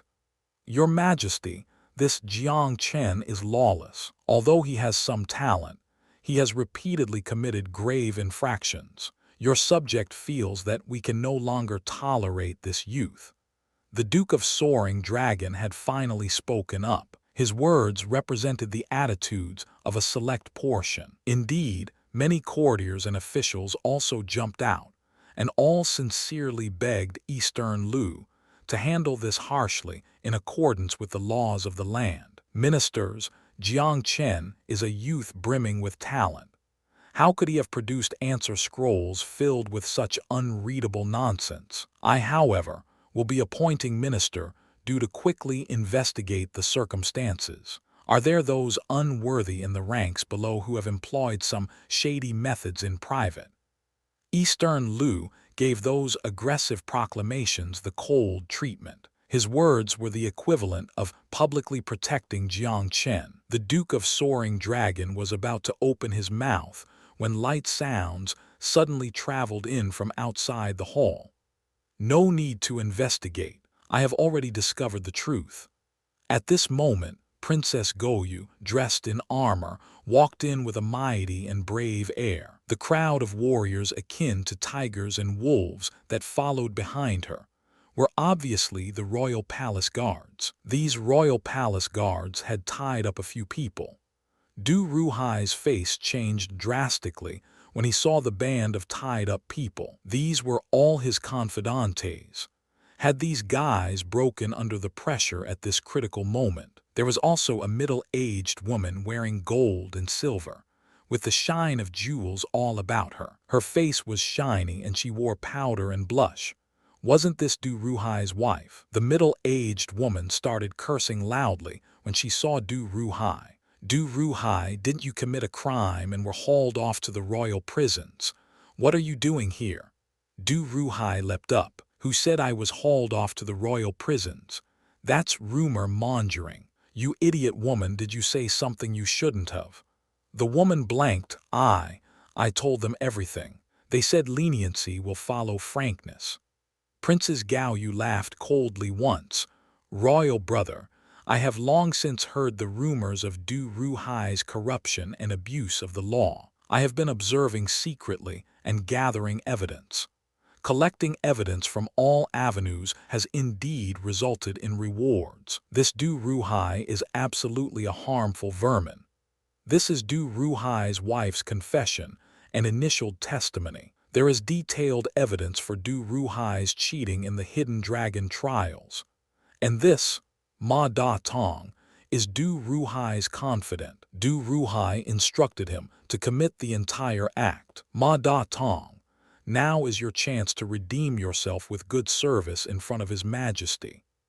This Ma Da Tong was indeed Du Ruhai's confidante, and since Du Ruhai's wife had confessed, he was only forcing himself down the path of death if he continued to cover things up. He didn't dare look at Du Ruhai either at that moment, and genuflected tremblingly. He poured out the entire matter of how he'd swapped answer scrolls, and how he'd hoodwinked others like beans being poured from a bamboo pipe. Eastern Lu's face darkened continuously as he listened. Then, where are the original answer scrolls? Princess Goyu took them from the hands of a royal palace guard and presented it forward. This Ma Da Tong was somewhat of a smart man and knew to hold something back. He surreptitiously kept them when Du Ruhai told him to destroy them, and they've acted as a lifesaver. Witnesses and material evidence were all present. Following that, a steward who had mimicked Jiang Chen's handwriting also confessed honestly. All the crimes and evidence pointed to Du Ruhai, without a single exception. These people had all been threatened and coerced by Du Ruhai, leaving them no choice but to do so. Next up were continuous counts of accusations. Du Ruhai was completely befuddled by what was occurring in his surroundings, and his blood pressure skyrocketed. His facial expression was wretched as he sat down heavily on the ground. How can this be? How can this be? Suddenly, his eyes glanced at the Duke of Soaring Dragon, and it was as if Du Ruhai had found a straw to clutch at. Duke Long, say something on my behalf. I, Du Ruhai, have accomplished things for you before.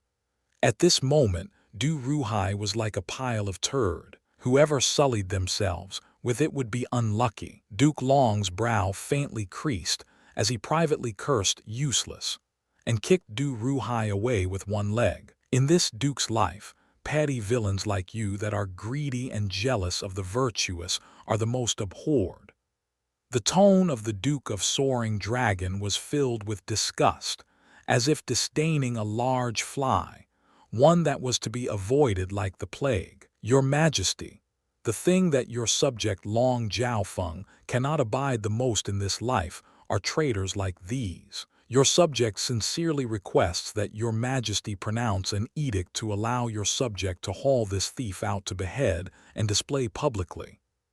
Eastern Lu smiled faintly, thought momentarily, and then actually nodded his head. We are comforted by Duke Long's loyalty. Approved. Even Jiang Chen was a bit surprised by this development. Princess Gaoyu likewise harbored some confusion.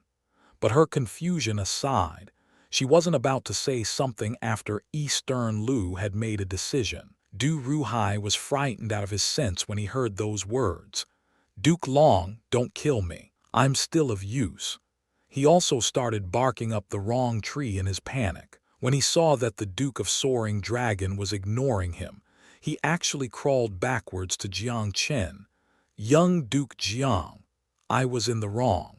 I'm not human, but I have inside information. I was coerced. Young Duke Jiang, I know that you're currently His Majesty's favorite. Plead on my behalf and I, old Du, will become your dog from now on. I'll bite whomever you tell me to bite. I have inside information to report. Jiang Chen had seen some wretched, petty villains after coming to this world, but he hadn't thought that Du Ruhai could take things to another level. Du Ruhai, I said that you would regret it when you set a foot wrong, but who would have thought that you would die in Duke Long's hands? What great irony!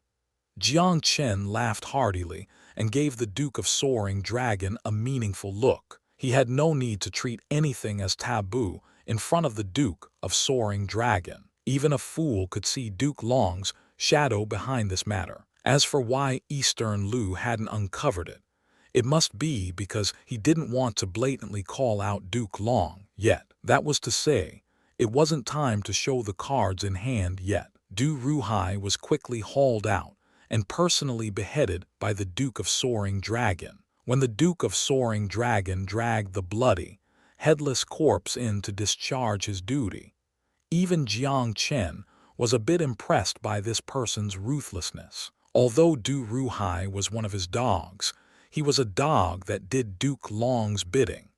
He'd beheaded Du Ruhai just like he said. He was indeed a fierce and ruthless person. This disturbance quickly evolved into an anti-corruption operation. Eastern Lu was exceedingly wrathful, and he gave the order for house raids and execution. The remaining accomplices were all sent to a distant exile. As for the victim Jiang Chen's true answer scrolls, after a round of verification from the 4 examiners, they discovered that the answers were exactly the same, matching the new answer scrolls he'd drawn up that day, with not a single word different. This way, people were quite amazed by Jiang Chen's astonishing memory. The truth had come out.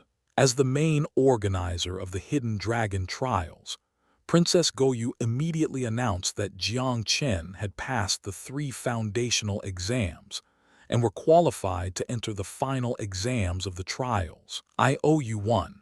When court had been dismissed, Jiang Chen nodded towards Princess Goyu. Jiang Chen was much obliged to this favor, as a lot of trouble would have been necessary otherwise. No need.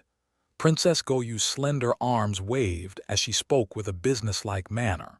I am the organizer of the Hidden Dragon trials, and it is part of my duties to ensure that each dukedom's heir receives fair and just treatment. Jiang Chen smiled involuntarily. Must you be so cocky? Excuse me. Princess Goyu's phoenix eyes moved and she asked with a frown. Women don't look good when they frown. Jiang Chen smiled faintly. And when I say I owe you one, then I owe you one. Whatever. Princess Goyu flipped her wavy hair and her tone was still non-committal. Is there anything else? If not, I have many other things to take care of. One had to say women's thoughts were always quite odd. Princess Goyu felt the same towards this Jiang Chen. Her first impression had indeed been poor the first time she met Jiang Chen. She'd felt that this was a frivolous young man. These thoughts became more resolute when he'd hotly lectured her during that first meeting. Following that, Jiang Chen had even more unreservedly bossed around Princess Goyu and dictated orders when it came to revamping Princess Jiryuo's quarters. Some bizarre feelings had appeared in Princess Goyu's heart at that moment, because she had yet to meet someone in her life who dared speak to her this way. And this person was at least 6 or 7 years younger than her. Afterwards, when Princess Goyu learned that Eastern Jiryuo's illness had actually taken a turn for the better after Jiang Chen's diagnosis and treatment, her viewpoint had unknowingly taken a 180-degree turn in that moment. When Jiang Chen caused the huge disturbance at the Soaring Dragon Manor afterwards, Princess Goyu had to admit that she had misjudged this youth previously. And now, in the present time, Princess Goyu knew more clearly than anyone else that Jiang Chen was not as simple as he'd previously portrayed himself to be. That so-called fop and dandy who refused to learn and had no martial skills was absolutely a stealthy guise. But Princess Goyu was also a headstrong person. She hadn't received any concessions from Jiang Chen in their previous interactions, and a woman's modesty prevented her from laying down her dignity and speaking calmly with this youth. However, Jiang Chen had no idea that Princess Goyu's thoughts were thus, and thought this woman was still holding a grudge because he'd yelled at her that day in the palace. Smiling wryly at Princess Goyu's sexy retreating figure, he smiled and increased his voice's volume. Conflicts of true qi result in difficulties of control. You've been stuck in the 10 meridians true qi realm for at least 3 years now, no? Why have you continued to fail to break through? I'd originally wanted to use this opportunity to return this favor, but forget it since you don't want it. Princess Goyu's body, that was as proud as a phoenix, vaguely shuddered once with weakness. Her moving lotus-like steps suddenly stopped. Chapter 39. With Princess Goyu's proud nature, if Jiang Chen had said anything else, she would have flatly not turned back again. But Jiang Chen had happened to hit on currently her most sensitive, followed most closely, and most worrisome matter. Yes, she had halted at 10 meridians true qi for a good 3 years. When she was 18, a Princess Goyu in her prime had shaken off the shackles and broken through 9 meridians true qi with one stroke, ascending to 10 meridians true qi, becoming the kingdom's youngest true qi master. In that moment, Princess Goyu had resolutely affirmed that her life's faith lay in practicing martial Tao. She'd labored all the time during these 3 years, and had pretty much completely thrown all the missions that her royal brother Eastern Lu had handed to her over to Du Ruhai to control. This was also why Du Ruhai could command the wind and rain in the hidden dragon trials. It really was because she had given him too much power. But in these 3 years, no matter how hard she'd tried, ventured out to train, traveled from north to south, she'd been unable to find opportunity needed to break through to 11 meridians true qi. That moment of ascension dragged its feet and had failed to arrive. In these 3 years, she had tried, fought bravely, acted crazily, and even cried silently in the dark of the night when no one else was around. But it was as if locks had been placed onto her path of martial Tao. She had never been able to enter the halls of 11 meridians true qi. She almost suspected that she had overestimated herself. Was 10 meridians true qi the upper limit of her potential? During the time that she had returned to the capital, that was also one of the most downcast, dejected periods of her life. That cold expression on her forehead spread out lightly, and subtle hints of emotion flashed visibly through her limpid eyes. However, this appearance only appeared for a brief flash. Princess Goyu reassumed her cold demeanor afterwards. You are young, do not guess wildly at issues of martial Tao. Is it really guessing randomly? Jiang Chen smiled as he sat and waited. You probably don't even know that the anxiety you feel at being unable to break through to 11 meridians true Qi is written all over your face. What probably has occurred to you even less is that at this rate, not only will you be unable to break through, but you're not far off from a cultivation deviation that will backfire on you. You also have to admit that whenever the sun sets, your emotions become agitated and irritable, as if numerous raging fires are burning crazily in your chest, seeking to reduce you to ashes. You can deny it, but I still have to say it. Treat it as me returning your favor. As for whether or not you'll listen, that's up to you.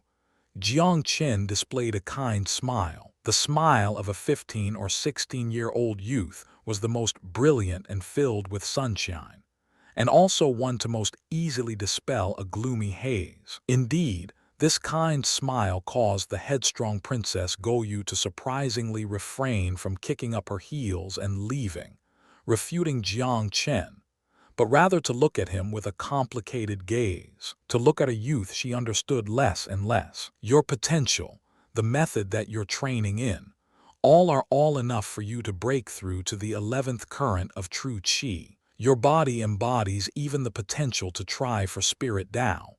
But unfortunately, you're too bent on victory. Your headstrong personality has affected your state of mind. So what? Princess Goyu was a bit dissatisfied but still wished Jiang Chen to quickly continue speaking. Very simple, one-word tranquility.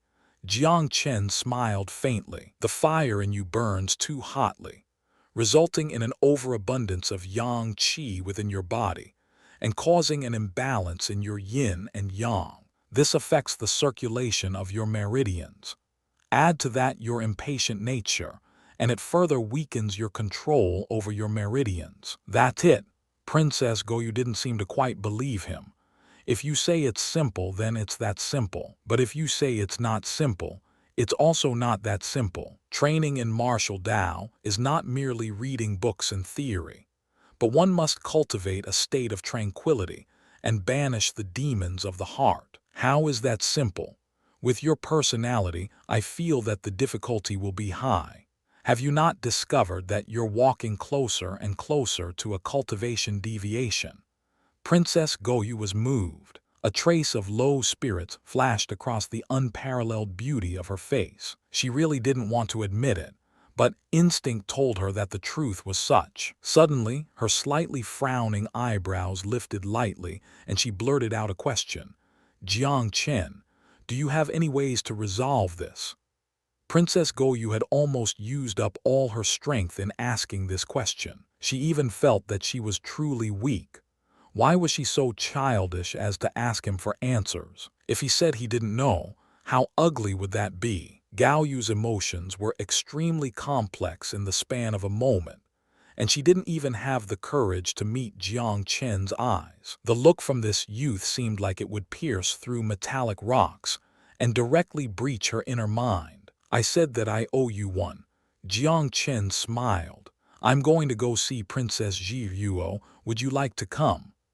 Princess Goyu stamped her foot, but cowardly her feet still betrayed her into following him. Princess Jiryuo was overjoyed to see Jiang Chen. Her entire being seemed like it would fly up in her elation, as looks of incomparably happiness shot out from her eyes. Brother Jiang Chen, didn't you say you would come once a month? Is today's visit because you missed Jiryuo? The little girl was young and naturally had few reservations when she talked. How could I be at ease if I didn't look in on you? What if they tortured you and didn't follow my instructions? If anything happens to you, then my head will be chopped off to accompany you. Jiang Chen was equally relaxed and casual around Princess Jiryuo. The two laughed and talked without any trace of estrangement. The newly arrived Princess Goyu witnessed this scene and felt a bit odd in her heart. She rather envied the fact that they could chat so intimately. but she also vaguely felt that this wasn't quite appropriate. But she said nothing in the end. "Auntie, you've come to see me. How wonderful! Jiruo has seen two of her most beloved people in the span of a second today. What joy! Jiruo, go fetch brush and paper. I'm going to write something down for your aunt." Jiang Chen held an attitude of "I'm the boss." He was also the only person who dared ordered Eastern Jiruo around like this in the entire kingdom. Even Eastern Lu was too tender-hearted to order his daughter around like a maid. But this little girl was eating this up and ran off happily, as if an adult had given a candy to a child, full of energy. She seemed to be honored to do something for Jiang Chen. After receiving the brush and paper, Jiang Chen mused silently for a moment as he held the brush, and then began to write. 2 forms were quickly written. The first form is a set of incantations to smooth your qi. Take it back for some study. It will absolutely be of use to you in seeking tranquility. As for the second form, it's a prescription. You can take it to prescribe medication for yourself. Jiang Chen stuffed those 2 items into Princess Goyu's hands with a fluid motion. She accepted them with robotic movements. "You must be thinking, you're just a silly brat, you're bamming me with these things."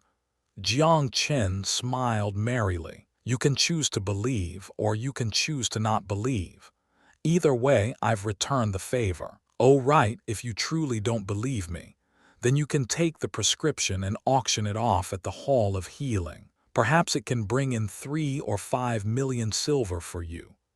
Jiang Chen started wandering around Princess Jiruo's quarters after he'd left those instructions. The crouching yang stone had been placed according to his instructions, but for the time being, these crouching yang stones were still dead items that were not communicating with each other, and had yet to form a matrix effect. However, this was the most that he could do at this moment. With his current level of training, it would be a bit unrealistic to manipulate a matrix.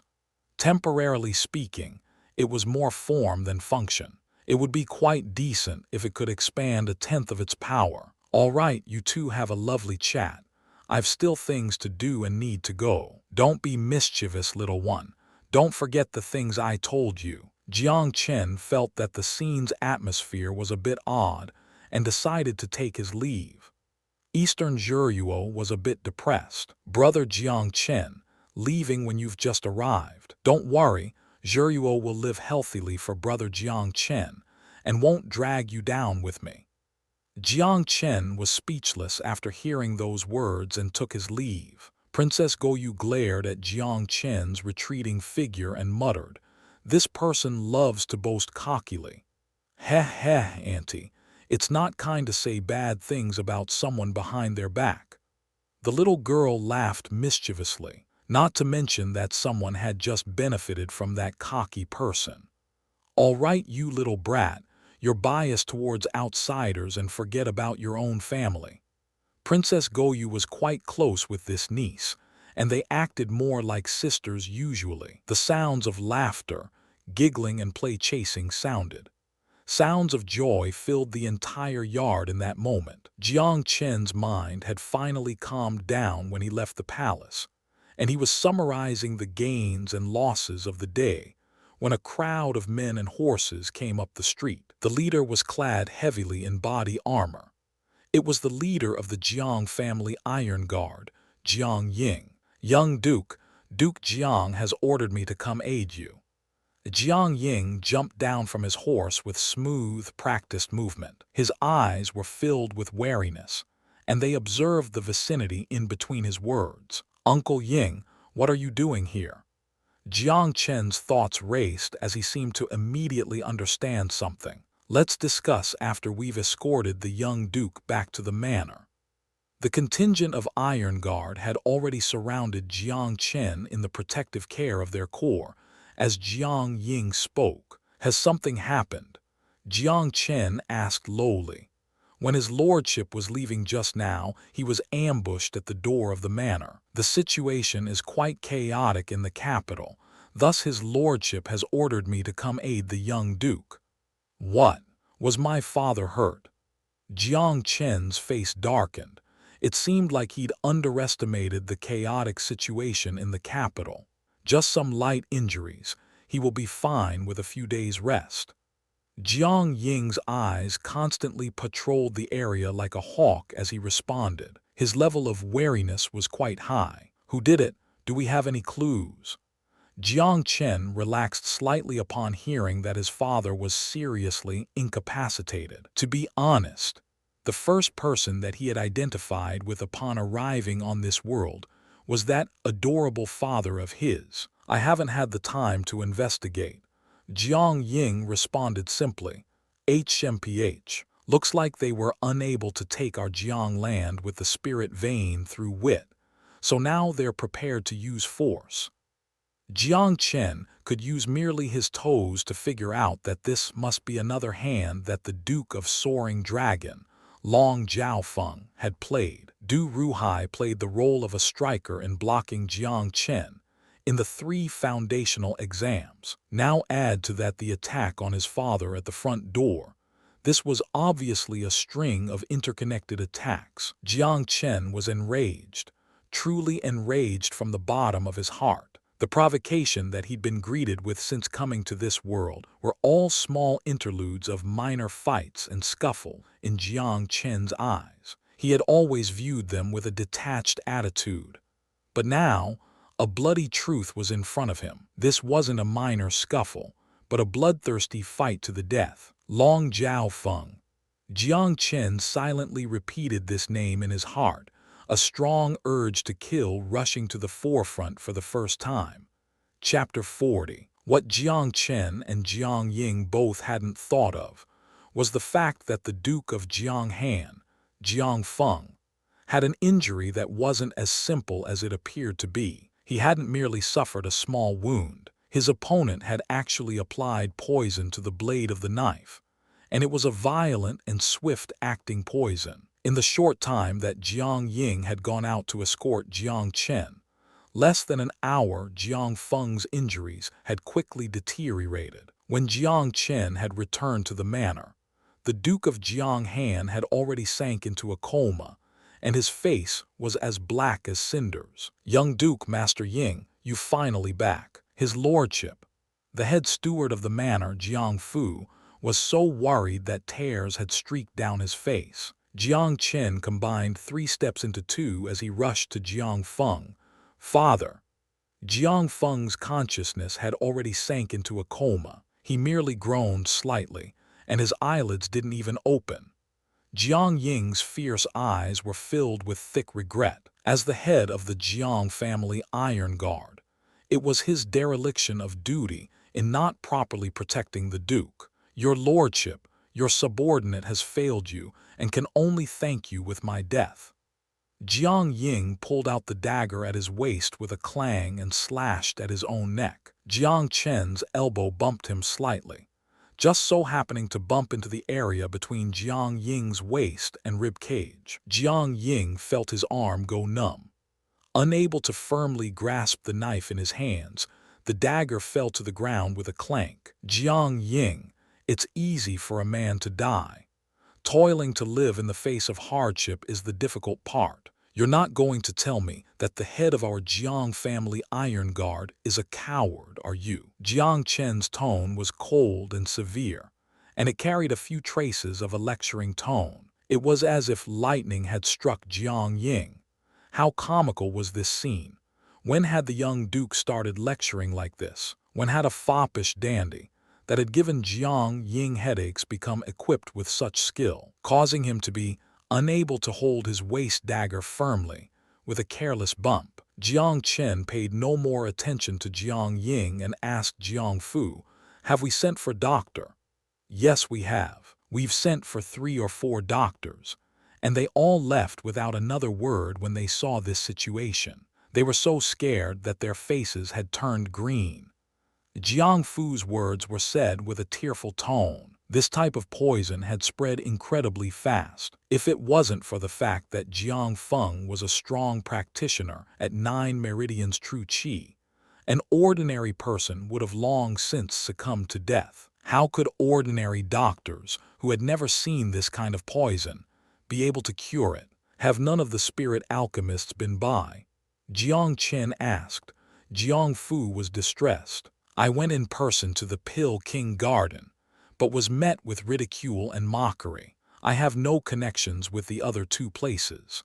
The Pill King Garden had always been in partnership with the Jiang family. Therefore, Jiang Fu had not given it too much thought when he went to the garden to ask for a spirit alchemist. He'd been subjected to a good round of ridicule and sneering, and it made him so angry that his entire body had shook. Jiang Chen was speechless.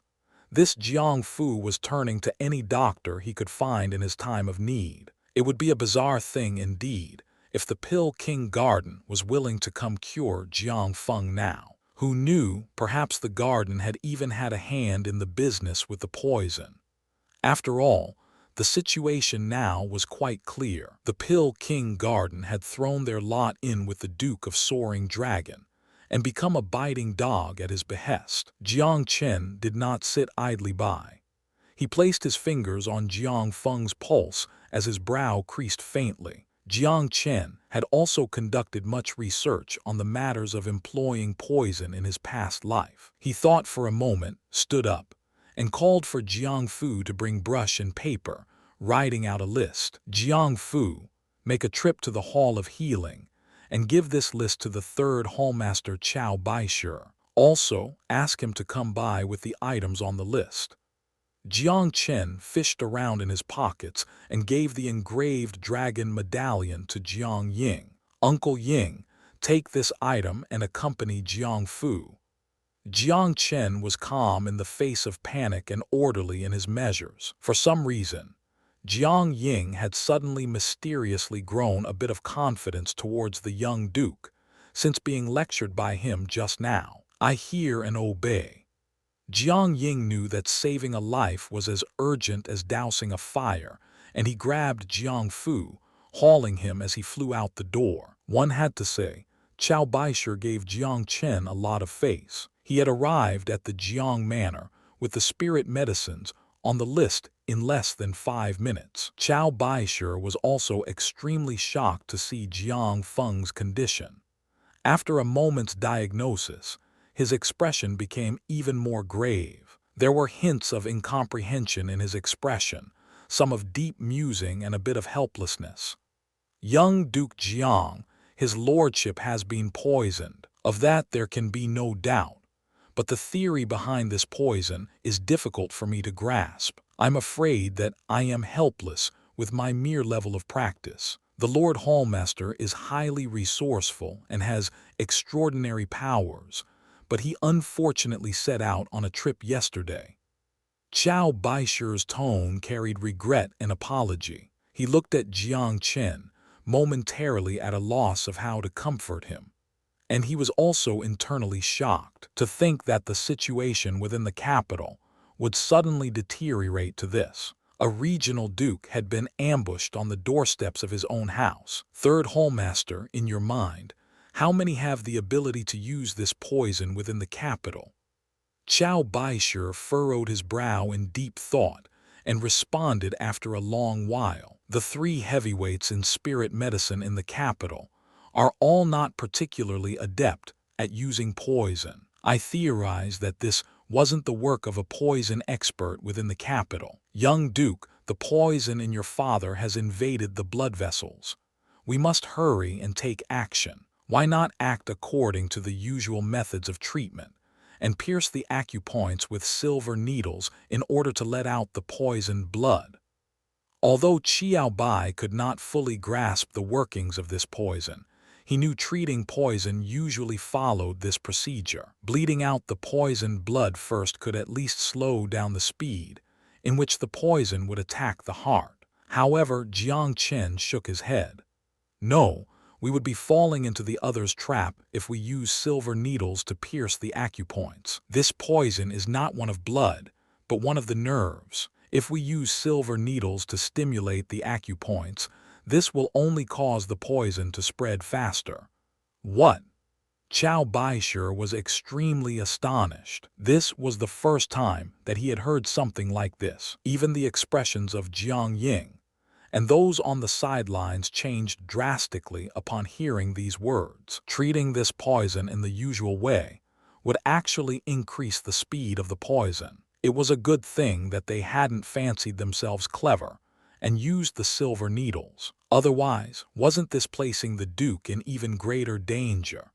Qiao Baishe suddenly remembered something and his brows quirked. Young Duke, you wrote a list for me and told me to bring those spirit medicines over. Do you already have a way to cure it? Jiang Chen nodded lightly. If the level of my practice were similar to my father's, I would be able to easily cure him of this poison. However, my father's level is much higher than mine, and thus it will take some effort to cure him. But I have my ways. Jiang Fu, prepare a secret room. Jiang Ying, activate the manor's highest level of alert. Third Hallmaster, thank you for making the trip. Please wait here. I will come chat with you when I have cured my father of the poison. Qiao Baishe found it difficult to scratch the itch in his heart upon hearing Jiang Chen's words. He had never seen this kind of poison before, and really wanted to observe from the side. But he also knew that there couldn't be a moment of distraction during the process of curing the poison. So he fiercely contained his curiosity. But he would never agree to returning to the hall at this moment if someone told him to. He wouldn't give up this prime opportunity to broaden his perspectives. Besides, he also wanted to use this opportunity to fully understand the theory behind curing this poison. As a spirit alchemist, Qiao Baishe was an avid scholar. How could he miss a chance to learn and increase his skills? He was willing to wait for 10 days and 10 nights, without even the slightest crease of his brow, not to mention for just a short while. This poison, although extremely incomprehensible in the ingredients used, wasn't enough to stump the widely knowledgeable Jiang Chen. Although there were some uncommon methods used in the application of this poison that confounded even Qiao Baishe, a hallmaster in the Hall of Healing. Whoever had used the poison would count as an adept in using poison. To Jiang Chen, though, these tricks were all still at the pediatrics level. One had to know, Jiang Chen had spent millions of years in studying the Tao of alchemy in his past life. What had he not seen? Many of the alchemy immortals had often come to ask questions of Jiang Chen. Jiang Chen in his prior life was a wastrel in the aspect of training martial Tao, but was a preeminent master at the level of being able to laugh proudly at the heavens in terms of the Tao of alchemy. In the entire process of Jiang Chen preventing Jiang Ying from committing suicide, instructing them to bring back Qiao Baishe, writing the list and conversing with Qiao Baishe just now, he had actually been continuously contemplating how to cure the poison. Finally, he settled on a method that was most reliable for a cure. After entering the secret room, Jiang Chen thoroughly crushed all the spirit medicine and completely dispersed them using vast waves true qi, incorporating the medicine into the true qi and conducting them into Jiang Feng's body. The theory of using true qi to conduct medicine seemed simple in theory, but it wasn't something that just anyone could use to cure a poison. First of all, the two people's true qi must be of a common origin and could not have even the slightest bit of conflict. Otherwise, the true qi would oppose each other, and the slightest conflict between the true qi would be enough to stimulate the poison and result in the poison spreading in all directions. This process wouldn't tolerate the slightest bit of interference. For Jiang Chen, the only problem lay in the difference between his 6 meridians true qi and Jiang Feng's 9 meridians true qi. Since this was the case, he would have to be careful of the poison counterattacking while he was in the process of curing his father. It was a good thing that Jiang Feng was in a poison-induced coma. Although his consciousness still went through the motions of manipulating true qi out of habit, there was no way he could actually activate the limits of his true qi. Add to that the fact that Jiang Chen was practicing the secret of the 9 laughing oceans, a method that was hundreds of times more sophisticated than Jiang Feng's vast waves method. Therefore, Jiang Chen's vast waves true qi enjoyed absolute advantage and solidly conducted itself into Jiang Feng's body, carrying the antidote medicines to all corners of Jiang Feng's body. In this matter, the process of curing the poison became simple. Jiang Feng leisurely woke up after an hour. "Chenner, you've cured me of my poison." Jiang Feng immediately extended his senses and was even more surprised. "Such rich and pure vast waves true qi you. Chenner, what level is your vast waves method?" Jiang Feng thought the rich and pure vast waves true qi were simply incredible. Jiang Chen chuckled. "Father, I wanted to talk to you about this matter. I'm practicing not the vast waves method, but the secret of the 9 laughing oceans. Vast waves method is merely an offshoot of it and is a method that shares a common origin with it. Secret of the 9 laughing oceans." Jiang Feng had become completely petrified. "Yes, for instance. This secret of the 9 laughing oceans is like the old ancestor of the vast waves method. Father, find your inner peace and I'll tell you. Practice the secret of the 9 laughing oceans from now on, and I promise that you'll break through the shackles of the 9 meridians true qi within a month and join the ranks of the true qi masters. Within the realm of true qi, 10 meridians true qi to 12 meridians true qi were all called true qi masters. Becoming a true qi master meant entering the top levels of the true qi realm. The practitioner was bound to become the apex of the strong in the Eastern Kingdom. It was as if Jiang Feng was in a dream, and his expression still had not fully recovered. But Jiang Chen's next sentence still fully flabbergasted him. "Father, this secret of the 9 laughing oceans is an advanced method. Practicing this method will grant you a 70% chance to assail the Spirit Tao realm." Spirit Tao realm.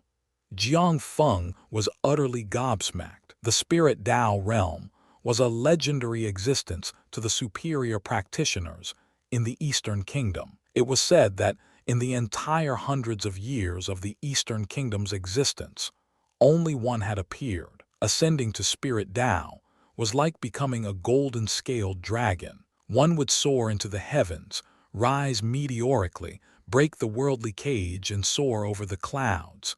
Chapter 41. Jiang Chen walked out of the secret room after roughly 4 hours. To be honest, the process of curing the poison had only taken about an hour. Jiang Chen had then taken another hour to fully pass on to his father all the aspects of the secret of the 9 laughing oceans. In addition to that, Jiang Chen had used this time to go over the mysteries, the keys to training in, and several details of the secret of the 9 laughing oceans. Bridging the gap between the vast waves method to the secret of the 9 laughing oceans wasn't that difficult. After all, the vast waves method was derived from the secret of the 9 laughing oceans. The secret of the 9 laughing oceans was merely an upgraded method at the end of the day. Of course, the mysteries contained within the secret of the 9 laughing oceans were more than 10 times that of vast waves method. As a duke of a territory, Jiang Feng's potential was quite good. Otherwise, he wouldn't have been able to train to the peak level of the vast waves method at 30-some-odd years old. If it hadn't been for the restrictions of the method, his current level of practice would definitely not be as simple as 9 meridians true qi. With Jiang Feng's potential, it was a sure bet that he would enter the ranks of the true qi masters. When Jiang Chen walked out from the secret room, Jiang Ying and everyone else immediately rushed up to him. "Young Duke, his lordship." Jiang Ying was the most concerned with Jiang Feng's well-being. He was admonishing himself quite severely, and he felt that the Duke had been hurt because he hadn't properly protected him. "Father has sealed the doors."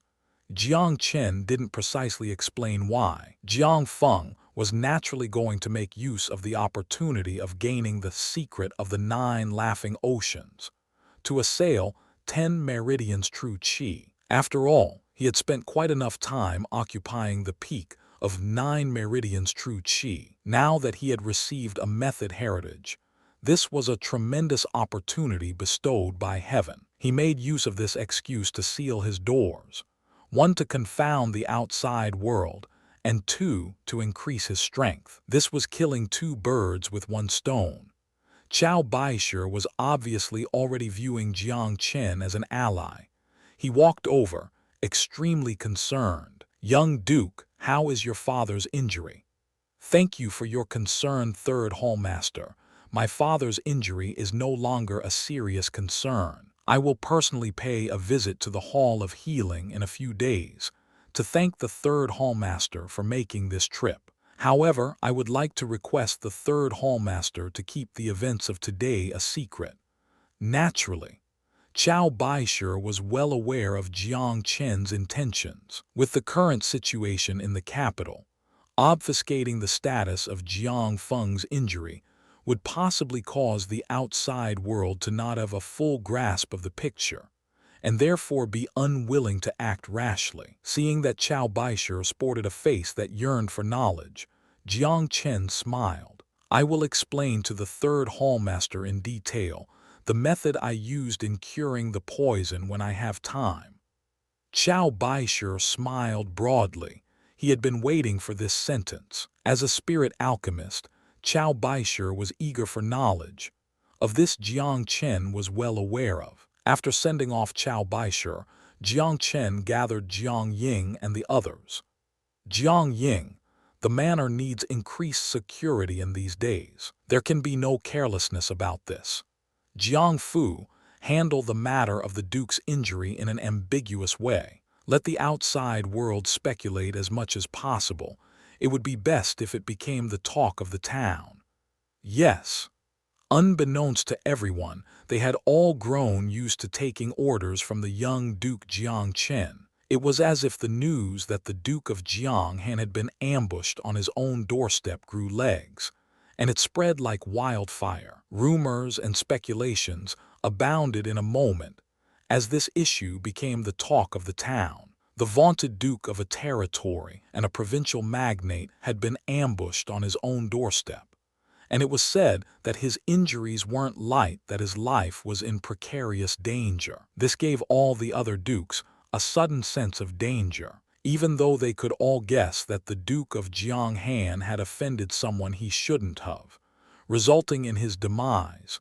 But still, even the Duke of a province had experienced an assassination attempt in the capital. Some of the dukes even held sympathy for one of their own kind. After all, the Duke of Jianghan was the unlucky one today, but tomorrow, who knew if it'd be someone else's turn? Once a precedent had been set for things like this, no one knew what else might happen afterwards. Apart from those who were unfriendly with the Duke of Jianghan, other dukes who were neutral were quite sympathetic towards the Duke Jiang's circumstances. Within the Soaring Dragon Manor, the Duke of Soaring Dragon was holding a private banquet within his manor and was feting his honored guests. Those who could appear at such an exceedingly private banquet were all esteemed guests, and the Duke of Soaring Dragon's best friends and confidantes. Beside the main seat, next to the edge of Duke Long's seat, sat a man wearing silver long robes with fey and strange flowers embroidered on them. This man emanated a phantom,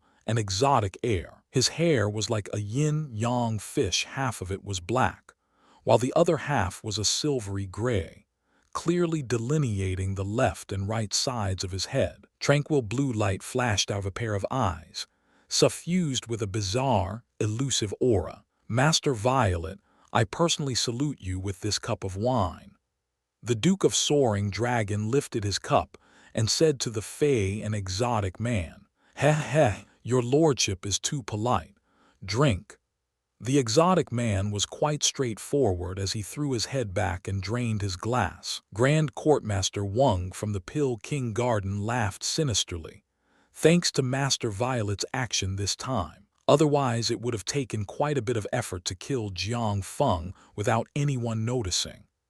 The exotic man, Master Violet, laughed faintly, but unceremoniously accepted Courtmaster Wang's flattery with no hint of humility. The Duke of Yanmen, Yan Jioj Wang, chuckled.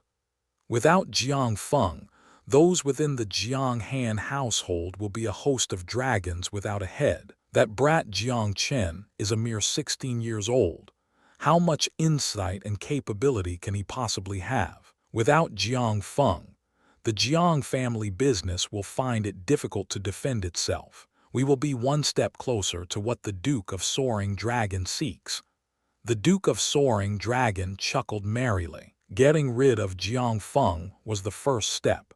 The second step is to seize the Jiang Han dukedom. Only when the medallion signifying the ownership of that dukedom is in the hands of our own people will this step be viewed as complete and perfect.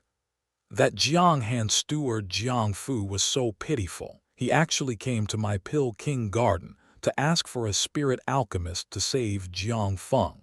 It looks like the Jiang family is turning to any doctor they can find in their time of need. Courtmaster Wang felt that he had vented quite a bit of his ill humor whenever he thought of this. And what of Jiang Feng's injury? The Duke of Soaring Dragon asked. Courtmaster Wang hastily responded. With Master Violet making his move, Jiang Feng is dead without a doubt. Even a true Qi master would find no antidote if struck with this poison, much less his 9 meridians true Qi. The Jiang family and the Hall of Healing have a strong relationship. I am worried that the Hall may come between our goal.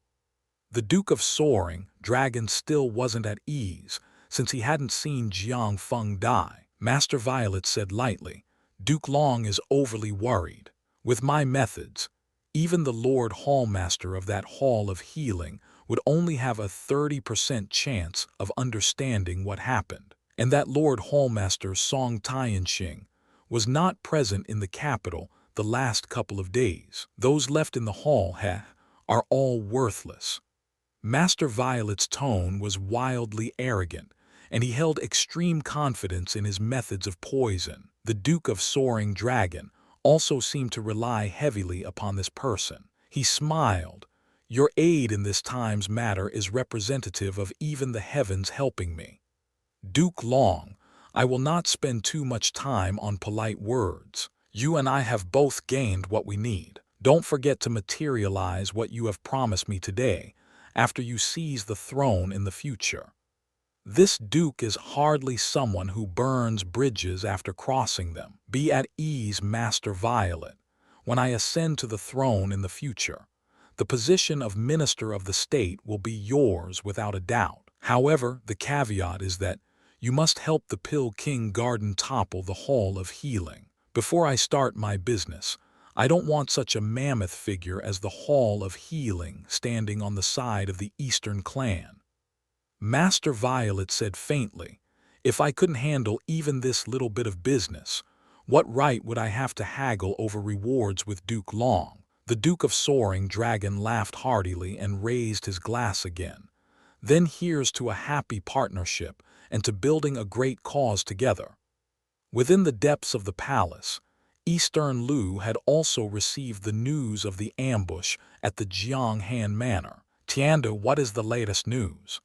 Eastern Lu was in an exceedingly poor mood. He had just taken down Du Ruhai today, and had obliquely struck at Duke Long's arrogance. Who would have thought that this Long Jiaofeng would pull out this on the flip side, and pointed the spearhead at Jiang Feng. If Jiang Feng died because of this, the impact to the royal family would undoubtedly be greater than the one caused by the pruning of Du Ruhai. Regardless of how one looked at it, it was still him, Eastern Lu, who had come up short. After all, Jiang Feng was a provincial magnate, and his meaning in recent strategy had increased abruptly.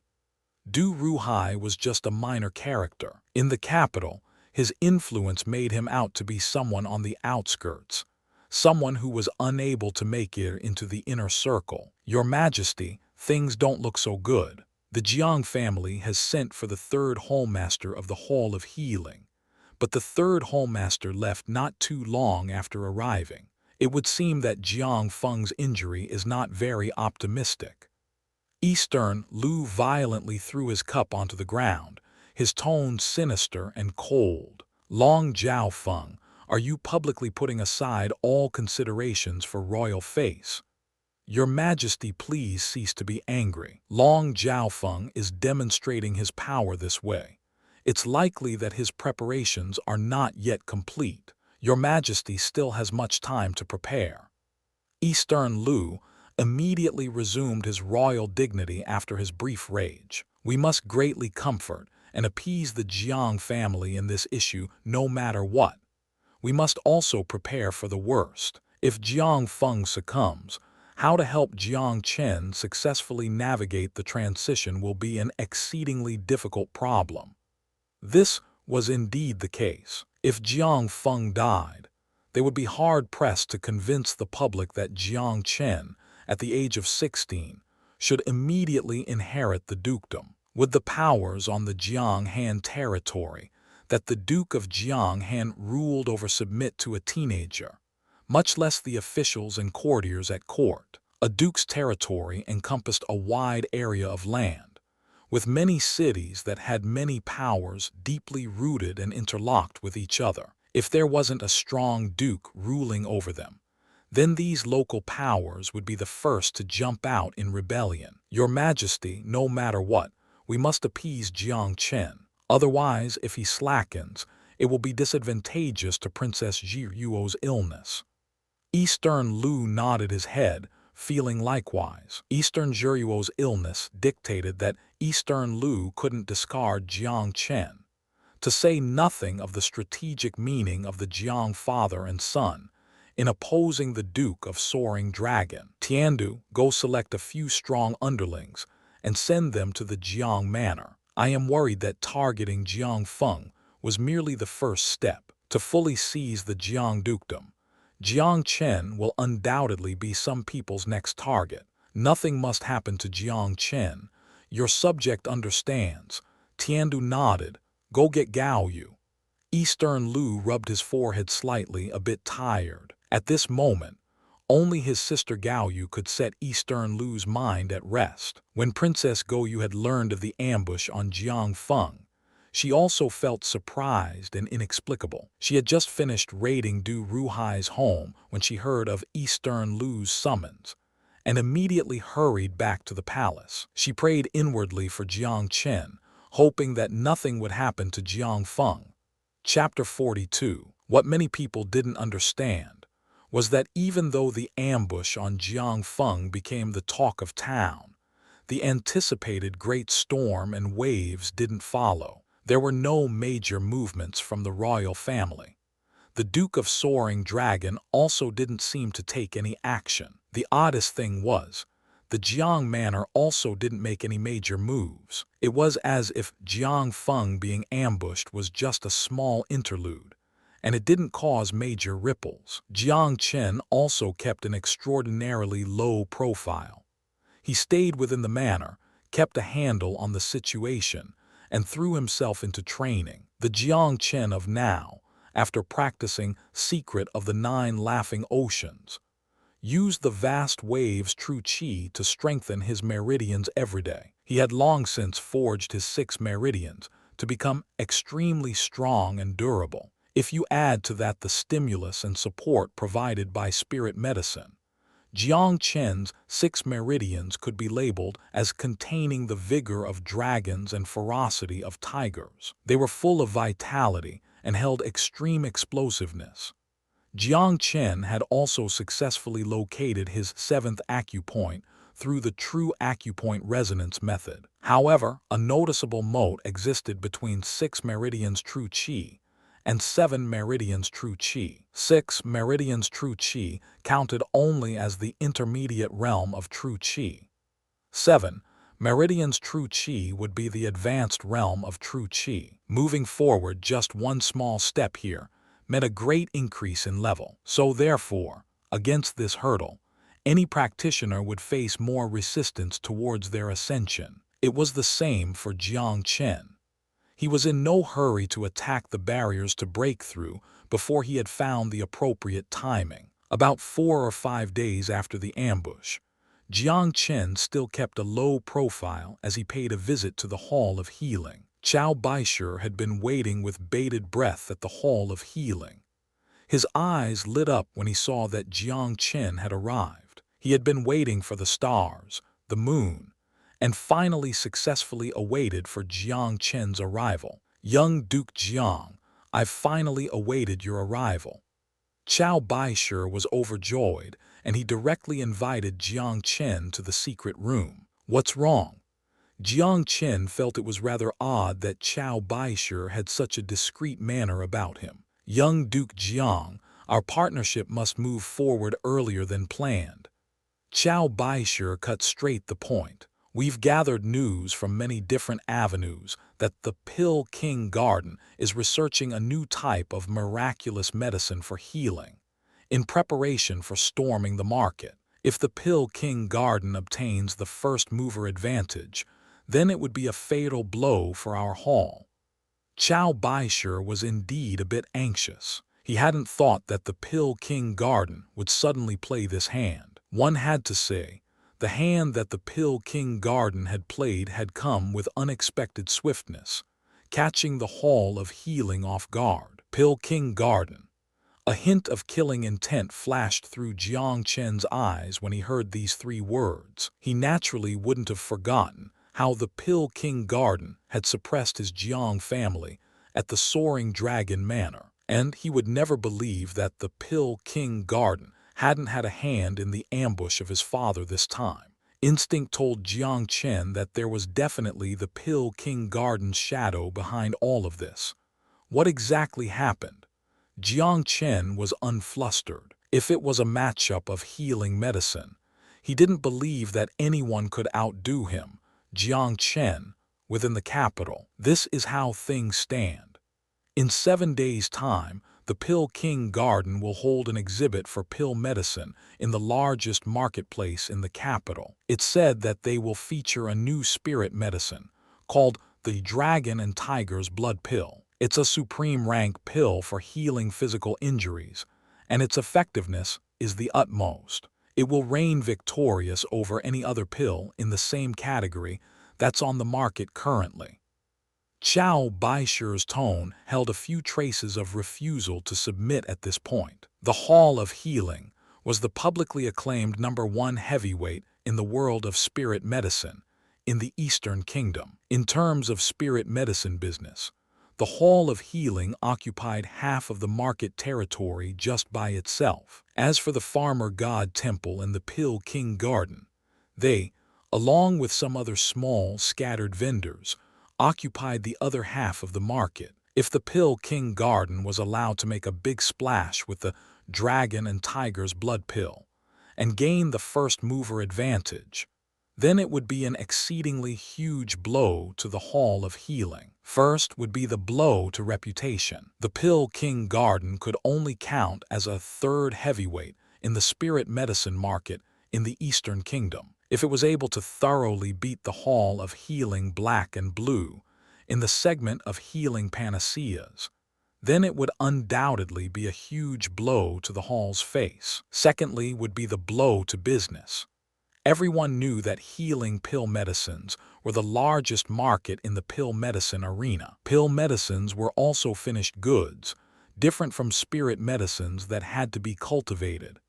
Its prices were often quite astonishing. If the Pill King Garden was able to completely eat up this market, then its strength would be sure to greatly increase after a few years. But in terms of competition, others decrease when another increases. Who knew? Perhaps the position of #1 spirit medicine heavyweight in the Eastern Kingdom would change hands in 10 years. No matter how one looked at it, the Hall of Healing would not sit idly by and watch the Pill King Garden rise to power. Jiang Chen had also heard these connotations from the words that Qiao Baishu had spoken. The Pill King Garden suddenly becoming so high profile likely means that They have completely thrown their lot in with the Duke of Soaring Dragon and found a big backer.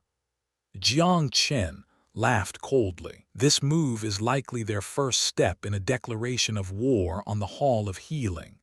Third Hallmaster, forgive my candor. The ambitions of the Pill King Garden are great, and they are mostly likely rushing at an aim of replacing the Hall of Healing. Chow Baishi's face was ashen. My Hall of Healing has occupied the position of #1 spirit medicine heavyweight in the Eastern Kingdom for hundreds of years. As a latecomer upstart, the ambitions of the Pill King Garden are simply a bit too great. Young Duke Jiang, I don't wish to put on any airs. As of today, your house and mine are actually two grasshoppers tied on the same string. Jiang Chen smiled leisurely. If they were to put on the exhibit tomorrow, then we really wouldn't have enough time. 7 days from now leaves us a lot of time. Chow Baishi's severe expression relaxed slightly upon hearing Jiang Chen's words. Can we refine the heavenly karma pill in 7 days? Chow Baishi couldn't really make an estimate and spoke these words with hesitation. Third Hallmaster, do you only want to refine the heavenly karma pill? Playing it by ear means always residing in passivity. We make not a move because we choose to, but when we do, we need to make such a move that the Pill King Garden has no room and ability to counter us. An astounding aura pulsed between Jiang Chen's brows. He had finally revealed his long-concealed extraordinariness. Young Duke Jiang, do you possibly have other plans? Never would have Chow Baishi thought that Jiang Chen's appetite would be even bigger than what he'd imagined. Tell me first, what is the pill medicine that the Pill King Garden is most proud of, and thus the basis of their footing in the capital? Or to put it another way, what is their core competency? Chow Baishi mused silently for a moment and said, a large half of the Pill King Garden's business is concentrated in 2 areas, one of which is pill medicine that replenishes and gathers qi, and the other pill medicine that clears internal fire and calms the mind.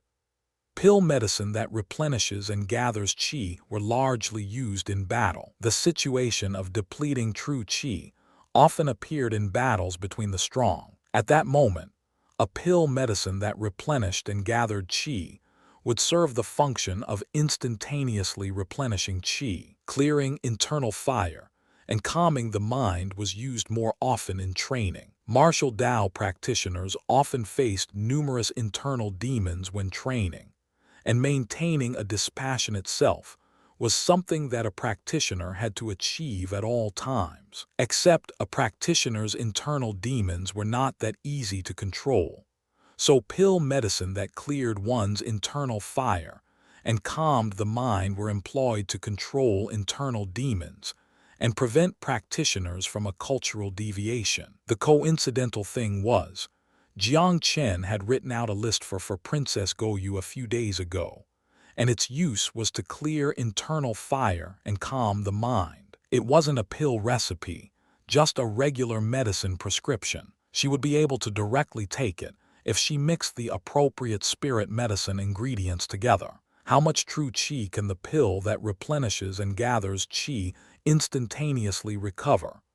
Jiang Chen asked with curiosity. Our Hall of Healing has a similar product, but one pill can at most recover 20% of true qi. It also cannot be taken in succession. It will be ineffective if retaken within 2 hours. Chow Baishi was a bit shamefaced. Our hall has always wanted to expand into this arena, but the technical barrier to a qi replenishing pill is high and difficult to break through. The Pill King Garden actually is ahead in this area. Their qi replenishing pill can instantaneously recover 30% true qi, and usage can be repeated after an hour. Jiang Chen nodded. What of their mind calming pill? There are no quantitative measures for this type of pill, but its effects are instantaneous and readily apparent after being taken. Our hall is also slightly inferior to the garden in this regard. Chow Baisher did not deceive himself and truthfully conveyed the situation to Jiang Chen. Jiang Chen didn't respond immediately, but closed his eyes and pondered. After a long while, Jiang Chen's finger lightly tapped on the table. What if we were to produce a pill that could instantaneously recover 40 to 50% true qi? Would it defeat the Pill King Garden in this area? Instantaneously recover 40 to 50%. Chow Baisher surged to his feet with a face full of excitement. If our hall had such a good product, based on our sales channels and networks, as well as our strong distribution capability, we can absolutely cause the garden's products to go into the trash heap within half a month. If the costs of the mind-calming pill was only 1/10 of similar pill products, but its effects were superior, would it be enough to throw the Pill King Garden's products once more into the trash? Jiang Chen asked again. Costs of goods sold are only 1/10. Its effects are superior. Then what else is there to say? It will definitely put them into the trash heap. We only need to wage a price war to wipe the floor with them. Chow Baisher was agitated with excitement, and his eyes were filled with desire. Young Duke Jiang, are you joking when you say all this? Jiang Chen said faintly, do I look like I'm joking? This. Chow Baisher was at a momentary loss for words, but his trembling lips betrayed the wild and crazy emotions that were currently running through him. The mere thought of this situation coming to bear fruit, and the victorious scene of thoroughly beating the Pill King Garden, was enough to cause Chow Baisher's heart to race and his hot blood to thrum quickly. I only have one request, and that is to completely pulverize the Pill King Garden, make them disappear, and have that Wang fellow beg in the streets. Jiang Chen felt a deep-seated internal disgust towards Grand Courtmaster Wang. Whenever he thought of the haughty tone that person had adopted as he lectured Jiang Chen's father, Jiang Chen had the urge to stomp him to death. Young Duke Jiang, if we were to crush the Pill King Garden in these two areas, then the garden would be a fly without wings. It wouldn't be able to struggle for long, and we would be able to swat them with one wave of a hand. Old rules with regards to the split. I'll take 60 and you 40. Chow Baisher nodded his head repeatedly. That is how it should be. Young Duke Jiang is indeed a phoenix or dragon amongst men. Allow me to say something fawning, and that is truthful. Our hall is honored even by a split. Chow Baisher was a smart man. The lower his profile was now, the more goodwill he would engender from Jiang Chen. At this moment, the smart Chow Baisher knew clearly that the partnership between the Hall of Healing and Jiang Chen was not one of equal footing. The hall was dependent on Jiang Chen and curried favor with Jiang Chen. If he didn't get that relationship straight, then the hall definitely wouldn't be in business for long. Chapter 43. The plan was to be put into action immediately.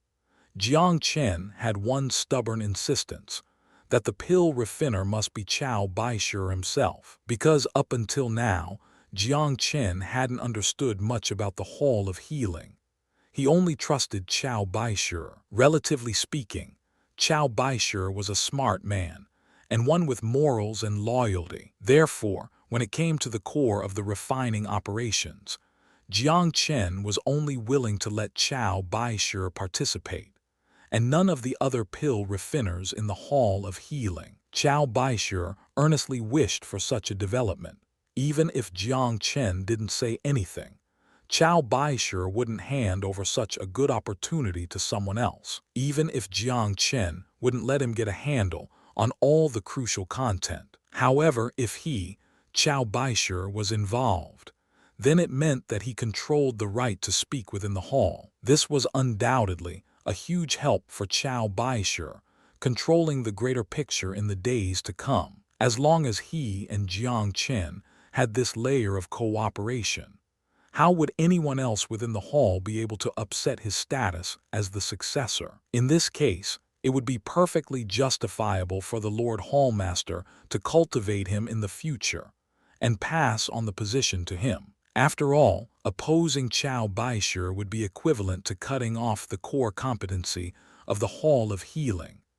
Chow Baisher was extremely grateful. He felt that he had made an extraordinarily wise decision that day. If it wasn't for the fact that he sold that Dragonbone Sun grass to Jiang Chen against all odds, then the current situation in the capital would likely look completely different, and he, Chow Baisher, would still be toiling away within the hall with his tail tucked between his legs. And now, if he could successfully execute all of these things, and do away with their competitor the Pill King Garden in one stroke, then his strength, charisma, and leadership ability would spontaneously skyrocket. This way, his position within the Hall of Healing would be stable without a doubt, and he would receive countless endorsements. After all, everyone wanted to see a Lord Hallmaster that could bring revenues and honor to the Hall of Healing. Firmly suppressing the Pill King Garden would be an astonishing achievement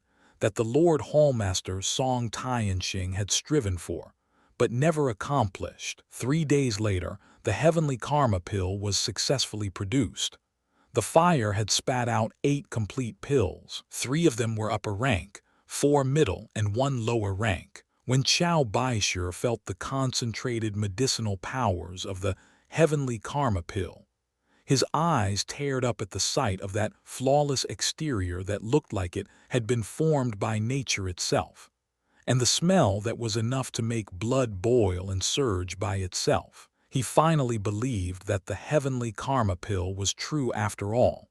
He had shouldered too much pressure in recent days. As the days went by, and the heavenly karma pill continued to fail to make an appearance, some skepticism and voices of doubt also sounded from within the Hall of Healing. They suspected that they had been played by Jiang Chen this time, and now that the heavenly karma pill that had captivated hearts was finally in front of Chow Baisher, how could he not wash his face with tears? A pill refiner felt the most accomplishment, and thus was most moved at the moment when the fires died down to reveal the fully formed pill. Chow Baisher was no exception.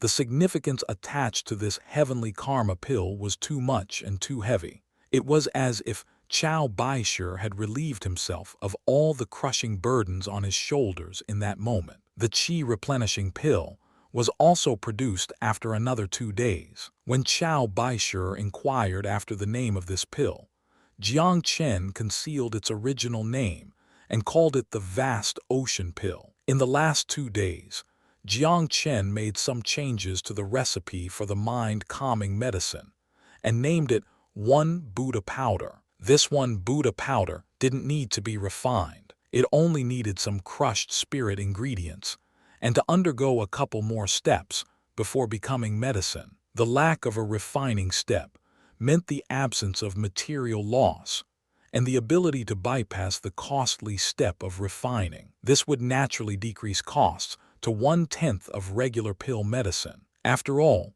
8 or 9 out of 10 pills were lost in the refining process. Out of ingredients enough for 100 pills, only 10 or 20 pills would be able to be successfully refined in the end. A highly skilled refiner could possibly refine 20 or 30 pills, but it wasn't a guarantee that that would always be the case. Chow Baisher had barely slept over the past 6 days, but he was still full of very strong vigor. He had the vitality of dragons and ferocity of tigers. It made one suspect that he wouldn't say that he was tired, even if he engaged in fierce battles for another 2 months. Indeed, Chow Baisher's professional passion had utterly immersed himself into this business. The shock that Jiang Chen brought him over the past 6 days had simply been too great. Although he had been the one in charge of actually refining the pill, Jiang Chen had been the one in control of the core operations and recipe. Chow Baisher had no complaints about this setup.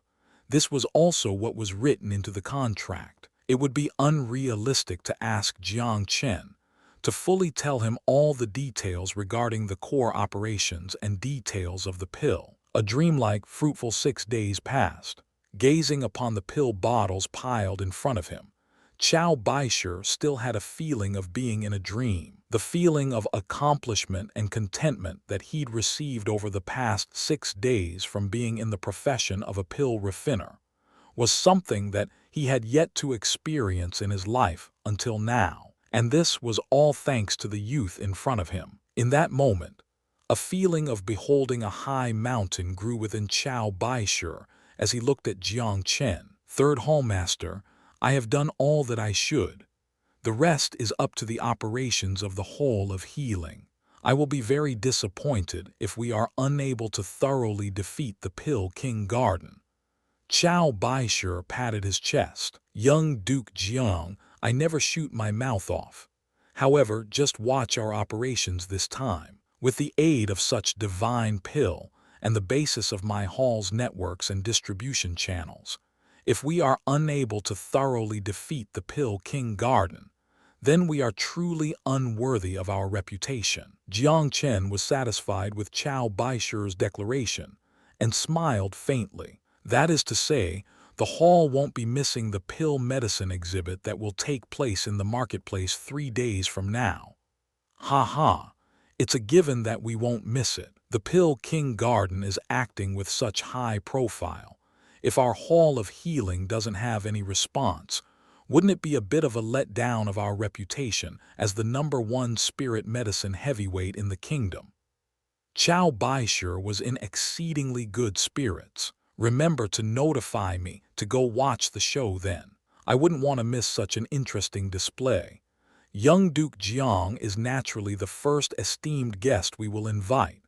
Chow Baisher smiled. Oh right, remember to send an invitation to Princess Goyu when the time comes. There's a portion of the 1 Buddha powder reserved for Princess Goyu. Jiang Chen happened to say. Oh, Princess Goyu also has a portion. Chow Baisher blanked momentarily and immediately smiled. Then we must prepare a gift of gratitude for Princess Goyu. Jiang Chen laughed heartily and thought, that woman Goyu probably doesn't want for money. But given that the Hall of Healing was giving a gift, they probably would be too embarrassed to give anything below 1 or 2 million silver. After spending a full 6 days in the Hall of Healing, when he returned to the manor, his father Jiang Feng still remained behind closed doors. Jiang Chen knew that his father's sealed door training this time could last anywhere between 1 month to 3 or 4 months. With his father's martial Taoholic tendencies, he probably wouldn't come out before he'd broken through 10 meridians true qi. Perhaps the day that his father opened his doors would be when the first true qi master appeared in the Jianghan manor. Since Jiang Chen had already given his orders before he went to the Hall of Healing, everything was still relatively calm. Panic hadn't ensued just because Jiang Chen had not appeared for a period of time. Jiang Fu, what has happened outside during this time?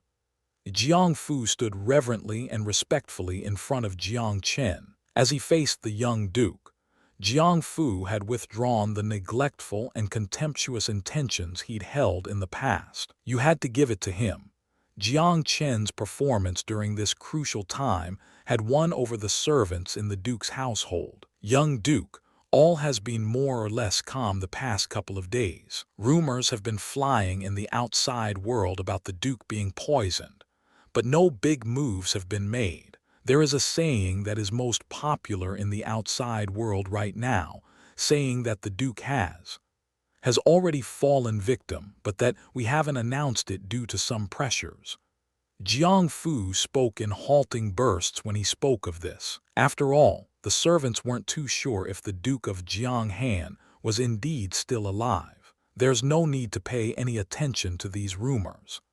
Jiang Chen was naturally most aware of his father's current situation. Has anyone come to find me over the past couple days?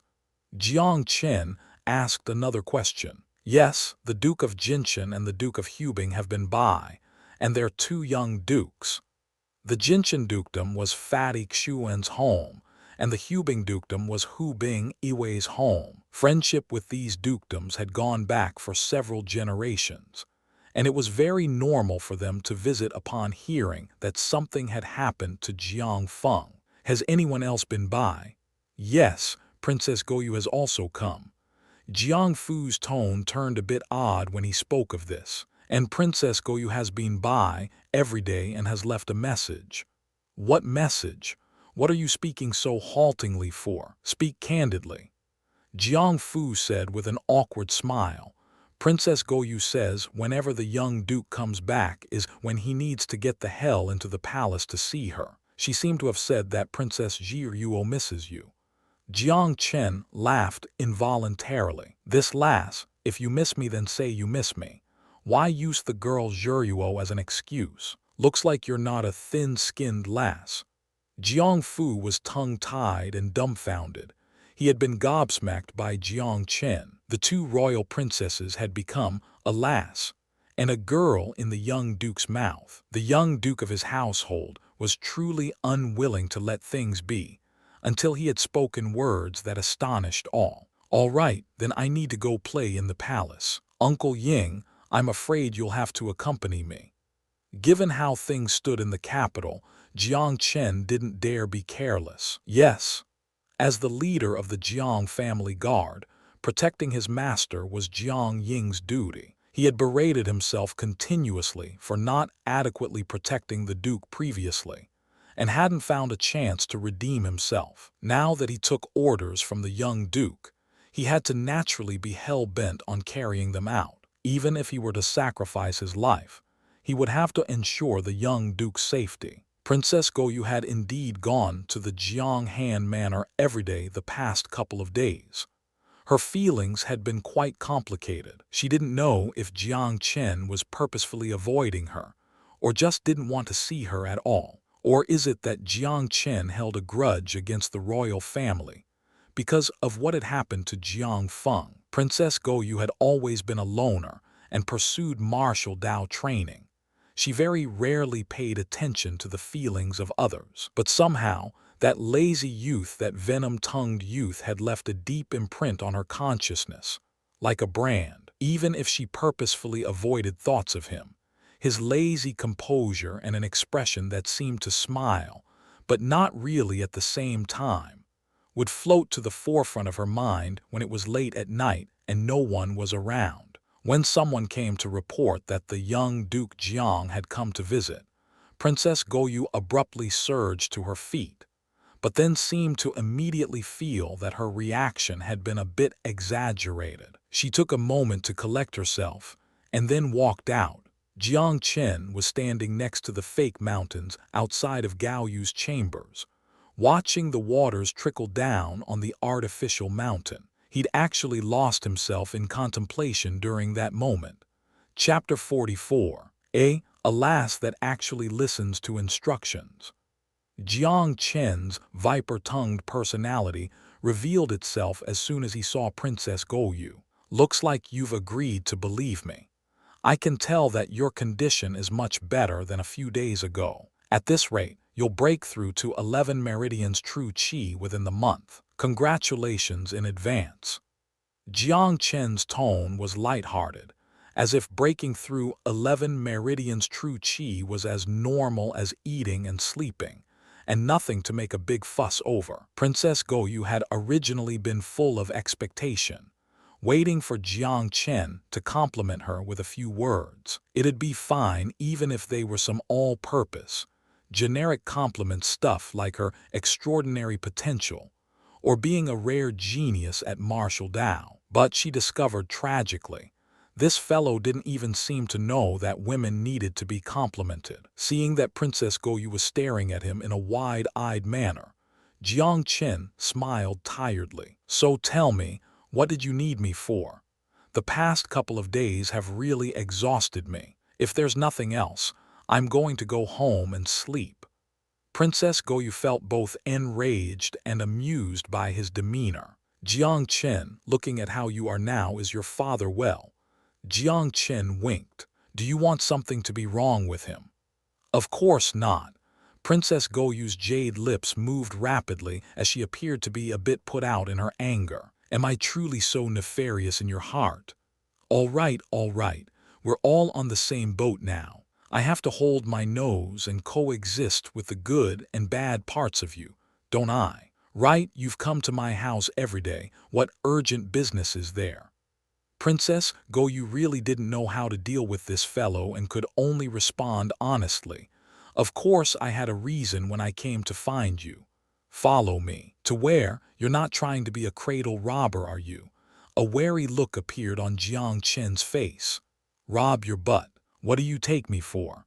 Princess Goyu almost directly slapped his face. You're so fierce and you look like a tomboy. Do you like women? Princess Goyu was utterly defeated. If looks could kill, Jiang Chen would have absolutely died at least 10 times at this moment. He followed Princess Goyu along her way, and the two arrived at a large warehouse, surrounded by heavily armed guards on all sides. They all made their respective bows upon seeing Princess Goyu. Jiang Chen, come inside with me. Jiang Chen still gave Princess Goyu some face in front of others as he docilely walked inside. This was actually a large treasury. The gold, silver, and other treasures inside were piled into a small mountain. All sorts of strange and precious treasures were piled high on racks on its two sides. What do you think these are? Princess Goyu asked. Isn't that nonsense? I'm not blind. Jiang Chen responded snappily. These were all raided from Du Ruhai's house. They sit here untouched. Ah, this dog of an official was this greedy. Jiang Chen started cursing loudly when he heard these were Du Ruhai's loot. So it pays this much to be an official in the capital. I must thoroughly consider moving to the capital and becoming an official. What's the big deal in being a duke? Fighting wars every day, shedding blood and sweat, and having to face suppression in the end. How nice it is to be an official. An unimportant and minuscule official like Du Ruhai could hoard so much wealth. I say, what's your purpose in bringing me here? Are you trying to corrupt me? If that's the case, I only have one sentence you win. Hurry up and move all these things into my home. Princess Goyu was so amused by his manner of complete seriousness that she involuntarily cracked a smile. She suddenly discovered that it was quite relaxing being with this damnable sort of character. This fellow was always up to a dirty trick of some sort whenever he found the opportunity to do so, and his open-minded optimism always suffused his seemingly diffident demeanor. Jiang Chen, my royal brother has instructed me that you can take your pick from the items here. You really are planning on corrupting me. Jiang Chen hadn't thought that Princess Goyu had brought him here for this purpose. You can't possibly really want all of it.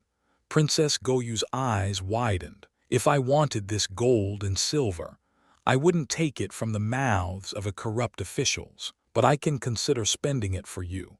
Jiang Chen said with a merry laugh. If I remember correctly, there's been successive floods in recent years within the territory of the Jinshan dukedom, and the people have fallen on hard times. 9 houses out of 10 are deserted.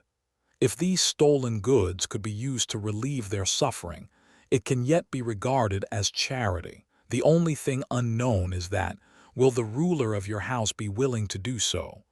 Are you serious? Princess Goyu had never thought that such words would come from Jiang Chen's mouth. This enabled her to gain a better understanding of Jiang Chen. Jiang Chen said with a grave face, "Do you think I would joke with the lives of millions of victims of a natural calamity?" Princess Goyu felt a wave of vertigo as Jiang Chen's awe-inspiring righteousness had driven her a bit out of breath. Finally, her phoenix eyes twitched. All right, I will make the decision on behalf of my royal brother. If I remember correctly, the Jinshan dukedom and yours are old family friends. Succoring victims are an act of benevolent rule. It benefits the face of your royal family. What does that have to do with the relationship between our two families? Jiang Chen's rebuttal caused Princess Goyu's face to flush red. She too felt that her words had lacked appropriateness and were deserving of admonishment. After a moment of awkwardness, Princess Goyu finally found a topic. Jiang Chen. This Du Ruhai was an avid collector of divine weaponry. These weapons are all out of the ordinary. Why don't you select an item or two? Oh, I surely won't be polite here. Jiang Chen didn't decline and came to the racks filled with weaponry. It was a bit of an exaggeration to call these mundane weapons divine weaponry. Jiang Chen swept his gaze over the lot. Most of these items were pieces of junk in his eyes. There were a few items that barely merited a look. Jiang Chen's gaze halted on a saber that was 3 feet long. This saber was hidden within its sheath, like a dragon hiding in the abyss. It looked inconspicuous from the outside, and it didn't have any trace of a gleam. But Jiang Chen's millions of years of memories from his past life allowed him to slightly perceive that some latent, wild power was hidden within its ordinary exterior. It was a kind of reservation that disdained showing its edge in mundane, common things. It was an arrogance that disdained wallowing in the mire with common weaponry. That's the one. Jiang Chen had chosen this saber with his first glance. It would keep to a subtle dormancy when it was time to keep a low profile. When its cutting edge was needed to be revealed, it would absolutely, unabashedly display that peerless brilliance. This was Jiang Chen's personality, and was also this saber's personality.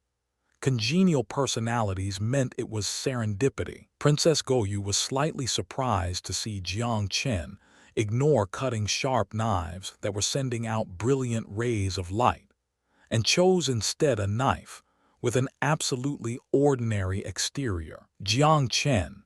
This is a piece of layered feather golden crystal and is a superb material for crafting weapons. Why didn't you decide upon it? Princess Goyu could only bite the bullet and make a recommendation. If Jiang Chen chose only a saber, Princess Goyu felt that this reward would really pale in comparison to the help that Jiang Chen had given her. Oh, I thought I could only choose one. Then I'll choose that as well. But I have this saber, and thus, temporarily, I have no need of other weapons.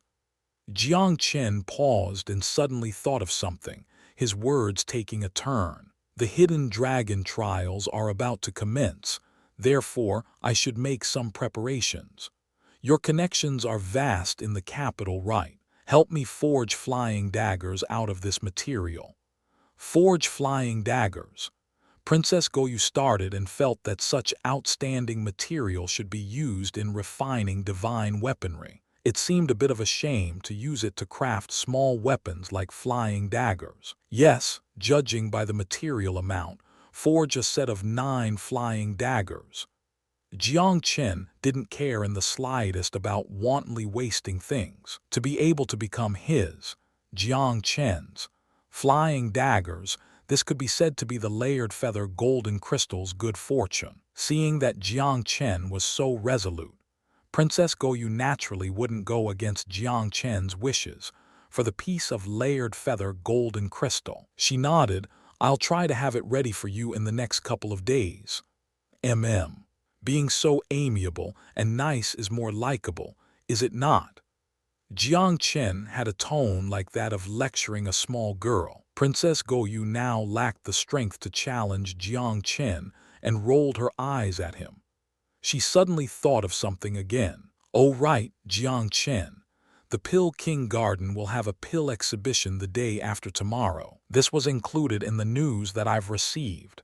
This Pill King Garden has great ambitions and likely has the Hall of Healing in its crosshairs. Your Jiang family has a partnership with the Hall of Healing, so you'd best be on your guard. Heh, I've also heard of this matter. It should be interesting. Jiang Chen flashed a harmless and innocent smile, completely not thinking anything of this matter. He carelessly spread out his hands. I'll be on my way if there's nothing else. Princess Goyu was extremely angry at seeing Jiang Chen care not a whit, but her thoughts suddenly took a turn. Wasn't this fellow always like this? At the Soaring Dragon Manor last time, hadn't he also been completely unconcerned? And what was the result? Bai Jianyun had been punished with 1 bout, and was now docile and obedient towards Jiang Chen, as if he was a completely different person. Could it be that this kid hasn't shown his face for a few days because he's been secretly preparing a fine scheme? The more she interacted with Jiang Chen, the more Princess Goyu understood about his acting style. When this kid displayed a harmless and innocent smile, perhaps this was when a plot was brewing. Given these thoughts, Princess Goyu couldn't help but feel anticipation, even though she felt that Jiang Chen didn't have a hope of winning against the Pill King Garden. But this Jiang Chen often committed astounding and shocking actions.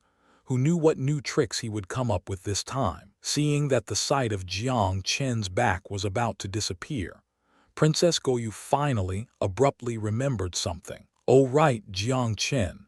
The situation in the capital is complex during this time. Commander Tiandu has decided to arrange for a couple of his best men to be sent to your Jianghan manor, who will answer to your commands. This will avoid you having a shortage of people when you need them. Let them come tomorrow. Jiang Chen carelessly waved his hand, having taken advantage of someone but still pretending otherwise. I'm saying this first, don't just send me a few sticks of wood. I'll reject the goods if they are not good to use. Princess Goyu truly wished to pluck off her shoe and beat this brat up. She'd been nice to him, even sent him men and gifted him presents. How dare he not have a single nice thing to say in return, and pick and choose instead? Rascal, this brat is a rascal.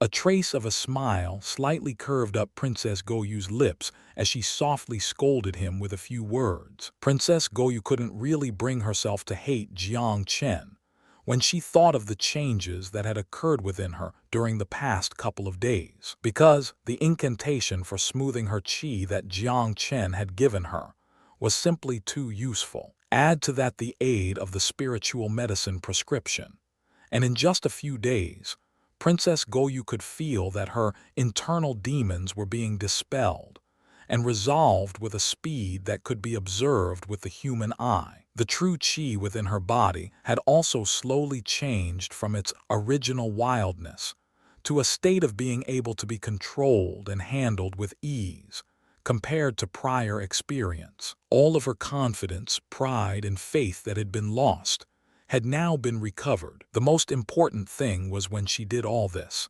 that familiar true meaning of martial Tao also reappeared naturally. 11 meridians true chi, a strong sense of desire, suffused Princess Goyu's eyes that were as brilliant as the stars.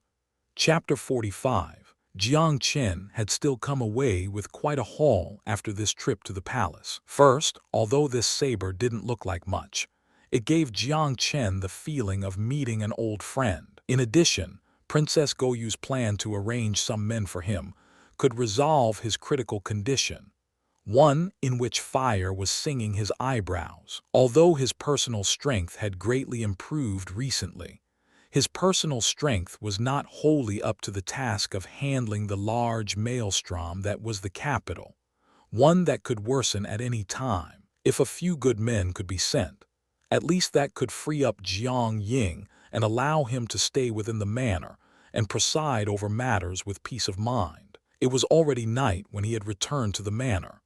Jiang Chen sat down cross-legged. The nameless saber was propped up in front of him.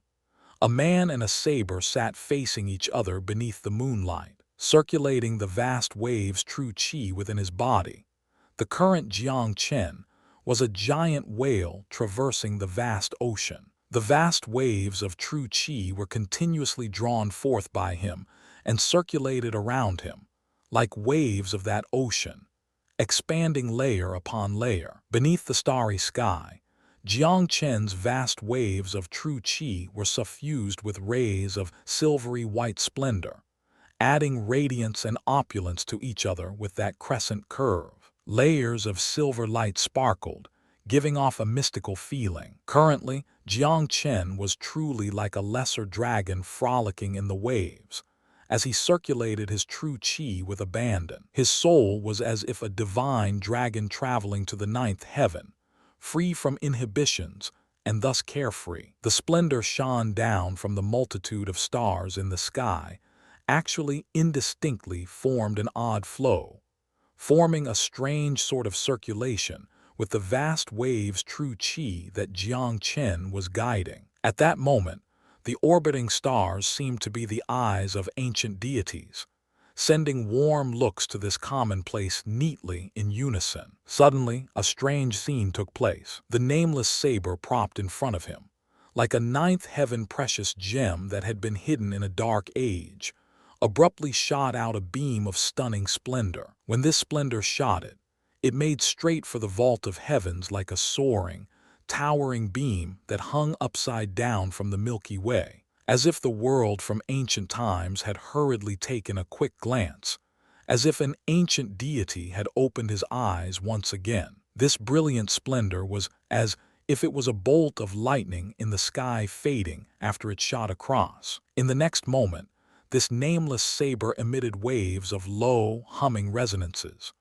The entire sheath started vibrating. A surge of frightening power, as if it was uncontrollable, burst out of the sheath, as if ancient, enormous demons were breaking through their seal, as if light that would cleave the earth was also erupting from the earth, as if tens of thousands of violent beasts were about to surge out of their cage. At this moment, Jiang Chen abruptly opened his eyes and used his right hand to lightly press down on the scabbard. "Partner, does this mean that you've awakened?"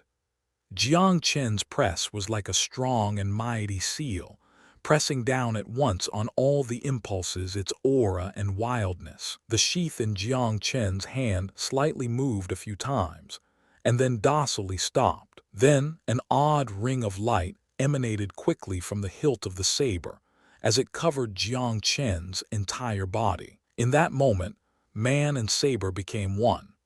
As if a solemn and dignified ceremony had been completed, a perfect union had been completed. In the next moment, a thought flashed through Jiang Chen's mind. This knife had already established him as its master, and was already admitting to him as its master. When this thought flashed through his mind, a wave of composed self-possession passed through Jiang Chen's entire body, as if a protection talisman had been planted in his body. An incredible feeling of safety stole throughout his entire being. In an exceedingly covert spot in the Eastern Kingdom, a sudden look of surprise shot from a mysterious elder's eyes. Looking at the brilliant splendor streaking across the sky like a meteor, his eyes were filled with shock, astonishment, and even a few hints of fear. Such frightening splendor!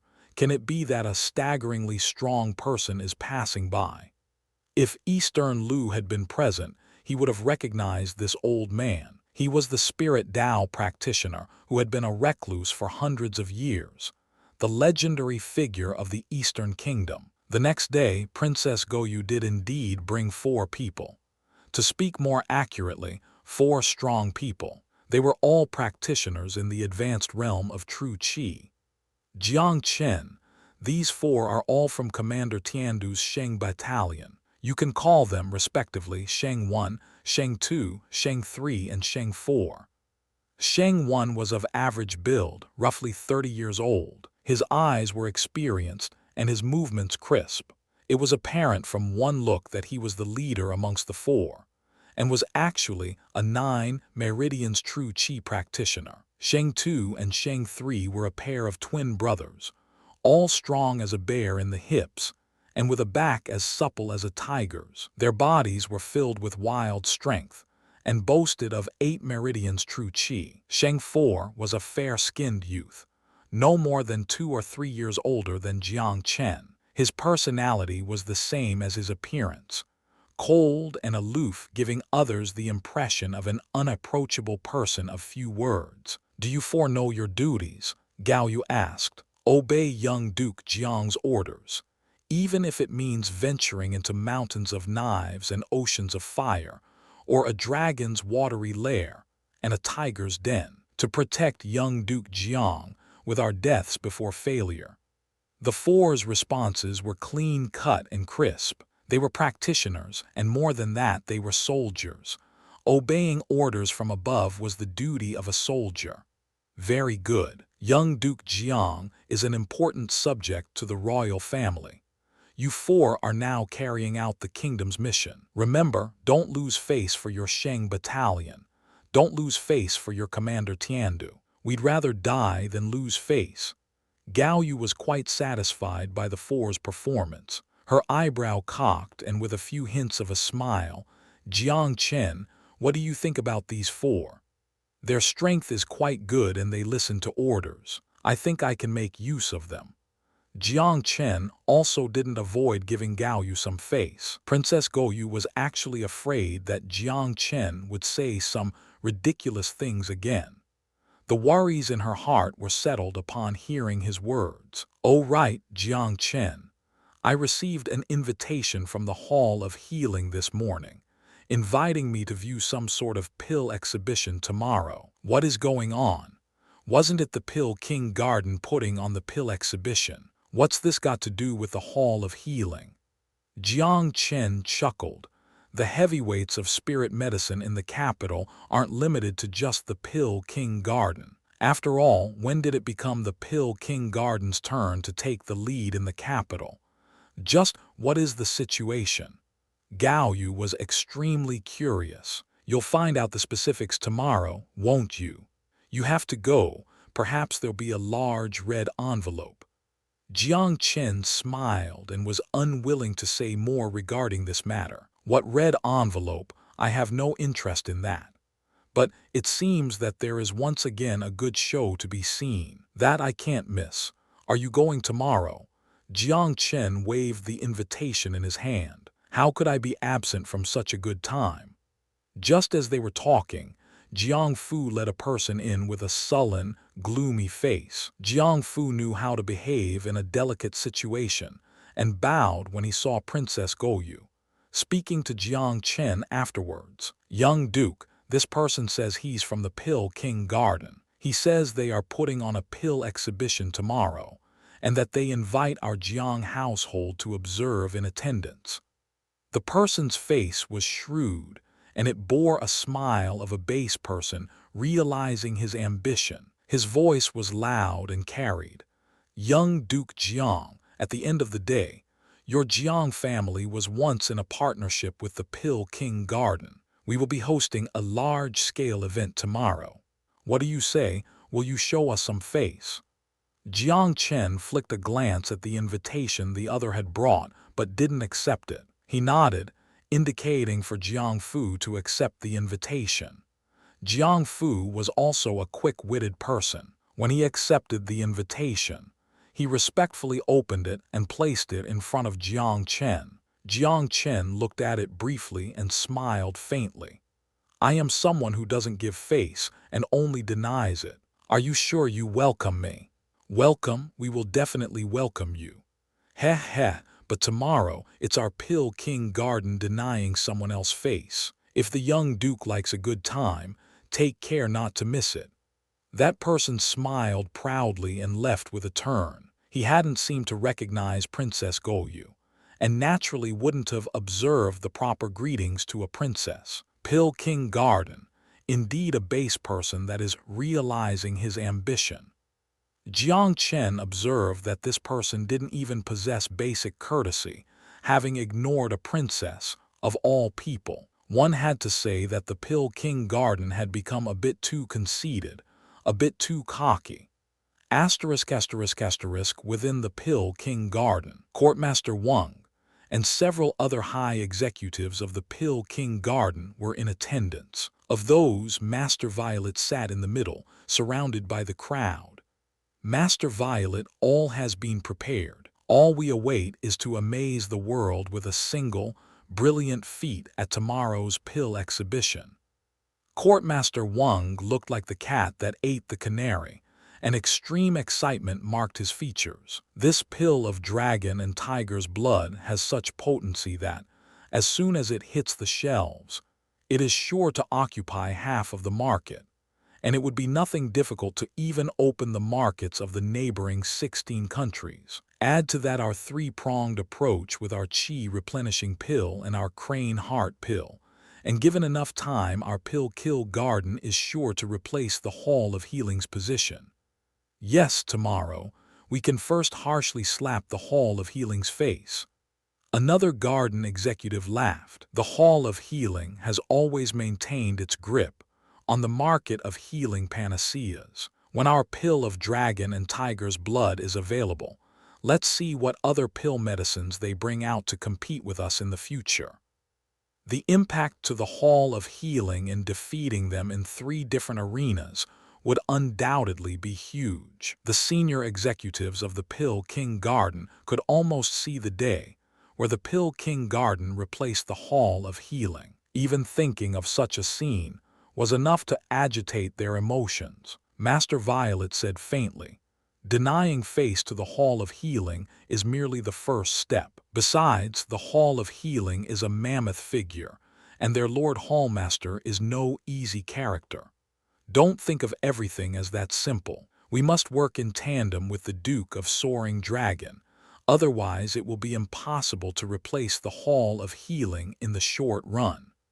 Master Violet's gaze was diabolic. He knew clearly that if the Duke of Soaring Dragon was unable to replace the Eastern Clan, then the Pill King Garden would absolutely be unable to replace the Hall of Healing in the short term. This was the bigger picture. However, Master Violet also firmly believed that this type of bigger picture was sure to reverse with the arrival of himself, Master Violet, and such a reversal would definitely start with tomorrow's pill exhibition. All was prepared. The day that the Pill King Garden had long awaited for was finally here. The weather was splendid. The sun was bright with not a cloud in the sky. This seemed to portray that the future of the Pill King Garden would really be smooth and bright. Jiang Chen walked out of the secret training room early in the morning and made his way to the biggest marketplace, the Myriad Treasures Palace in the capital, after he was done enjoying breakfast, while being escorted by the 4 practitioners of the Sheng Battalion. The Pill King Garden had long since appointed greeters at the entrance to the Myriad Treasures Palace. When they saw Jiang Chen's arrival, the garden's greeters all displayed some surprise. In the eyes of the Pill King Garden, as long as the Jiang family's head was still screwed on properly, there would be no way that they would attend today's occasion. If they came, they would be, without a doubt, making things unbearable for themselves. After all, the Pill King Garden was to raise their prestige and deny others face today. If the Jiang family came, would that not be entering the lion's den? Chapter 46. The Pill King Garden's exhibition stage had been prepared within the luxurious main hall of the Myriad Treasures Palace. All of the various guest seating had been arranged appropriately. As Jiang Chen walked into the Myriad Treasures Palace and trod on the noble carpet, he was enjoying himself hugely. In contrast to the Pill King Garden's high profile, the Hall of Healing kept an incredibly low profile. They hadn't started preparing their exhibition stage, even up until now. Many actually hadn't known that the Hall of Healing was also hosting a pill exhibition, including even the Pill King Garden. A saying was in vogue in the capital at the moment, that the Pill King Garden had developed a new type of healing pill and was about to challenge the Hall of Healing's position. To put things bluntly, the pill exhibition today held the Hall of Healing in its crosshairs. It was to provoke and to slap the Hall of Healing in the face. "Wait, you there, halt. This is a distinguished gathering for the pill exhibition. Do you have an invitation?" 2 practitioners with fiercely aggressive postures barred Jiang Chen's way. Jiang Zheng, who was at Jiang Chen's side, gave a cold snort and directly flung the Pill King Garden's invitation into their faces. They glanced at the invitation after receiving it and smiled spuriously. "This is the lowest leveled invitation and provides standing room with no assigned seating only. Walk over to that corner over there by yourself. Remember not to talk loudly and not to give offense to other honored guests." A slap to the face. The Pill King Garden had indeed prepared this face-denying move from the very beginning. They had already designed this slap-in-the-face trap from the day that they had sent the invitation to Jiang Chen. Yet Jiang Chen laughed in contempt. "Don't get the wrong idea. Our household's young duke has no interest in your so-called pill exhibition, and has absolutely no interest in attending. We're just passing by and returning your paltry invitation." The other party was stunned. Why had they come if not to attend the pill exhibition? Not here for the pill exhibition. Then you're just loitering. Someone come and throw them out. A Pill King Garden administrator walked over with an aggressive posture. Jiang Chen smiled coldly. "Has the Myriad Treasures Palace been rented out by you, the Pill King Garden, today? My household's young duke is an honored guest here. Are the bones of you lowly slaves itching for a beating?" The four brothers from the Sheng battalion stepped forward in unison, and the killing aura that they had cultured in the army flared out powerfully, causing the administrator's face to go white and repeatedly back up. Jiang Chen said faintly, "Get out of my way." At this moment, a figure took a turn out from the interior hallways of the Myriad Treasures Palace. It was the third hallmaster, Cao Baishu, of the Hall of Healing. Cao Baishu was wreathed in smiles as he walked up in greeting, smiling hugely. "Young Duke Jiang, I have been awaiting your arrival. Please come inside, come inside." "Hallmaster Chiao, what is with your Hall of Healing? Didn't you say you were holding a pill exhibition today? Why so low-key?" Jiang Chen complained purposefully. Cao Baishu smiled. "The style of our Hall of Healing has always been to keep a low profile. We will set up our exhibition stage soon. It actually won't take too much time." "That makes sense. There is reality beneath the Hall of Healing's surface. It's quite normal for you to keep a low profile and not to create such a large-scale ruckus like the nouveau rich." Jiang Chen nodded with a smile. "Cao Baishu, what do you mean by this?" On the Pill King Garden side, Courtmaster Wang, the man holding down the fort, walked over in a huff. "It's our Pill King Garden that's holding a pill exhibition today, and you are guests. Do you intend to ruin custom and create trouble?" Courtmaster Wang had struck a strong pose of righteousness. "Courtmaster Wang, surely you've gotten something wrong. You're putting on a pill exhibition, yes. But does that mean our Hall of Healing cannot do the same? You've sent an invitation to us, but does that mean we have to give you face and attend?" Cao Baishu's tone was diffident. You're not here to attend the pill exhibition." An expression of incredulity bubbled up in Courtmaster Wang's eyes. "We're here to attend a pill exhibition, but one by our Hall of Healing." Cao Baishu smiled faintly. "What do you mean?" Courtmaster Wang's eyes grew cold. "Cao Baishu, are you here to purposely cause trouble?" "Cause trouble?" Cao Baishu laughed coldly. "Courtmaster Wang, you think too highly of yourself. Is the status of your Pill King Garden worthy of the Hall of Healing causing trouble for you?" Courtmaster Wang was speechless and glared at Jiang Chen. "Jiang Chen, you've even returned the invitation to us. What are you doing here then?" "You dunce, I'm here to attend a pill exhibition. The Hall of Healing has a close business relationship with my Jiang family. How can I not do them the favor of attending when they hold a pill exhibition?" Jiang Chen looked at Courtmaster Wang like he was looking at an idiot. Courtmaster Wang's face was ashen. He felt that he'd been played by someone, but he immediately thought of the setup for the day. Wasn't it to slap the Hall of Healing in the face? Since the Hall of Healing was so foolhardy as to overextend themselves with a pill exhibition, it was perfect timing to beat down the Hall's arrogance with one stroke. A trace of a sinister smile floated onto Courtmaster Wang's face when his thoughts traveled down this path. "Cao Baishu, looks like your Hall of Healing didn't want to sit passively and await your doom. Since you came knocking, let's compete and see who's better at pill medicine." Courtmaster Wang was in high spirits and ready for action, since the Hall of Healing was so overconfident at competing on the basis of pill medicine.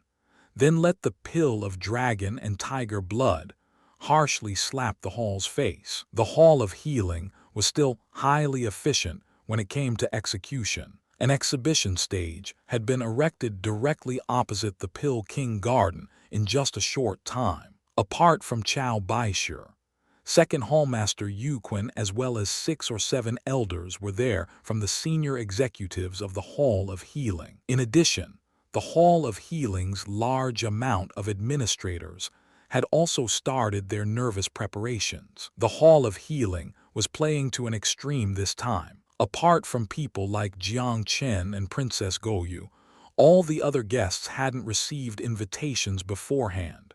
Instead, they waited on the side. Whenever a guest of the Pill King Garden handed over their invitation, the Hall of Healing would smoothly and simultaneously hand them an invitation. This way, the Hall's purpose of challenging the garden in the immediate vicinity was more than readily apparent. Basically, anyone with power or influence in the capital had received an invite from the Pill King Garden this time. When these guests also received the Hall of Healing's invitation after arriving, they all felt that it was odd. However, the majority of these people were all neutral. Not only were they not against it when they saw that the Hall of Healing was actually commencing in head-to-head combat with the Pill King Garden, but their interest was also quite piqued. Their interest levels had truly been lacking when they'd originally thought that they were attending a pill exhibition. But unanticipated gains might be made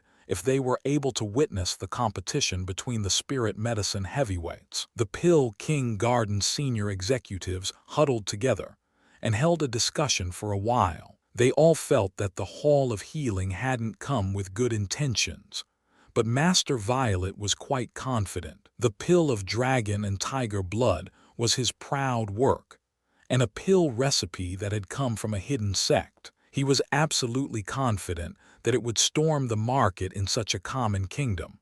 The Hall of Healing. Master Violet shook his head, his eyes quite contemptuous. The senior executives of the Pill King Garden had been a bit worried, but quickly returned to a status brimming with confidence upon seeing that Master Violet was so confident.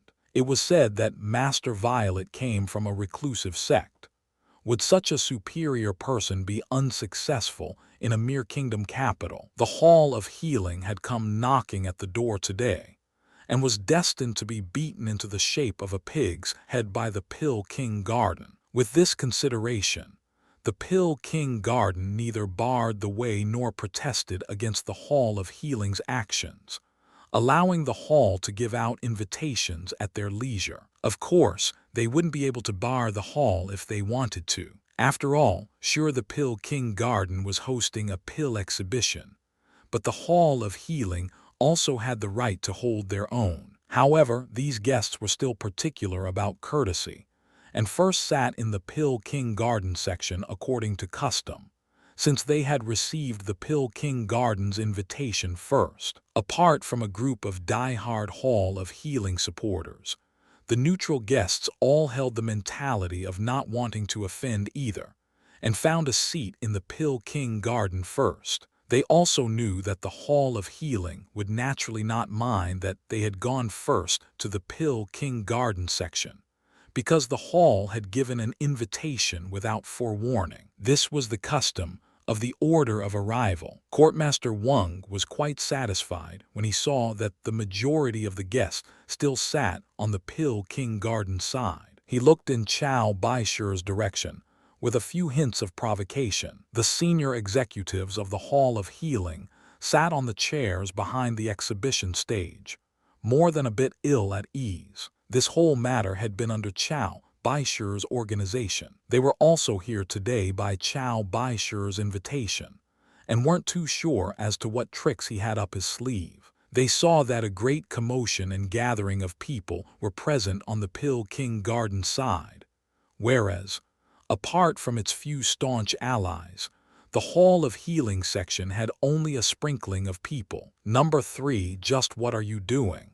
If you want to do something, you should have sent invitations beforehand. No. How can our Hall of Healing bear this kind of result this way? Second Hallmaster Yu Qin was finding it difficult keeping an affable expression on his face. The second Hallmaster speaks sense. If I had known this was the case, I wouldn't have come today. The blue surnamed elder who'd had some friction with Jiang Chen last time also complained. Heh heh heh. The third Hallmaster most likely has a secret master plan. This was an elder who ardently supported Chao Baishu. Let's reserve our judgment. We're here already. I won't believe that the third Hallmaster has arranged for us to be here for the purposes of losing face. Our third Hallmaster isn't such a brainless person. This was Chao Baishu's confidante. On the Pill King Garden side, Courtmaster Wang was in high and vigorous spirits as he strode up the high exhibition booth. His voice was loud and charged, full of heroism. Everyone, our Pill King Garden is introducing the Pill of Dragon and Tiger Blood on this time's pill exhibition. It's a healing panacea, and its effects are double those of similar products on the market and even higher. What? Healing panacea. Effects double those of similar products on the market and even higher. Many had originally been whispering in hushed conversations, but all quieted down in coincidental unison when they heard Courtmaster Wang's words. The scene had become so quiet that even a pin drop could be heard. This pill of dragon and tiger blood dissipates bruises, strengthens connections between muscles and bones, and has enormously wonderful effects, particularly with regards to external injuries. It can fully heal wounds from various knives and swords in 3 days, without even leaving a scar. Fully healing wounds from various knives and swords in 3 days, without leaving a scar. For internal injuries, even if you're beaten so badly that you cannot get up from the bed, taking this pill will enable you to recover within 10 days back to your conditions before the injury. Courtmaster Wang grew more excited as he talked, spittle flying wildly as he lauded the pill of dragon and tiger blood, so superlatively that it was like flowers were raining down from the sky. One had to say, if the pill of dragon and tiger blood was as miraculous as he said, then the pill was sure to triumph over all similar products on the market as soon as it was introduced. The Pill King Garden had raised such a high profile and gone to such great efforts in advertising this time's pill exhibition. It did indeed have the basis to be so high-key. The Pill King Garden was definitely trying to amaze the world with this single, brilliant feat on the basis of this pill. Who didn't know that these types of healing panacea were currently one of the most popular pill medicines in pill medicine market. After all, no practitioner could avoid being injured. Once injured, they would be unable to avoid using this type of healing panacea. Whoever occupied the market of healing panaceas would gain the first mover's advantage. Whoever could corner this market would herald in the market trend. In the span of a moment, most of the guests had surmised the reason being the Pill King Garden's high profile. This was a declaration of war on the Hall of Healing and a challenge to their position.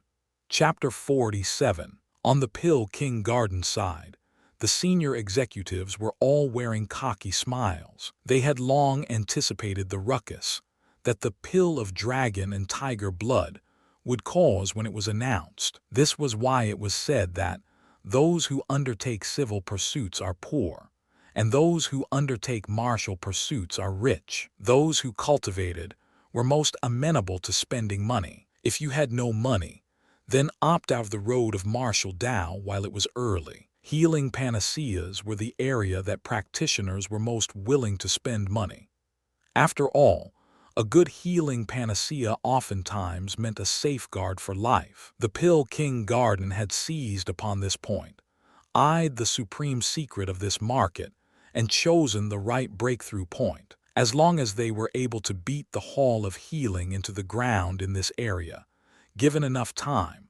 What would be so impossible about them replacing the Hall of Healing's position? After all, the Pill King Garden already had a great advantage in the areas of qi replenishing and heart-calming pills. If the Pill King Garden was able to obtain a lead in 3 areas using a 3-pronged approach, it would undoubtedly be a frightening challenge to the Hall of Healing. Courtmaster Wang said, "Honored guests, we will place 6 Pill of Dragon and Tiger Blood on 6 display tables beneath the stage. Please line up in front of the display tables and take turns in inspection and discussion." It's said that what the ear hears may be false, but what the eye sees is true. Everyone can personally appraise whether the Pill of Dragon and Tiger Blood is truly that miraculous, and if this courtmaster has any elements of bluster. When the appraisal is over, we will find pill trial warriors to conduct an on-site experiment.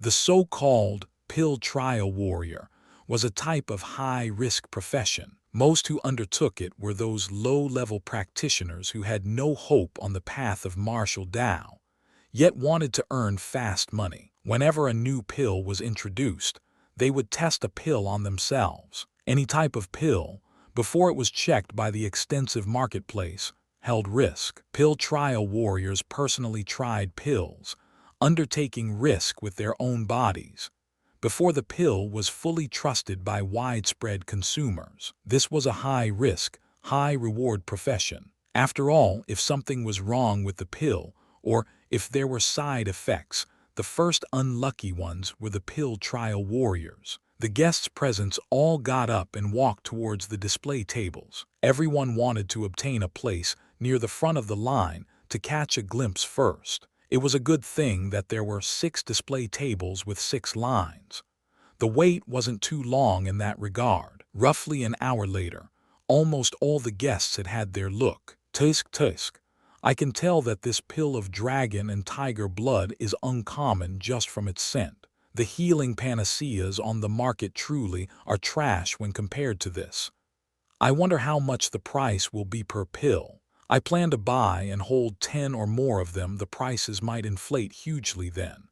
This Pill of Dragon and Tiger Blood will surely become the most wanted healing panacea in the capital after this. Other similar products truly are not competitive when compared to it. Us practitioners can be thrifty everywhere except on healing panaceas. That's the theory. We're not afraid of high prices, just that it's not good enough. At this moment, Courtmaster Wang was wreathed in smiles and his heart was bursting with joy. He had kept his ears open and listened just now. The comments of all the guests were almost all positive to a fault. Apart from those who worried that the price would be out of their reach, almost all were waxing eloquent with praise. What did this mean? This meant that before the pill trial warriors had tested the Pill of Dragon and Tiger Blood had already received widespread acceptance. What could almost certainly be anticipated was that once this Pill of Dragon and Tiger Blood was introduced into the market, it would kick off a purchasing trend and would be extremely popular and sell quite well. Grand Courtmaster, I've been listening and everyone is ceaselessly praising the pill. It looks like the effects are better than we've anticipated. I took a look at the Hall of Healing side just now. The second Hallmaster Yuquin's old face was almost purple with anger. I'd like to see what face the Hall of Healing has left to compete with us this time. The senior executives of the Pill King Garden were all extremely excited and felt the exultation from fulfillment. To be able to stomp on a mammoth competitor, this type of accomplishment naturally made them feel beyond excited. Courtmaster Wang was still relatively calm and said, "Prepare to call upon the pill trial warriors. Any pill introduced must first be tested by a pill trial warrior. This way, we can dispel the last of the market's worries and reservations." This part of the process could not be omitted. The pill trial warriors were invited out. There were 4 in total. The process of testing the Pill of Dragon and Tiger Blood was certainly going to be very cruel. One had to first injure the pill trial warriors, and then have them take the pill for on-site proof of its healing properties. All of the guests' eyes had focused on the pill trial warriors. At the moment, a golden mallet suddenly sounded from the Hall of Healing side as it crashed into a bronze gong. The third hallmaster, Chow Baishur of the Hall of Healing, was already on the exhibition stage with a smile on his face. "Sirs, it's rare to have so many guests present. Truly many exalted guests have filled the seats. The Hall of Healing would like to make use of this opportunity to also introduce a healing panacea." What? The scene was in an uproar. The Pill King Garden had introduced the healing panacea of pill of dragon and tiger blood. The Hall of Healing was also introducing a healing panacea. Wasn't this an open challenge and call for combat? There was quite a bit of surprise on the Pill King Garden side. Courtmaster Wang's features were hostile as he stared at Chow Baishur, inwardly cursing. Is this Chow Baishur purposely causing trouble? What healing panacea could the Hall of Healing produce to rival my pill of dragon and tiger blood in their flurry of haste? He is interrupting the rhythm of my Pill King Garden and attempting to impact the smooth introduction of the pill of dragon and tiger blood. In Courtmaster Wang's eyes, Chow Baishur's move to introduce pill medicine was fake, but his attempt to disrupt the introduction of the pill of dragon and tiger blood was real. To put it frankly, this was jealousy causing trouble. Except Chow Baishur didn't even look in the Pill King Garden's direction.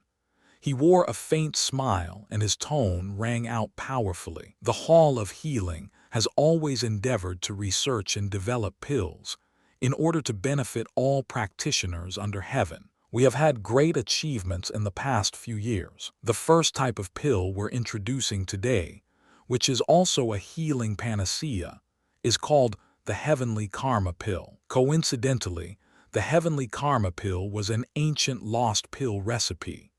The pill's effects are, as its name, almost to the realm of perfection. Everyone, I am very delighted to tell you that this Heavenly Karma Pill is a shuffling of the cards, a revolution, a historical breakthrough that we are bringing to the healing panacea market. Its effects are 3 times, 5 times, and even 10 times those of similar products.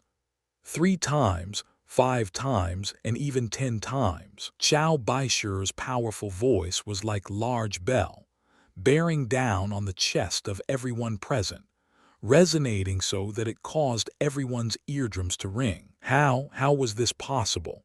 A sudden increase in healing properties to 3, 5 times, and even 10 times. This was practically the healing panacea of legends. Was the Hall of Healing serious?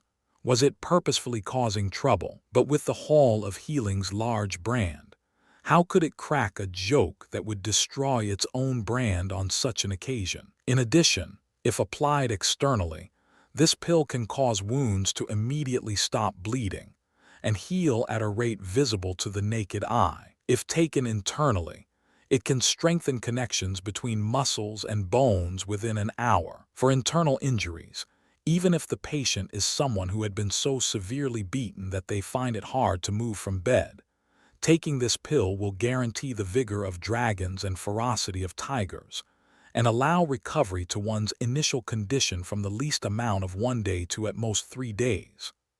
Chow Baishur's every word was like a cavernous bell or large drum, shaking every single person present. With his descriptions, this Heavenly Karma Pill was absolutely outside the realm of everyone's imagination. If this pill was introduced, then what would that make all similar products on the market, including the pill of dragon and tiger blood? Your pill of dragon and tiger blood only doubled the healing properties, whereas the other person's pill had increased 3, 5 times, and even 10 times. You could thoroughly heal external injuries in 3 days, whereas the others healed external hurts immediately and recovered immediately.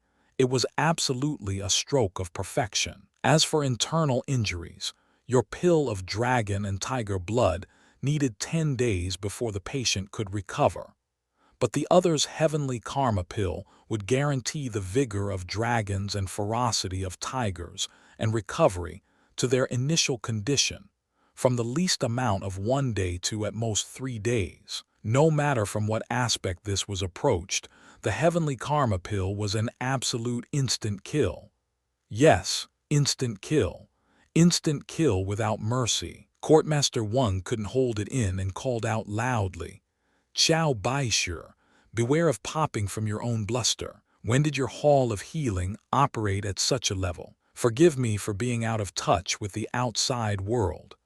Indeed, who doesn't know how to bluster? Whether it's a donkey or a horse, haul it out for a walk. Such a great healing panacea, bring it out for a look. Only what the eye can see is the truth. The senior executives from the Pill King Garden started attacking verbally, jeering at Chow Baishur. They obviously thought that Chow Baishur was bluffing. Chow Baishur's facial expression was composed, and his face was as if it embraced the wind in the face of the jeers, raining down like wind and rain from the Pill King Garden. "Courtmaster Wang, one of your sentences was true just now. You are indeed out of touch and ignorant of the outside world, like a frog at the bottom of a well. You couldn't contain yourself and impatiently hopped out as soon as you'd received a so-called pill of dragon and tiger blood, creating high-profile media play. The Hall of Healing has always been practical. If it wasn't for your Pill King Garden's malicious provocation this time, our Hall of Healing originally made no plans to respond." When his words finished, Chow Baishur waved his hands and a few trusted administrators walked out from the back. Everyone held a jade box, and the boxes numbered 8 in total. "Sirs, it is said that what the eye sees is true. These 8 jade boxes contain 8 heavenly karma pills. One of them is an inferior rank, and at 3 times effectiveness of similar pills. 4 of them are middle rank, reaching 5 times effectives. 3 of them are upper rank, reaching 10 times effectiveness. If one day we are able to develop the supreme rank heavenly karma pill, its healing properties are conservatively estimated at 20 times that of current similar products." Chow Baishur strongly held in his internal agitation and introduced the heavenly karma pill. When he had finished the introduction, he naturally walked off stage. "Sirs, 8 display tables. Please take turns in inspection and discussion. Whether it's a donkey or a horse, haul it out for a walk." By now, the Hall of Healing was a sharp, unsheathed sword that was displaying its towering loftiness. The guests present were all incredibly excited. If this heavenly karma pill was truly as miraculous as Chow Baishur's words, then who would care about the Pill King Garden's previous marketing? One was not afraid of not recognizing value, but was rather afraid of a side-by-side comparison. The senior executives over at the Pill King Garden side, who were still caught up in their anger, also set aside their face and their modesty, and actually wormed their way into the lines, wishing to personally see this so-called heavenly karma pill that the Hall of Healing had brought. In the entire process, Jiang Chen was as steady as Mt. Tai, a small smile on his face as he watched this theatrical scene. He also rather admired Chow Baishur's move. He'd waited until the Pill King Garden had jumped to its highest before smacking it down with one slap. The higher you were, the harder you fell. The Pill King Garden fools wants to give a slap to the face. In the end, they'll tragically discover that their laboriously planned face-denying gesture had landed soundly on their own faces. Chapter 48. Another hour had passed, but the area before the display tables was still full of guests. Each guest had a great attachment and were reluctant to part with the contents on the tables. Incredible. It truly is one who's not afraid of not recognizing value, but rather is afraid of a side-by-side comparison. This heavenly karma pill, whether in terms of potency, spiritual aura, or outward appearances, are all an instant kill towards the pill of dragon and tiger blood. The Hall of Healing is truly worthy to be called such. The first heavyweight in spirit medicine in the kingdom absolutely doesn't hold an unearned reputation. The Pill King Garden wanted to make use of this opportunity to suppress the Hall of Healing. Who would have thought that, after creating such a large hubbub, the Hall of Healing still had superior tactics? Looks like the Pill King Garden has failed in face slapping, and rather slapped their own instead. Such exquisite perfection, absolutely exquisite perfection. I've decided to choose this heavenly karma pill in the future. To be honest, after seeing the heaven karma pill, I feel all other healing panaceas are complete trash. Hallmaster Chiao, when can this heavenly karma pill be purchased? Some senior executive from the Pill King Garden left the hall's display tables with a darkened face, returning to the Pill King Garden side. Grand Courtmaster, it's too abnormal. What's going on? Is that heavenly karma pill really that good? Courtmaster Wang's breathing became hurried. Grand Courtmaster, that pill is likely even a bit better than what Chow Baishur described it as. Grand Courtmaster, we were played by the Hall of Healing. What? It was as if Courtmaster Wang's chest had suffered a heavy impact, his face abruptly becoming ashen white. Master Violet had been sitting there without the slightest stir when those fey eyes also suddenly opened, shooting out blue light. What did you say? The Hall of Healing's pill is better than my pill of dragon and tiger blood. Master Violet absolutely didn't believe that such a pill could exist in a common kingdom like the Eastern Kingdom. But the truth, irrefutable like metal, had fully answered this question. In the span of a moment, the guests and stores that the Pill King Garden had invited had all surged towards the Hall of Healing's side. There were no exceptions. They were all planning on ordering from the Hall of Healing, and in fact, were striving to be first and feared to lag behind. This was in stark contrast to the Pill King Garden side. Apart from a few staunch supporters, it was cold and cheerless, a deserted house that was possible to catch sparrows on its doorstep. How can this be? Courtmaster Wang found it difficult to accept the situation in front of him. He had planned so much for today and prepared so long for this day of glory.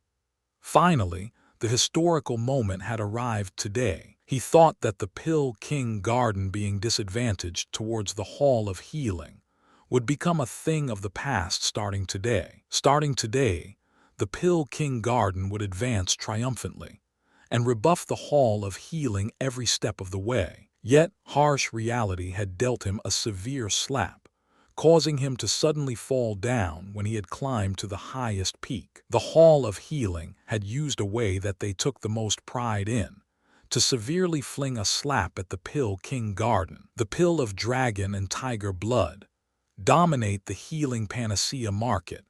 Their hopes and dreams were quite full, but their reality was quite shallow. The Hall of Healing's heavenly karma pill had easily demolished all of their previous preparations. Their long-fermented attack had been easily dispelled. How was this a battle between equals?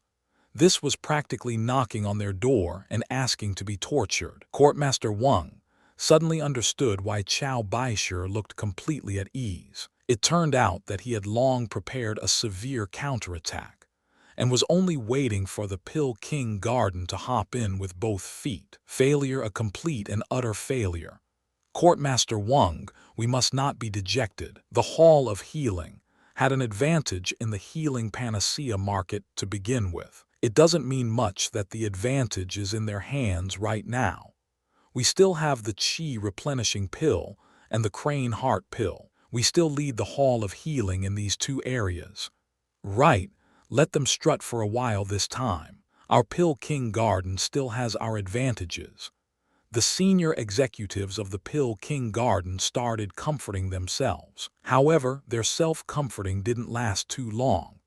Chow Baishur suddenly stood up again on the hall exhibition stage and spread his hands downwards. Sirs, we will not be accepting pre-orders for the heavenly karma pill today. If everyone is still interested, you can apply to pre-order it at the Hall of Healing starting tomorrow. Moreover, I have another piece of good news to tell everyone here. More good news. The fervent guests present had calmed down somewhat. The heavenly karma pill that the Hall of Healing had introduced was simply too shocking. Therefore, they wished to see what other surprises the Hall of Healing would have for everyone. Chow Baishur smiled. This time, the Hall of Healing is prepared to introduce en masse the pill medicines that we have been researching the past couple of years. Apart from the heavenly karma pill, we will also be introducing 2 more pill medicines. One of them is the chi-replenishing vast ocean pill. The other is the heart-calming 1 Buddha powder.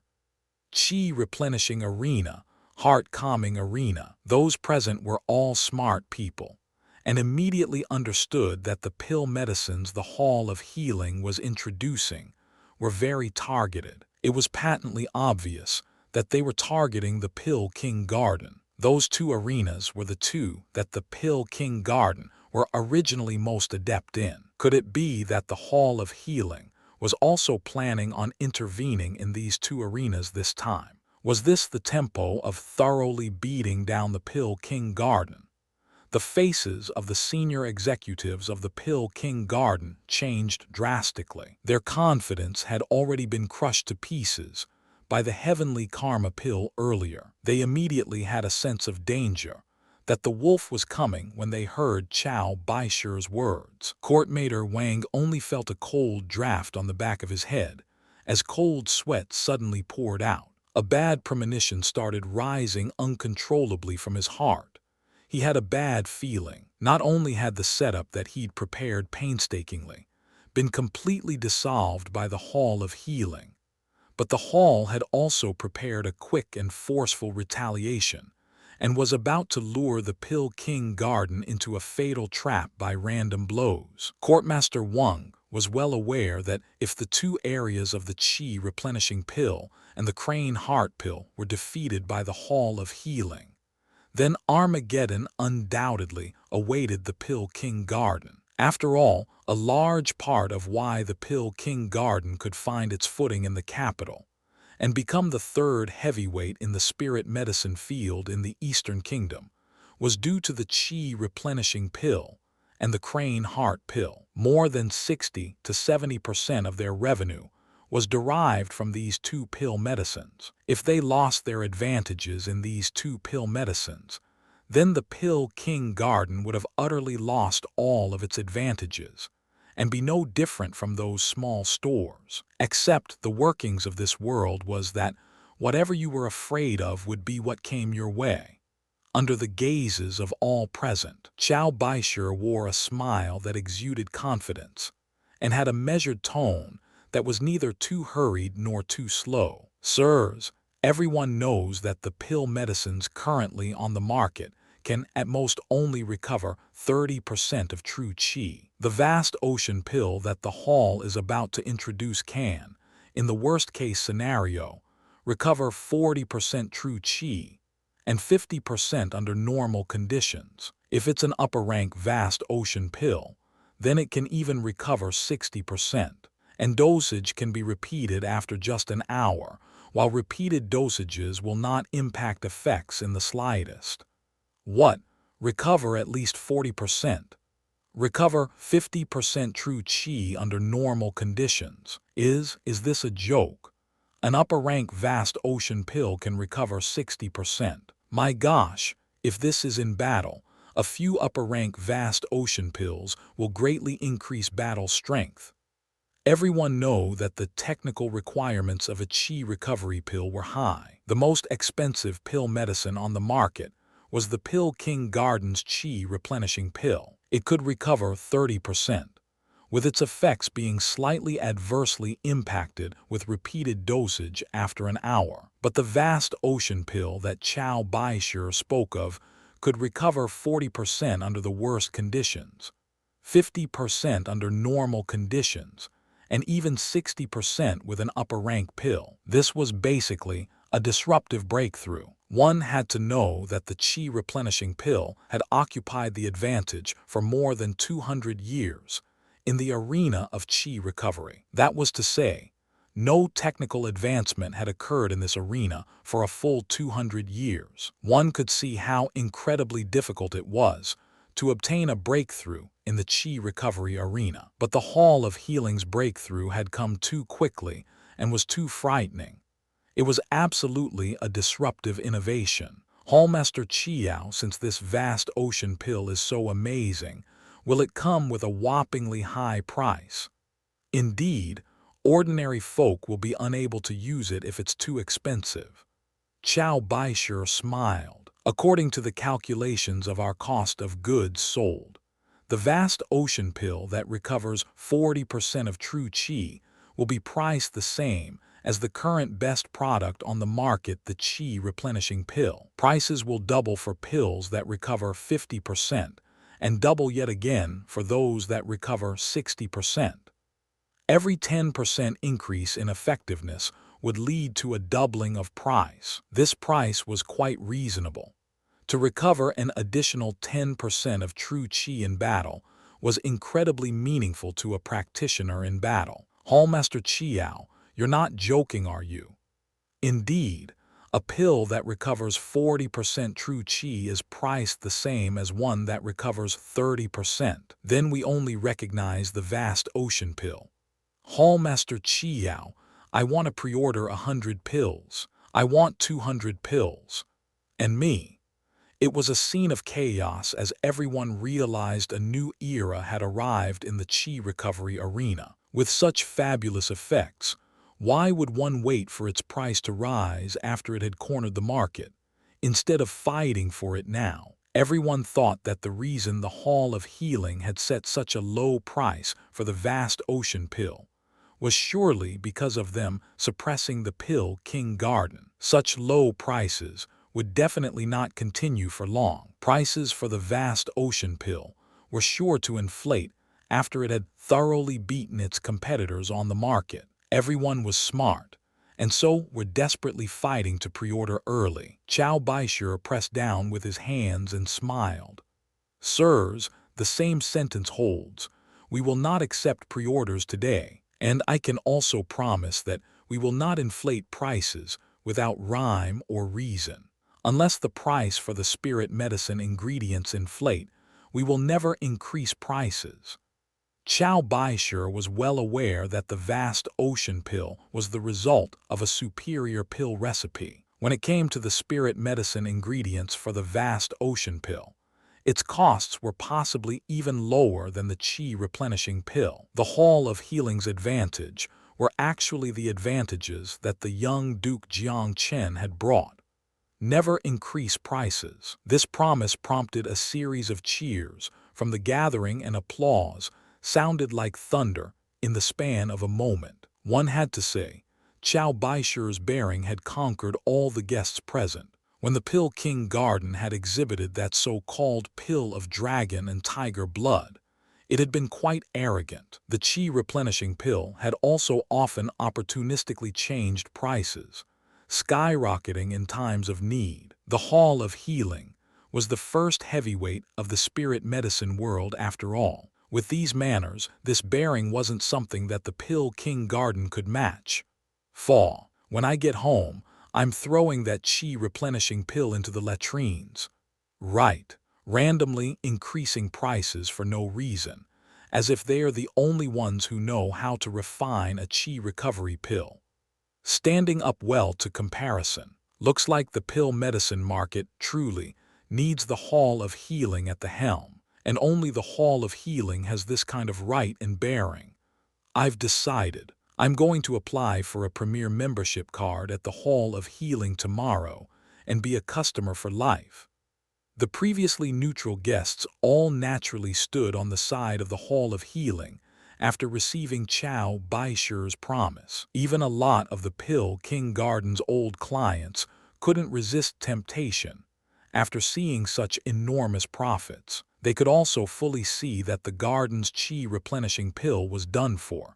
Chapter 49. Some more meddlesome folks continued asking, Hallmaster Chiao, I remember that you mentioned introducing 3 types of pill medicine just now. What else is there apart from the heavenly karma pill and the vast ocean pill? Yes, we trust the products of the Hall of Healing. Out with it so everyone can rejoice. Hallmaster Chiao, don't keep us in suspense, speak. The crowd of people were all raising an uproar and on their tiptoes in expectation. Chow Baishur nodded, smiling with ease. We have decided to discreetly introduce the 3rd pill medicine after careful consideration. The Hall of Healing will be giving up a great share of profits with the 3rd pill medicine. Our goal is to give back to those who have greatly supported the Hall of Healing over the years. The 3rd pill medicine is called One Buddha Powder, a type of refreshing, mind-calming pill medicine. When compared to the best similar products on the current market, the effects of One Buddha Powder are possibly twice as effective, and yet the price we're setting for it will be half of the best pill medicine currently on the market. Twice as effective at half the price. Dead silence actually reigned supreme for a moment after Chow Baishur had spoken. They almost suspected that something was wrong with their ears. Had they heard incorrectly? It was already exceedingly odd and really didn't make much sense that a pill medicine twice as effective hadn't undergone a price increase. But now, its price was actually being halved. This, finally, someone couldn't hold it in. Hallmaster Chiao, this. You're not joking, are you? The sign of the Hall of Healing is here. How dare I speak nonsense? Each bit of spittle from the Hall of Healing is as if a nail. Please be at ease, everyone. To be candid, we hadn't planned on earning much from the One Buddha Powder. This last sentence, however, was a bit watered down. In actuality, since the One Buddha Powder didn't need to be refined, waste of materials didn't exist, and so its cost of goods sold were only 1/10 of the Pill King Garden's Crane Heart pill. With such low costs, even reducing the price by 1/2 still raked in money. To be honest, even if it were sold at the same price as the Crane Heart pill, that was still absolutely enough to ignite the market. But Chow Baishur had purposefully slashed the price in half. The purpose of this was to beat the Pill King Garden down so hard that they had no chance at all in coming back. In addition, they could make use of this opportunity to craft the image of a virtuous and sincere Hall of Healing, solidifying the Hall's position as the first heavyweight of the spirit medicine. Chow Baishur had deployed 3 successive moves and introduced 3 kinds of pill medicine, and each was more stunning than the last. But to the Pill King Garden, Chow Baishur's 3 successive moves were the equivalent of 3 successive heavy punches. Each was more debilitating than the last. Courtmaster Wang could barely stay on his feet. The skies spun and the ground turned. He was about to faint right then and there as his teeth chattered, betraying his weakness. He knew that this wasn't a joke. This was a kind of bloodless slaughter in the marketplace. With these 3 moves, the Hall of Healing had utterly destroyed the foundations of the Pill King Garden. Grand Courtmaster, what should we do? Master Violet, say something. Surely you won't watch the Pill King Garden go bankrupt. Yes, Master Violet, we all work for the Duke of Soaring Dragon, you. Master Violet snorted coldly and looked at the senior executives of the Pill King Garden with eyes full of disdain. He swept his sleeves up and left, truly unable to accomplish anything, but good at spoiling things. The last bit of faith held by the senior executives of the Pill King Garden collapsed with the flourish of his departure. The senior executives of the Hall of Healing also felt like they were in a dreamscape at the moment. They too hadn't anticipated Chow Baishur's successive actions. After all, in an effort to avoid leaks, Chow Baishur had continuously concealed and not spoken of his intentions with regards to this matter. Even many of the senior executives present hadn't been in the know, apart from a few elders absolutely loyal to Chow Baishur, who had received hints from Chow Baishur before the matter. Many senior executives had had no foreknowledge, including the second hallmaster Yu Qin. But at the moment, what did Yu Qin care about that? Seeing the faces that had been thwarted on the Pill King Garden side, his old face was smiling so hard that it was about to blossom into a flower. Number 3, you've played this hand beautifully. Yu Qin patted Chao Baishi's shoulder. I had previously thought it a bit odd that the Lord Hallmaster had trusted you so, and cultivated you. In this my regard, my insight is truly inferior to the Lord Hallmaster's. Second Hallmaster is experienced and steady. There is much more that I must learn from you. Chao Baishi also responded humbly. The next step was a showing by the Pill Trial Warriors. The profession of a Pill Trial Warrior was first and foremost to be impartial and speak the truth. Of course, the spirit medicines from the Hall of Healing could withstand trials. After the repeated tests by the Pill Trial Warriors, these pill medicines had gained complete certification. Heavenly Karma Pill, Vast Ocean Pill, One Buddha Powder. They were all genuine goods at a fair price, under the guarantee of the Pill Trial Warriors. The last bit of reservations and suspicions held by anyone present were dispelled. All the guests boiled with fervor and surged to the front of the display tables. Hallmaster Chiao, I am the son of the Minister of War, Minister Fan. I will be over early tomorrow morning to place my order. Remember to reserve a place for me. Old Yu, my brother is Vice Minister Jiang in the Ministry of Revenue. Your relationship with him goes back more than 10 years, right? Save a place for a brother tomorrow. I want a place in order. All sorts of favor currying and cottoning up to someone came rushing in during the span of a moment. Although the Hall of Healing had many hands on their side, they too couldn't fend off the press of people for a bit. As for Princess Goyu, who had been invited by the Hall of Healing, her charming face was incredibly grave as she looked at the situation that had taken a complete turn for the opposite. She would occasionally throw a rushed glance at Jiang Chen, her heart filled with questions. She took another look at Jiang Chen. He had been smiling slightly all along, as if the hubbub in front of his eyes had nothing to do with him. The more he was this way, the more Princess Goyu resolutely believed that the Hall of Healing's mind-blowing comeback had some elements of this person's influence in it. Just as Princess Goyu was sifting through complicated feelings, an elder from the Hall of Healing walked over respectfully, holding a luxurious jade box in his hands. Your Highness, this is a dry share agreement. 1. According to young Duke Jiang, the princess was involved in the One Buddha Powder. Here are dry shares of 20%. We hope the princess kindly accepts. 20% dry share. This was basically receiving money without lifting a single finger in effort. Gao Yu was dumbfounded. What involvement? What was the brat Jiang Chen playing at? But she immediately thought of the prescription that Jiang Chen had written for her, and suddenly thought of what he had said if she didn't believe him. She could take that prescription and exchange it for several million silver at the Hall of Healing. Indeed, the kid's hands could be found behind this matter.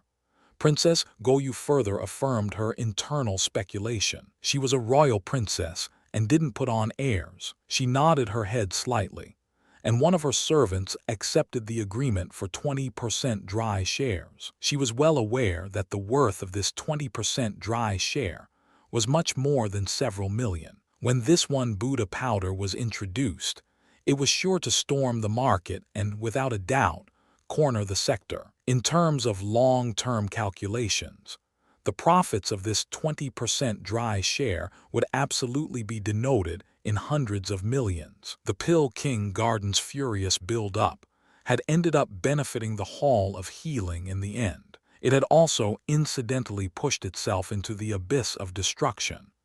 This was basically digging a hole and burying themselves. The guests present finally left reluctantly, after repeated promises from the senior executives of the Hall of Healing. The Hall of Healing had emerged victorious on all fronts in this campaign, and had returned home laden with spoils of war. As the mastermind behind the scenes, Jiang Chen had watched the show that he'd come to watch, and was about to leave with his underlings when he suddenly halted as he passed by the Pill King Garden's display tables. "Oh right, Courtmaster Wang. I gave you a warning out of the goodness of my heart last time that your days were numbered. You treated my goodwill as ill intent. I don't even know how to comfort you." Jiang Chen planned on stomping this Courtmaster Wang dead with one foot. This man had publicly suppressed his Jiang family, and had humiliated Jiang Feng at the Soaring Dragon Manor. In Jiang Chen's eyes, this man was destined to be rotten bones in a graveyard, and he didn't have much time left. Cold killing intent shot out of Courtmaster Wang's eyes, as his bloodshot eyes were filled with wildness. He was like a starving wolf driven into an impasse, ready to risk his life at any time. When he walked out of the Myriad Treasures Palace, Jiang Chen's tone was frosty. "One will fall victim in return if a snake isn't beaten to death. If we're to do something to this Pill King Garden, then we must destroy and pull them down." The four Sheng Battalion brothers all nodded and felt that Jiang Chen's words made a lot of sense. "Jiang Chen, wait a moment." At the entrance to the Myriad Treasures Palace, Princess Goyu, wearing light green leather body armor embedded with a natural body scent, rushed in front of Jiang Chen. She pushed the box forward. "I'm giving this 20% dry shares back to you." "What are you giving them back to me for?" Jiang Chen smiled. "Wasn't this a red envelope for you?" "Humph. Don't think I don't know that you were certainly involved in the Hall of Healing's turnaround. Do you think I don't know the origins of this one Buddha powder?" Princess Goyu's face was flushed faintly red. "If they gave it to you, then just accept it. What's with all the extraneous words?" Jiang Chen rolled his eyes. "Besides, you were the first to take this one Buddha powder. You were a pill trial warrior. Receiving a red envelope would be quite normal, no?" "What? Jiang Chen, you brat. How dare you treat this princess as a pill trial warrior?" Princess Goyu couldn't hold in her inexplicable anger. "Look at you, you're fine." Jiang Chen chuckled.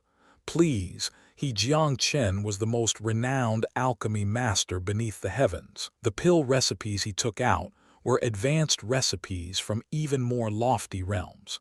They had undergone forging by hundreds and thousands of truths. What need was there for a pill trial warrior? Don't be so hot-tempered. I know you're internally grateful to me. If you want to pay me back, then send the set of flying daggers to me earlier."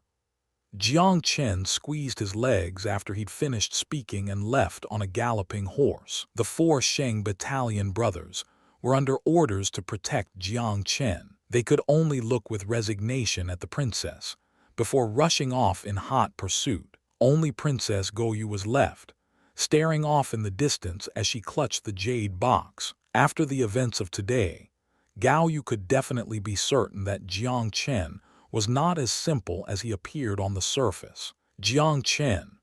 Princess Goyu lightly mouthed this name and sank into bafflingly deep thought in that moment. Back at the Jiang Han Manor, Jiang Chen was not overly excited due to the events of the day. To speak frankly, the events of today were just an interlude for him. Endless martial Tao was Jiang Chen's ultimate goal. "Jiang Zheng, make a trip to the Hall of Healing and tell Chao Baishu to come here." Jiang Chen thought momentarily and had an idea in his mind. He didn't want to split a portion of his mental energy to think of the affairs of the Hall of Healing. He needed to concentrate more on the path of martial Tao. One had to give it to him. Chao Baishu was nearing blind worship now when it came to Jiang Chen. Although a multitude of affairs awaited him in the Hall of Healing, he immediately set off without hesitation when he heard Jiang Chen's summons. Jiang Chen was quite satisfied with Chao Baishu's attitude. "Third Hallmaster, I only have one sentence. What I've given to your Hall of Healing today, I can take back tenfold tomorrow. Do you believe me?" 1. Dry shares are shares of ownership awarded to someone who was pivotal to the founding of a company, but when that person wasn't an investor. Chapter 50. Chow Baishir was aghast and hurriedly stood up. Young Duke, has someone from the Hall of Healing given offense? I will immediately go back and investigate. Whoever has offended the young Duke, I will throw them out on the streets immediately. Jiang Chen spread his hands downward and smiled. Don't be agitated, I was just saying. I've asked you to come today because I wish to speak a few words from my heart. Beishi listens most devoutly and respectfully to any instructions that the young Duke will give. Chow Baishir had humbled himself greatly in front of Jiang Chen. He knew better than anyone that the glories and honor of the Hall of Healing which belonged to him today were all courtesy of Jiang Chen. It was just as Jiang Chen had said. What he could give the Hall of Healing today, he could take back tenfold tomorrow. Jiang Chen nodded. I'll speak frankly. I have no time to visit your Hall of Healing once, twice, or even thrice a month. I need a confidante, a follower. Or to put it in better sounding terms, a disciple in name who will listen to what I say. Chow Baishir's thoughts raced. How could he be an idiot if he was a hallmaster? He naturally understood the meaning behind Jiang Chen's words. This was a desire for Chow Baishir to prove his loyalty and announce his allegiance. Third Hallmaster, you're a smart man. I'll only say this. If there comes a day when someone who's 100 times greater than you kneels in front of me and licks my toes, I might not even accept him as a disciple then. What I can give you is 10 times, 100 times beyond the limits of your imagination. Chow Baishir's breathing became rushed. How would he not believe him? Jiang Chen had changed the entire landscape of the Eastern Kingdom spirit medicine market with just 3 random pill recipes. Given enough time, the pill medicines of the Hall of Healing making their way to the neighboring 16 countries and making staggering profits was absolutely not out of the question. And all of this had been bestowed by Jiang Chen. When his thoughts traveled here, how could Chow Baishir hesitate? His 2 knees immediately hit the floor. Honored Master, Beishi kowtows in greeting. Beishi is willing to spend his life following Master and learn of the boundless Tao of alchemy. Following his words, he kowtowed as respectfully as possible and fully fulfilled the courtesies of formally becoming a disciple. 1. Jiang Chen didn't put on any airs and fully accepted Chow Baishir's ritual. Beishi, there will come a day in which you discover that you made a wise and brilliant decision today. If you had hesitated a moment longer just now, you would have lost my trust. The aid I've rendered you would have also halted today. Chow Baishir was exceedingly fearful. Since you've acknowledged me as your master, I will thus pass to you the core secrets of the 3 pill recipes. This way, it saves me the trouble of visiting your Hall of Healing every month. What?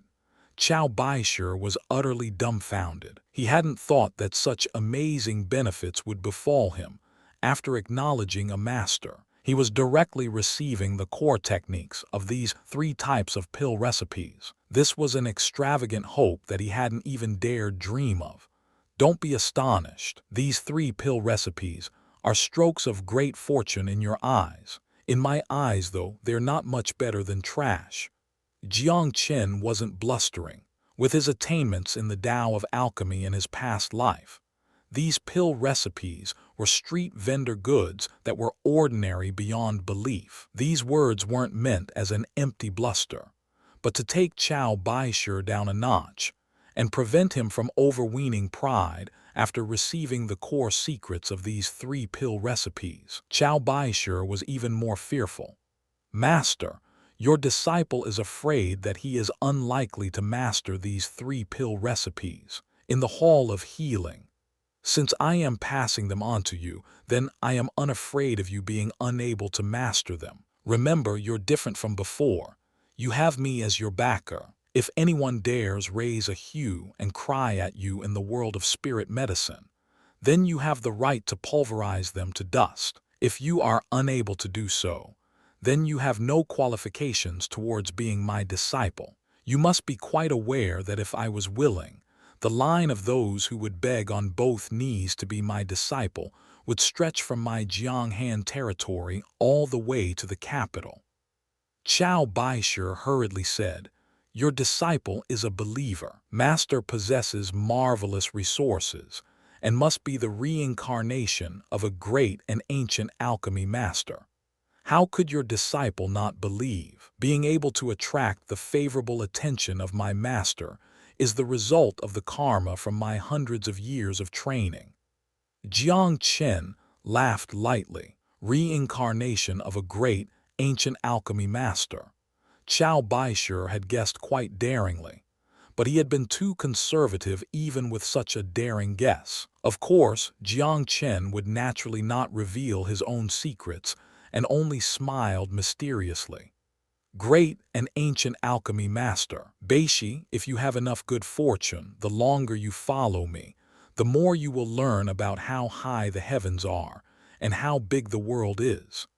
For Qiao Baishe, this was destined to be a sleepless night. This evening, he had made a decision that would change the trajectory of his life. Jiang Chen bore no suspicions about his people, and had fully passed on the mysteries and secrets of the 3-pill recipes to Qiao Baishe. This made Qiao Baishe commit himself even more fully to Jiang Chen. After sending off Qiao Baishe, Jiang Chen entered the Jiang secret training room and continued training. Although Jiang Chen had been quite busy during this time, he had never neglected his nightly homework of training. After these last few days of familiar practice, he had fully entered the training state of the secret of the 9 laughing oceans. Under the aid of this strong method, his vast waves true qi had improved with marvelous speed. His 6 meridians true qi were like 6 hungry tigers full of hunger towards the next acupoint. They itched for action and wished to attempt a fight towards 7 meridians true qi. Who would have thought that the power of the secret of the 9 laughing oceans would be this much greater than I'd imagined? I thought ascending to 7 meridians true qi wouldn't be that easy. Yet the secret of the 9 laughing oceans has enabled the quality of my vast waves true qi to greatly increase. With such a supreme method, breaking through to 7 meridians true qi can be a matter achieved without any extra effort or the need for additional buildup. Jiang Chen discovered that he had underestimated the quality of the secret of the 9 laughing oceans. In the days that he'd practiced the secret of the 9 laughing oceans, his vast waves true qi had noticeably improved by quite a bit. All right, since this vast waves true qi is so hungry, it indicates that there's no need for me to linger in the intermediate realm of true qi. Let's give it a go.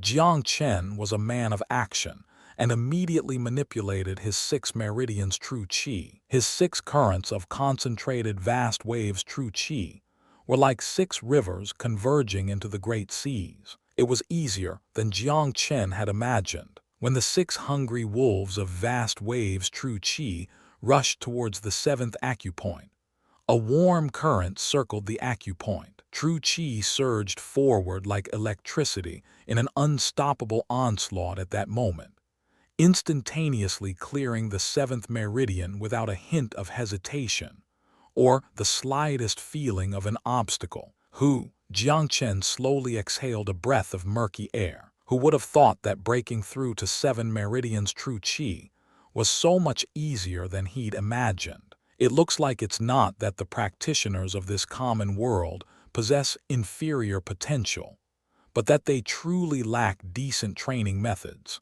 With this Jiang Chen as an example, if he'd been willing to train studiously, then he would have been at least at 6 meridians true qi. Even 7 meridians true qi wouldn't have been a far-fetched thought.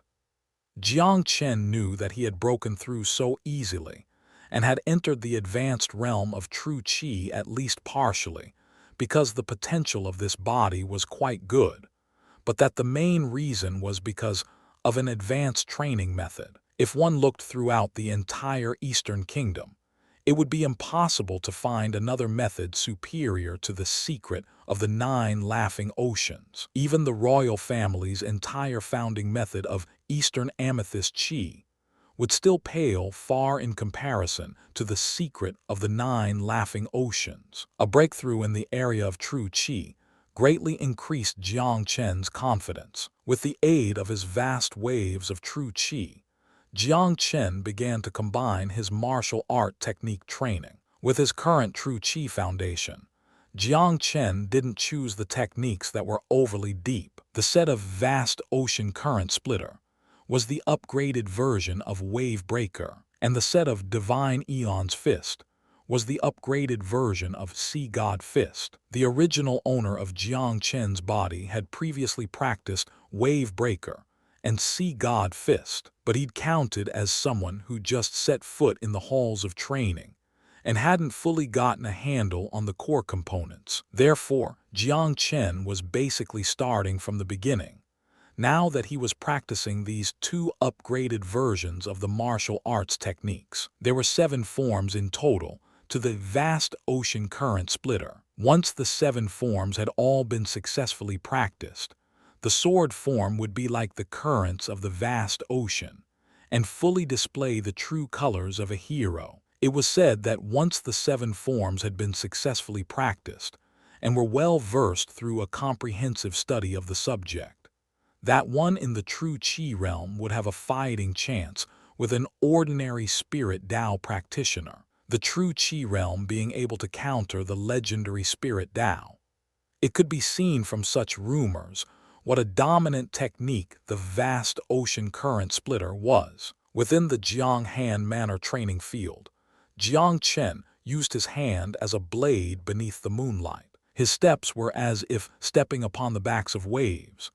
Each motion encompassed the concept of roaring waves. One had to say, equipped with the memories of his past life, Jiang Chen possessed an extremely strong grasp and understanding of martial arts techniques. At this moment, his palm became a blade, and it was as if there truly was a blade in his hand with each step he took. The concepts layered upon each other, causing his entire body to be filled with the light of brilliant dominance. First form of vast ocean current splitter wave slash.